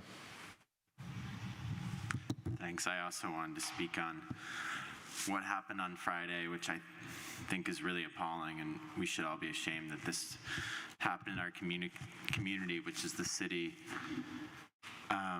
destroying people's only home and disposing of people's only belongings without warning, and without even coordinating with partners that have been involved down at Sears Lane, trying to connect people with resources. People lived at Sears Lane, and people continue to live at other encampments throughout Burlington because they don't have other options, which is a reflection of the fact that we have more work to do as a government, as a city government, as a society, to create systems that give people options. But we haven't done that yet, and so now people seek out shelter where they can find it, and Sears Lane was one example of that, and there's others throughout the city.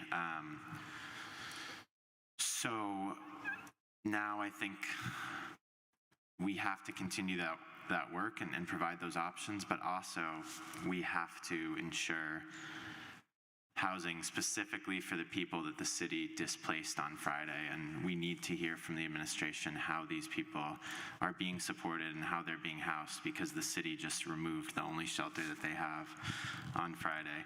I think the council also needs to change policy, and we'll be working on that hopefully as soon as a week from today, or as soon as we can, where we need to ensure that nothing like this is able to happen going forward. And that's on us, and that's our responsibility to change city ordinance and not give the administration the power to take an action like this. Thank you.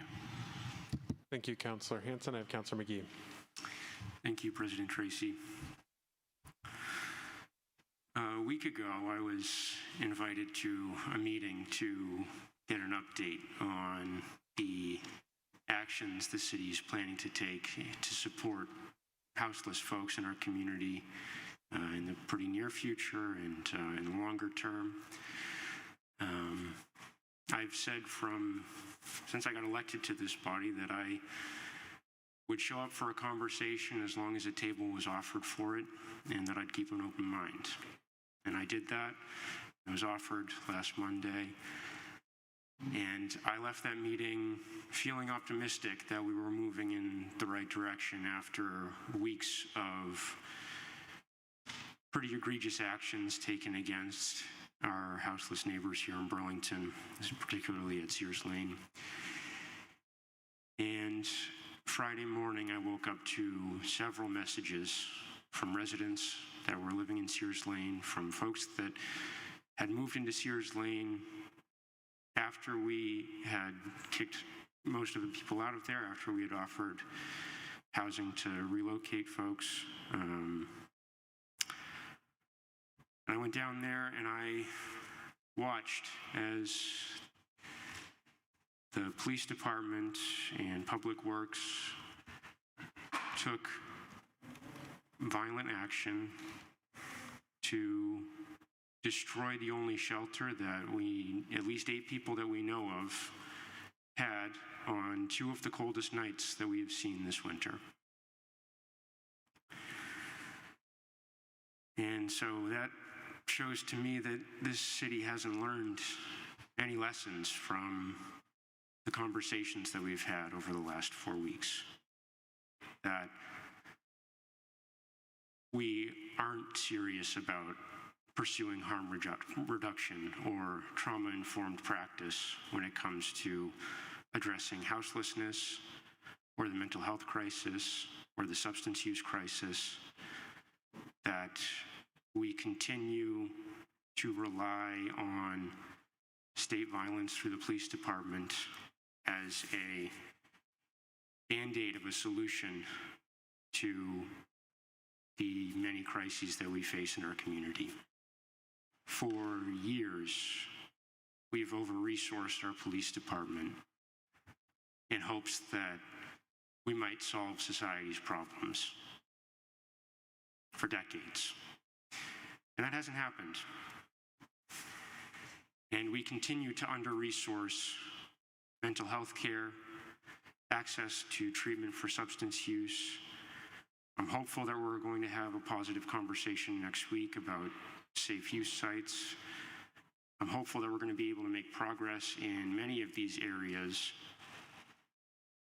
But Friday's action was in direct contradiction to all of those efforts.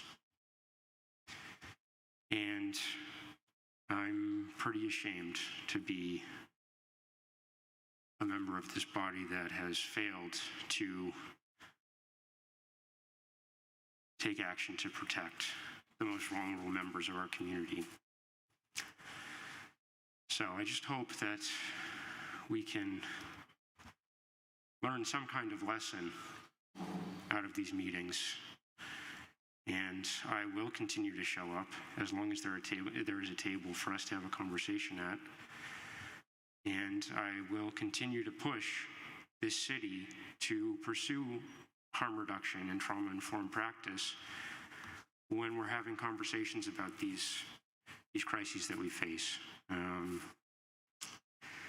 I just want to say that I'm grateful for the work that many city departments, including the CJC, have done to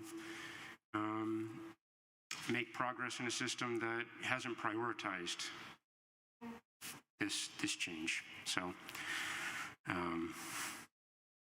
that's all I have. Thank you. Thank you, Councilor McGee. Any other councilors? Councilor Shannon. Thank you, President Tracy. I have a different view than others who have commented on this, and I've had that view for a whole lot longer than anybody else at this table, and I've had it on a daily basis. Sears Lane is continually painted as some kind of utopia or life-saving winter housing option. It was a death trap. That's what our fire chief told us. Someone was certain to die there this winter if it continued.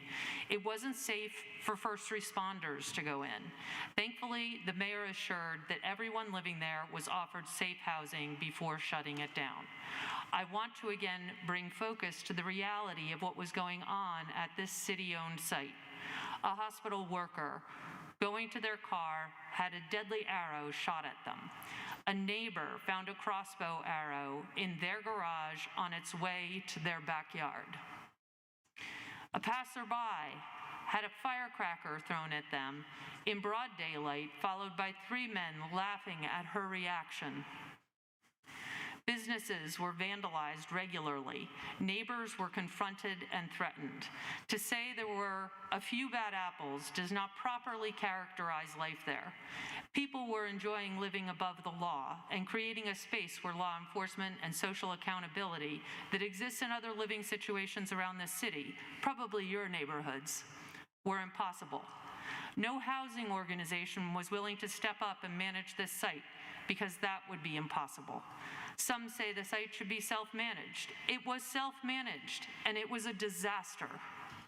While this council voted 11-1 against smokeless fire pits due to potential negative impacts on neighbors, Sears Lane neighbors and occupants were subject to regular bonfire-sized toxic burns directly adjacent to gas cans and other explosive items.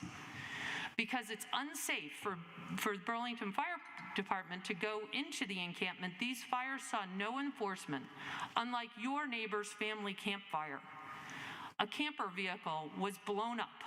A campsite was torched, along with all the individual's belongings when this person was unwelcome by other campers. Campers were victimized by campers. There were many loud and lengthy fights, night after night. To portray this as a place for peaceful, independent habitation fails to look at the reality of life in this encampment. Vigilantism, another word for self-managed, was the only form of law. Drug dealing was a daily business, and so was theft. Piles of stolen bicycles and other stolen property. Not everyone in the encampment was a criminal. Many were victims, and some were there simply as a lifestyle choice. People were offered housing, which could well save their lives. One very young camper came here and told us that spending last winter in the encampment led to her hands becoming so frozen she suffered permanent nerve damage. She was offered housing. Having housing allows people to start rebuilding their lives. Housing is the humane response. Allowing the hazards and squalor at Sears Lane to continue is not humane. There was well more than 30 days warning. It was plastered with no trespassing signs for everyone to see.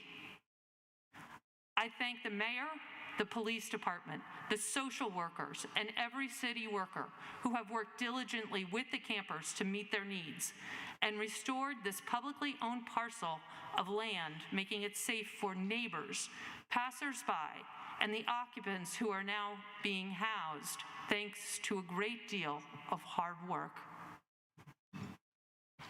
Thank you, Councilor Shannon. I don't have anyone else in the queue. Councilor Jay.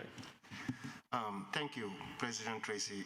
I mean, I think we need to ask ourselves, you know, are we elected leaders and called to work with the mayor, or are we activists? Which one? Sometimes I get confused. Which one are we? Wednesday, I was at Seattle.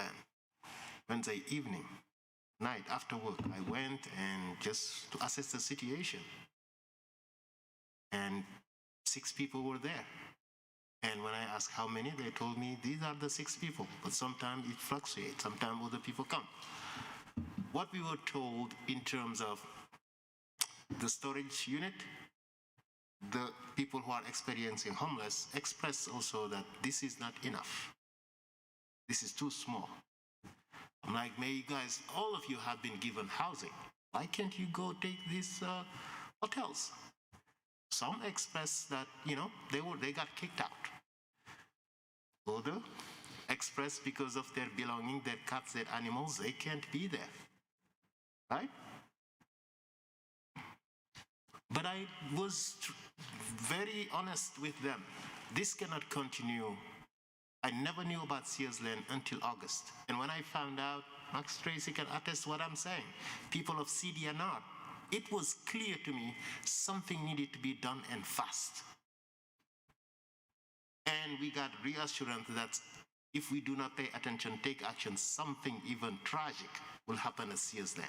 2 resolutions came forward here. And I said no to both of them. Because from my perspective, the city was very clear. Let's find an organization that can manage that site. I think that's where we needed to step up and just say all of these organizations that are here in the city, Food No Bomb and I don't know what and what, are they organizations that can run this site? Nobody want to step up. And when there is a problem, everybody wants to now become an activist. I'm not an activist. I'm here to do what's right. I'm here also to listen the businesses, the taxpayers, the residents, what are their concerns also, and try to balance everything. Sears Lane could come back, but not this. But from my perspective, what is interesting is what we need to hear from is from the mayor about what is his plan about homelessness, affordable housing in general. Other than that, I think if you have extra room, share it with somebody else that you would, I want everybody to be safe. And, but I am really in agreement that yes, there could have been a better management coordination with CVOO about the dismantlement. there could have been done that, at least. There could also have been some communication from the administration to the council. This is what we're doing, even if this is 2 hours, 3 hours, this is gonna happen, at least we know. Just like you, Councilor Maggie, text messages and Google, I don't know, how do you call it, messengers also were coming because it was abrupt. And from my point of view, better coordination and also communication can bring us a long way. Thank you. Thank you, Councilor Jang. Anyone else? Okay, seeing none, we'll move on. City Council President, council updates. One thing that I did just want to note for folks is that the reappraisal committee applications are due on the 15th. So we got two more days. So I believe it's by close of business on the 15th. So please if you know of folks who were interested, please let them know so that we have those applications to consider. And we'll be looking to make those appointments soon thereafter. If counselors are interested in serving again, if you haven't already let me know that you're interested in serving, please do so. And that's all I had for this evening. Turn it over to Mayor Weinberger. Thank you, President Tracy. I'd like to address first update. There was a written communication on this earlier in the day, but I want to reiterate several points about the city's COVID response. We are now testing on a weekly basis for the Omicron variant. The first tests were made from samples from December 5th and 6th, and the results came in showing no detection of the Omicron variant or mutations associated with the Omicron variant. At the end of last week, we will be testing again on a weekly basis going forward. It's good news that there is not indications that Omicron is here yet, although, of course, we're still, like the world, waiting and watching as scientists try to figure out the significance of the Omicron variant. One of the first things that has become clear is that boosting of your vaccinations, if people's vaccines are older than, certainly older than 6 months, I think there's starting to be some indication of even shorter than that, with the Omicron variant, offers significant additional protection from infection. So that is something we're strongly encouraging that everyone consider doing if they have not gotten a boost yet.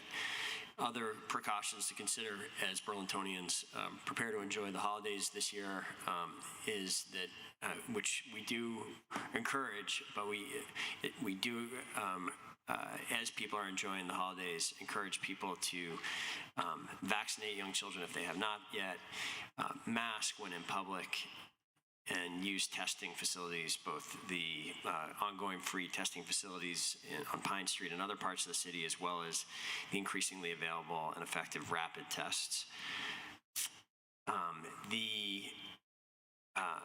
I do want to share with the council that it is the administration's plan to, given that from our perspective, very little has changed since we put in place the mask mandate a couple of weeks ago, other than the fact that the rollout of this policy has been widely adopted and seemingly largely relatively few complications with it. It is our recommendation that the council at its meeting next week take action to extend the mask mandate through the month of January, essentially with very few changes from the original policy. We will be offering language by Thursday on some very minor changes, but otherwise we're recommending that the council vote next Monday to extend it for a month. There's not another regularly scheduled meeting before the policy would lapse. And so this is, we're working to make it possible for the council to take that action next week. If the situation improves considerably over the month of January, of course, which is possible, there has been some, Sometimes transmissions have reduced steeply, and if that were to happen over the course of January, there are provisions in place where the ordinance would no longer could be suspended if the conditions were to significantly improve. We'll have more conversation on that next week, but did want to give everyone a heads up that that was coming. One other point, I'll probably say this next week as well, but it is, I think, important for everyone to know that Highlight is on again for this year. There will be both in-person and virtual events, and we appreciate BCA and our partners that are leading this effort once again, and encourage Burlingtonians to make plans and to come out and enjoy New Year's Eve with us. I will now share a few thoughts and updates with respect to Sears Lane. And I appreciate that Councilor Shannon has spoken at length, and I will try not to be repetitive of the many inaccuracies that have been stated by colleagues at the table about the situation at Sears Lane and the administration's actions. President Tracy, I do feel a need to state that the statement put out by progressives on Saturday, and then some of what we've heard again tonight, are hollow, inaccurate comments by counselors who, in the face of serious public safety and public health challenge, apparently believe that we should do nothing at all. The building hazards were so severe that the fire chief came and predicted deaths at Sears Lane this winter if the city did not take urgent action. The threats to neighbors and first responders were acute as well, as we've just had recounted. Far from creating harm, as has been asserted again and again by our colleagues, the administration and our partners worked hard for months to secure better, safer housing options, and succeeded in that for over 30 of the former Sears Lane campers. We continue to do that work last week as the encampment, as of Friday morning, offering assistance to all campers still on site, and we have confirmed that 3 of the 6 campers who are on the site that morning have found alternative housing. Of the other 3, 1 is camping elsewhere, and 2 have not returned our outreach calls.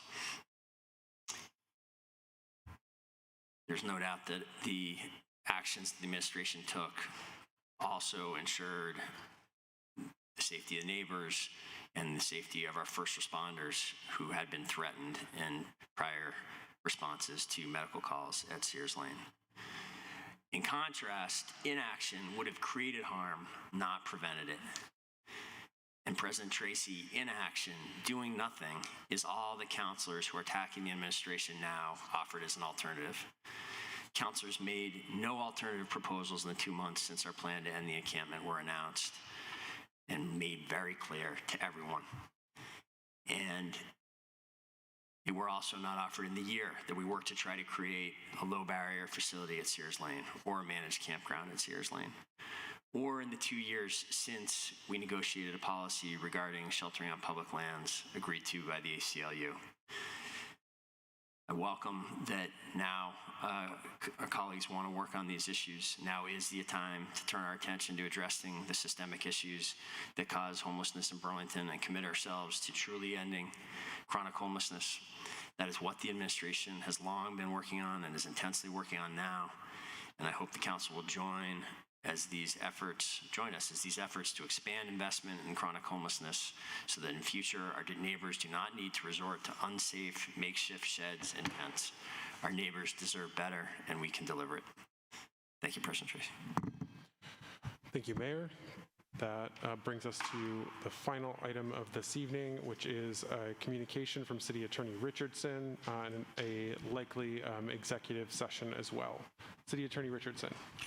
Sure, if I may offer as way of background, and this is the portion that was made public in the statement about this.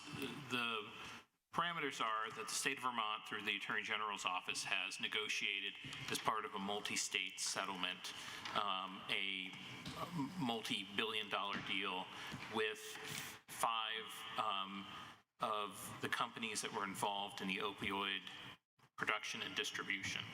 They are roughly 2 settlements.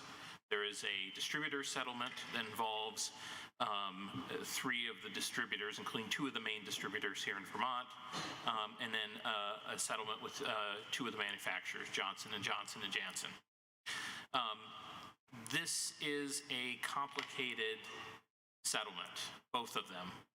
This rivals in some ways the tobacco litigation in the 90s that produced similar types of settlements, in that it has incentives, it has filters, it has breakdowns of how the money comes.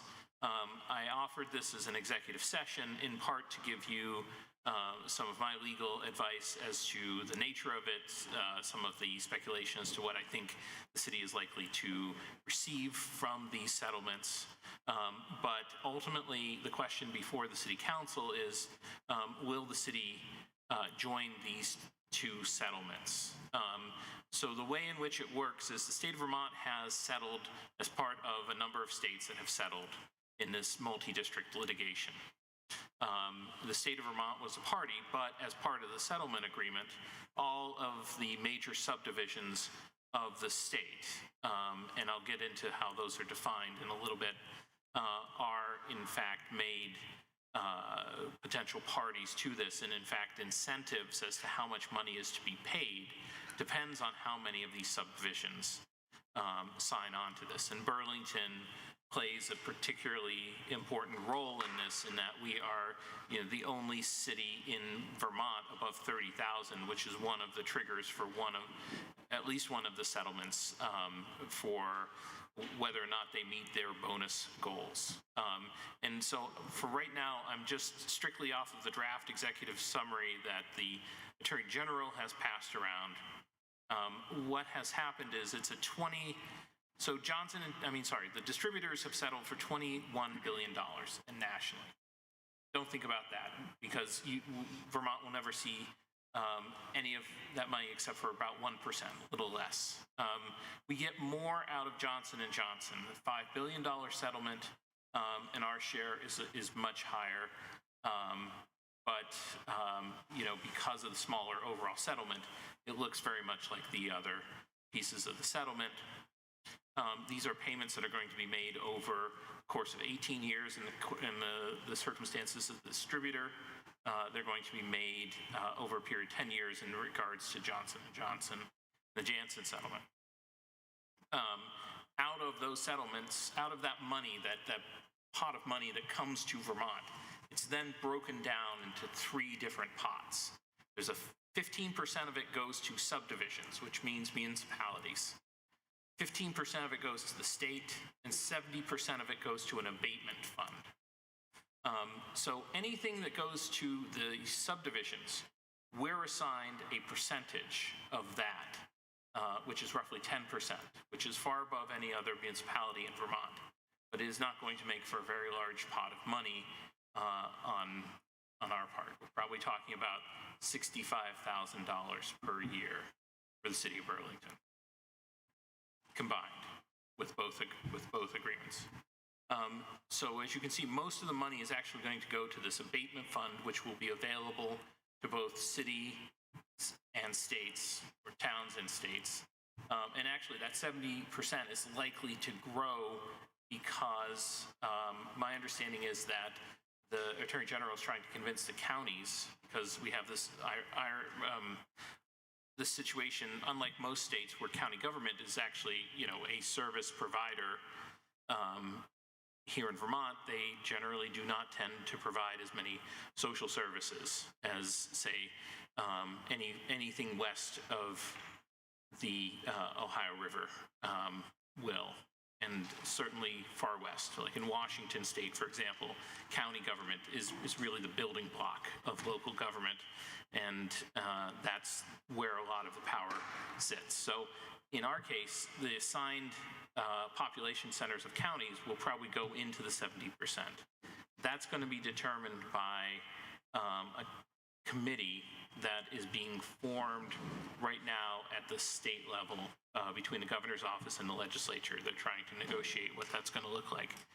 The abatement fund will be able to be handed out to city and state projects under what's known as a sort of list of approved abatement projects. A lot of them have to do with what you would expect, these type of things. They're prevention, treatment, recovery. In some ways, you know, if there was proof of economic damage that you would have to a community, some of the funds could be used to do economic development. So those type of projects would be what the money would be going for. So taking a step back, this is what makes this very much like the tobacco litigation. Is in the tobacco litigation in the 90s, the tobacco companies that settled gave the states a big chunk of money, but they said there were some strings attached to this money. You have to go after other tobacco companies. And if you go after other tobacco companies and enforce certain rules against them, we'll give you more money. And having a professional acquaintance who ran Vermont's tobacco settlement for the Attorney General's office, I can tell you that the results were very mixed and very complicated. In this case, the push in the settlement is to get subdivisions to agree. So in each of these cases, there's a percentage of the money that's going to be given to the state and to the subdivisions, about 45% or 55%, depending on the settlement. And then the remainder is done through what they call bonuses or incentives. And those pieces are pieces of where subdivisions either sign on to the settlement agreement or don't sue for a certain period of time. And if those things are met, then the state and the subdivisions get 100% of the money that they were promised in the settlement agreement. I'd be happy to dive in any deeper if any point in time anybody has a question. I'm trying to keep it at sort of a readable level, because I will tell you, going through these settlement agreements, which were very dense, and you know, everyone presumably that worked on it contributed some clause or something. These were not, you know, a lot of it was very much geared towards creating these incentives as well as punishments for states that choose to participate. I'd be happy to talk also in executive session about what our legal options are if we choose not to join this settlement agreement. And I will be happy to talk about, you know, the other legal consequences and potentials involved in that. The deadline for us joining this agreement to make sure that we get the full share of the money that the city is entitled to under these agreements is January 2nd. And the way we do that is if the council approves, the city then executes what's attached to the documents as Exhibit K. It's essentially we sign on to this agreement and we agree not to sue these distributors. To be clear, it's only against these 5 distributors. It does not concern other opioid manufacturers, other opioid distributors, other opioid pharmacies or other companies or actors in the opioid field who we or others may feel we have some liability against, or some right to recover from. I will say that if this is successful, it is likely to be a model for how other companies will come to the table and settle. And it's different, however, than the Purdue Pharma that you may have heard of, which has caused a lot of, I think rightfully so, consternation and grief amongst states and individuals. That's driven by a bankruptcy court process. This is very much a civil litigation, a multi-district, and an attempt at a settlement. And effectively, the Burlington has an important role to play. But to be clear, the way this is structured, there is no incentives to us to join other than receiving these payments. It's not as if we can leverage with either the pharmaceutical companies or the distributors to say, well, if we join, we want 12%, or we can't really renegotiate with the state, in part because that is what every state that signs up to this has to divide their pots into, and a lot of this is driven by the national litigation. So our choices in sort of trying to leverage within are somewhat limited. I don't want to go too much farther outside of executive session. So I'm happy to, if anyone has any questions about this, I'm also happy to move into executive session if you wish to talk about some of the legal ramifications of this. And as I indicated in the way this was warned, this would be something that the council would go into executive session if it chose to consider this, and then it would come back out if it chose to and make a decision on this, or table it into another meeting. Okay, so, and to be clear, there's a deadline that comes before our next council meeting? No, it comes after your next council meeting. It's January 2nd is when this has to be filed. So if you wanted to continue this to another meeting, to next Monday's meeting, you could, but that would leave next Monday's meeting as the meeting you'd have to either decide or, one way or the other. Right, okay, thank you. You're welcome. Okay, are there questions for Councilor Barlow? I have a question. I don't believe it's executive session related. So just could you clarify the abatement allocation that you mentioned, and who gets that and what is it used for? Sure. So the abatement fund represents roughly 70%, but as I indicated, it's likely to grow because it's likely that municipalities, their share is not being specifically assigned, the Attorney General is advocating for those to be turned into the abatement fund. So the abatement fund could be as large as, 75 to 80% of the funds. Those funds are going to be administered by what they're calling an advisory committee. The settlement agreement is silent as to how that committee is to work. The only thing it says is it has to be evenly divided between state and local government representatives. And so those funds will be used for opioid relief or abatement type programs. So for example, if you have a treatment program or if you have a safe injection site idea, I believe it would be covered under this program. Or if you wanted to create, say, like an opioid czar to do management of statistics and public, communication and education, it would be covered by this. And as I indicated, there's some language that would seem to even indicate if you could tie certain economic decline to specific types of opioid dependency, you would be able to, I think, push in some economic development. Of course, it's all subject to the committee's approval.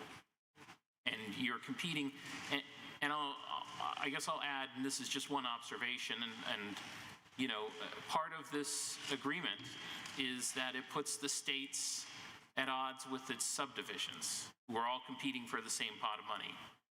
It also is going to put us as a larger municipality in competition with smaller rural areas that may have programs and needs that look like ours, suiting smaller populations, but having equal costs because of the need, the greater expense in rural outreach. So there's definitely going to be, I think, some political considerations as to how the abatement fund actually functions, and I think a lot of that has not yet been worked out.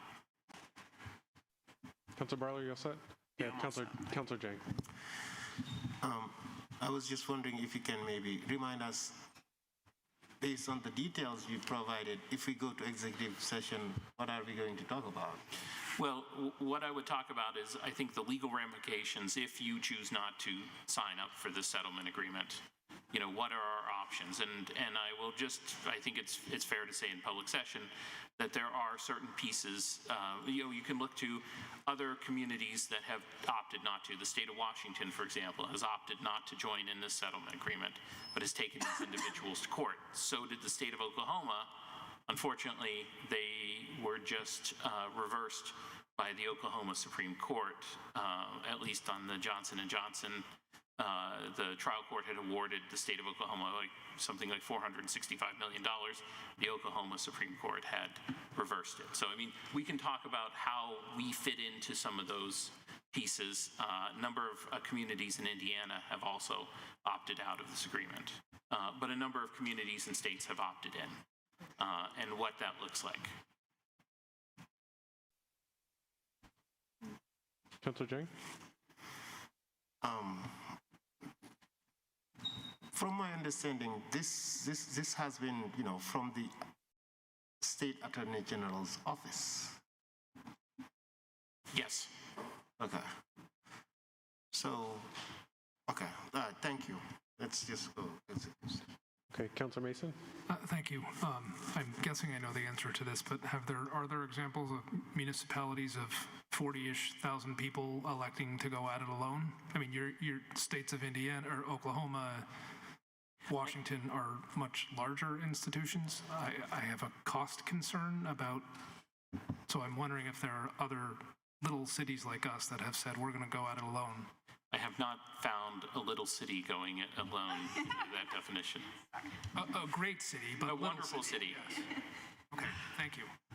A giant amongst cities, but with similar populations, I have not found. But I haven't done a further study on the Indiana communities.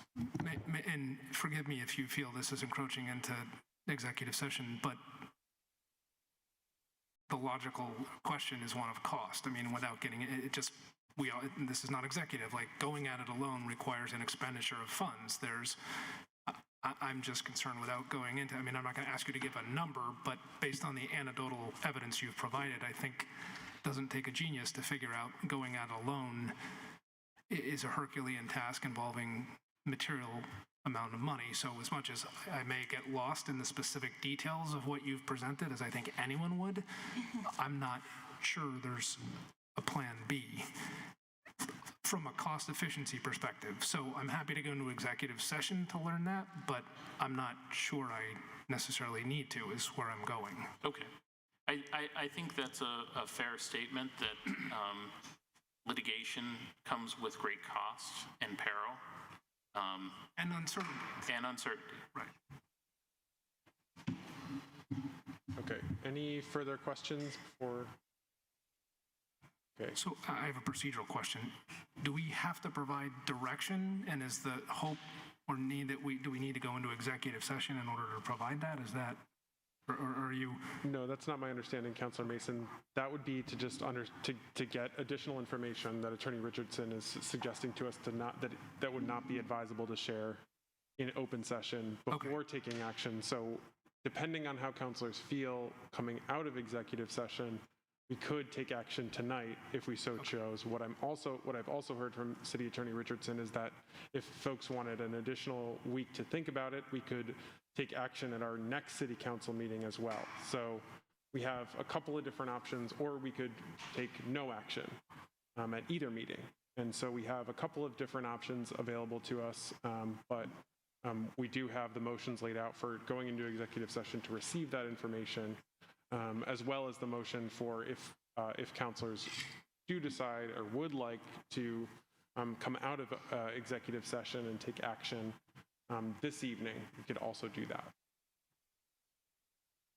So, my personal view, I do not feel the need to go into executive session to get additional questions asked. I would defer to the will of the body, whether it wants to take a week to ask further questions or get further clarification. But based on what's been presented to me, I'm also prepared to move ahead this evening if that's the will of the body.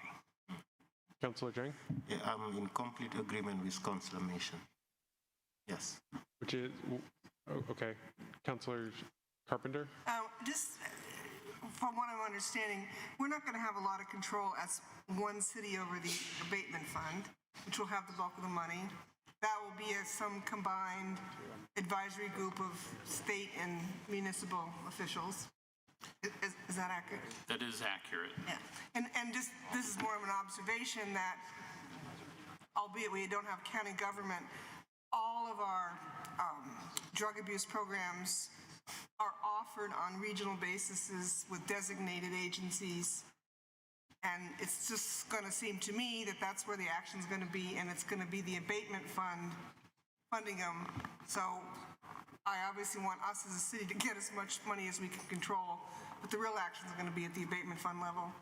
And we're just going to have to be party to that, but not controlling it.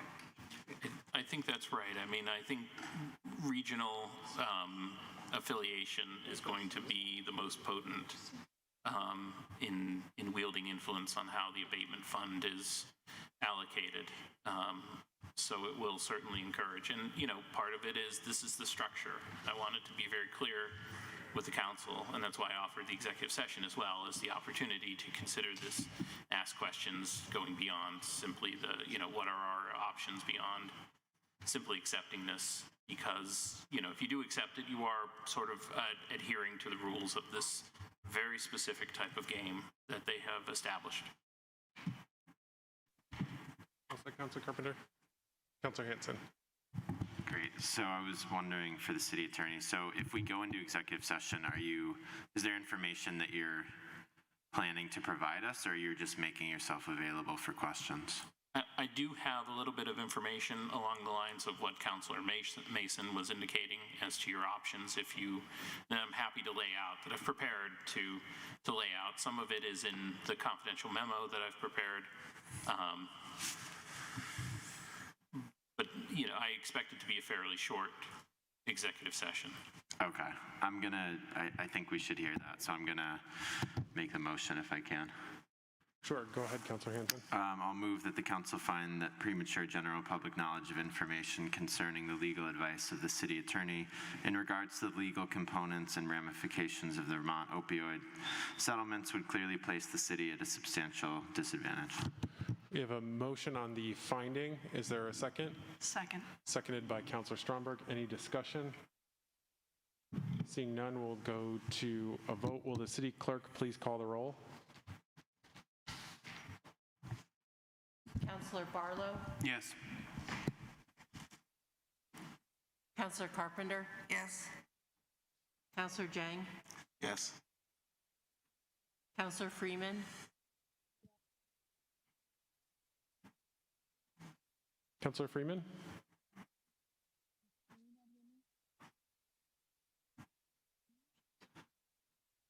Councilor Freeman?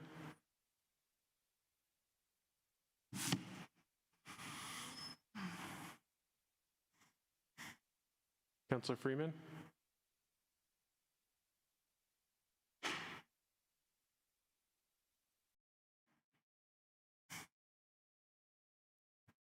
Okay, we're not able to locate Councilor Freeman. Can you hear me? Yes, okay, now I can. Can you hear me now? Okay. Yes, what's your vote? Oh, you can hear me now? Yes. Oh, wait, but now I can barely hear you. But anyway, my vote was yes. Sorry, my audio wasn't working. Okay, thank you so much. Or it is yes. Apologies. Okay, thank you. Councilor Hanson?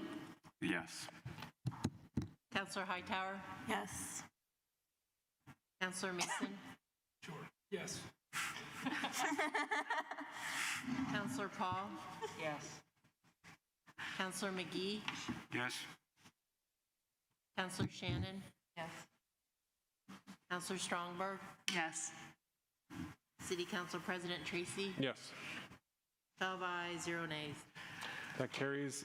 Now, are you prepared to offer the Yes. motion to go into executive session based on the finding, Councilor Hanson? Based on that finding, I move that the council go into executive session to A, receive confidential attorney-client communications pursuant to 1 VSA 313A1F, and 2, to discuss a pending or probable civil litigation matter, 1 VSA 313A1E.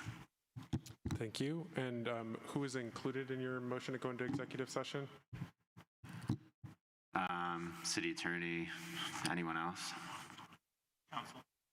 Council. Council, city attorney, and chief of staff, Raydell. Okay. Thank you. Is everybody clear? Okay. We have a motion. Is there a second? Second. Seconded by Councilor Stromberg. Any discussion of the motion to go into executive session?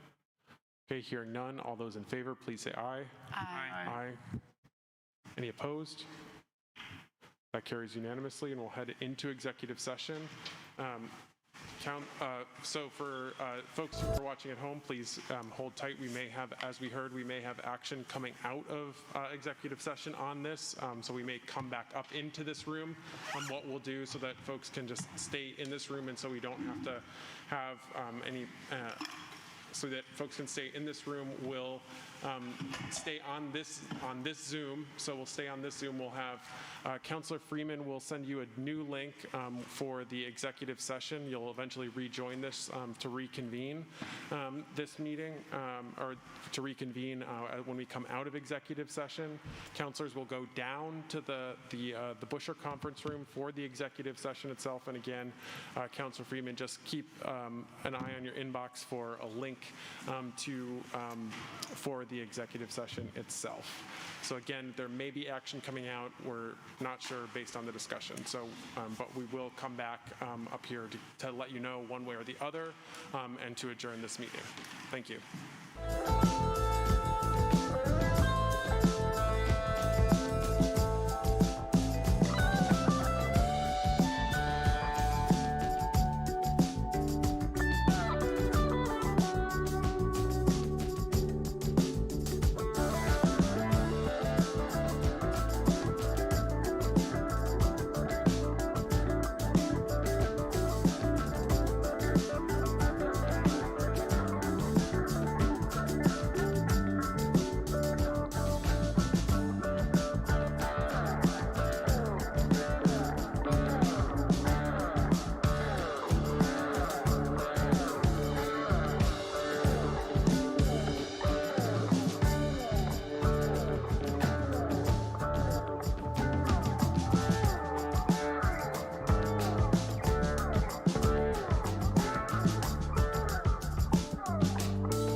coming out of executive session at 10:32.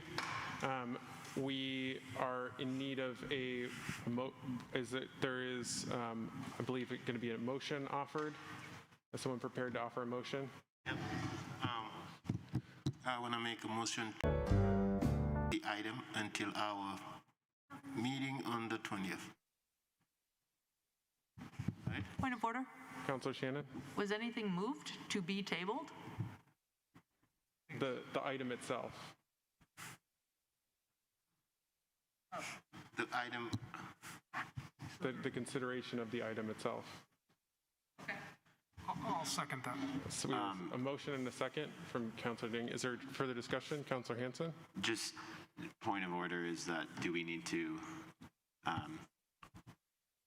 make a motion to extend the meeting? No, because this is it. This is it. We're so close. Okay. Any further discussion on the motion to table this until the 20th? Okay, hearing none, all those in favor, please say aye. Aye. Aye. Any opposed? That carries unanimously. Now motion to adjourn is in order. So moved. Second. Moved by Councilor Stromberg. Seconded. Councilor Mason. All those in favor, please say aye. Aye. Aye. We are adjourned at 10:34. Good night, everyone. Night, everyone. Good night.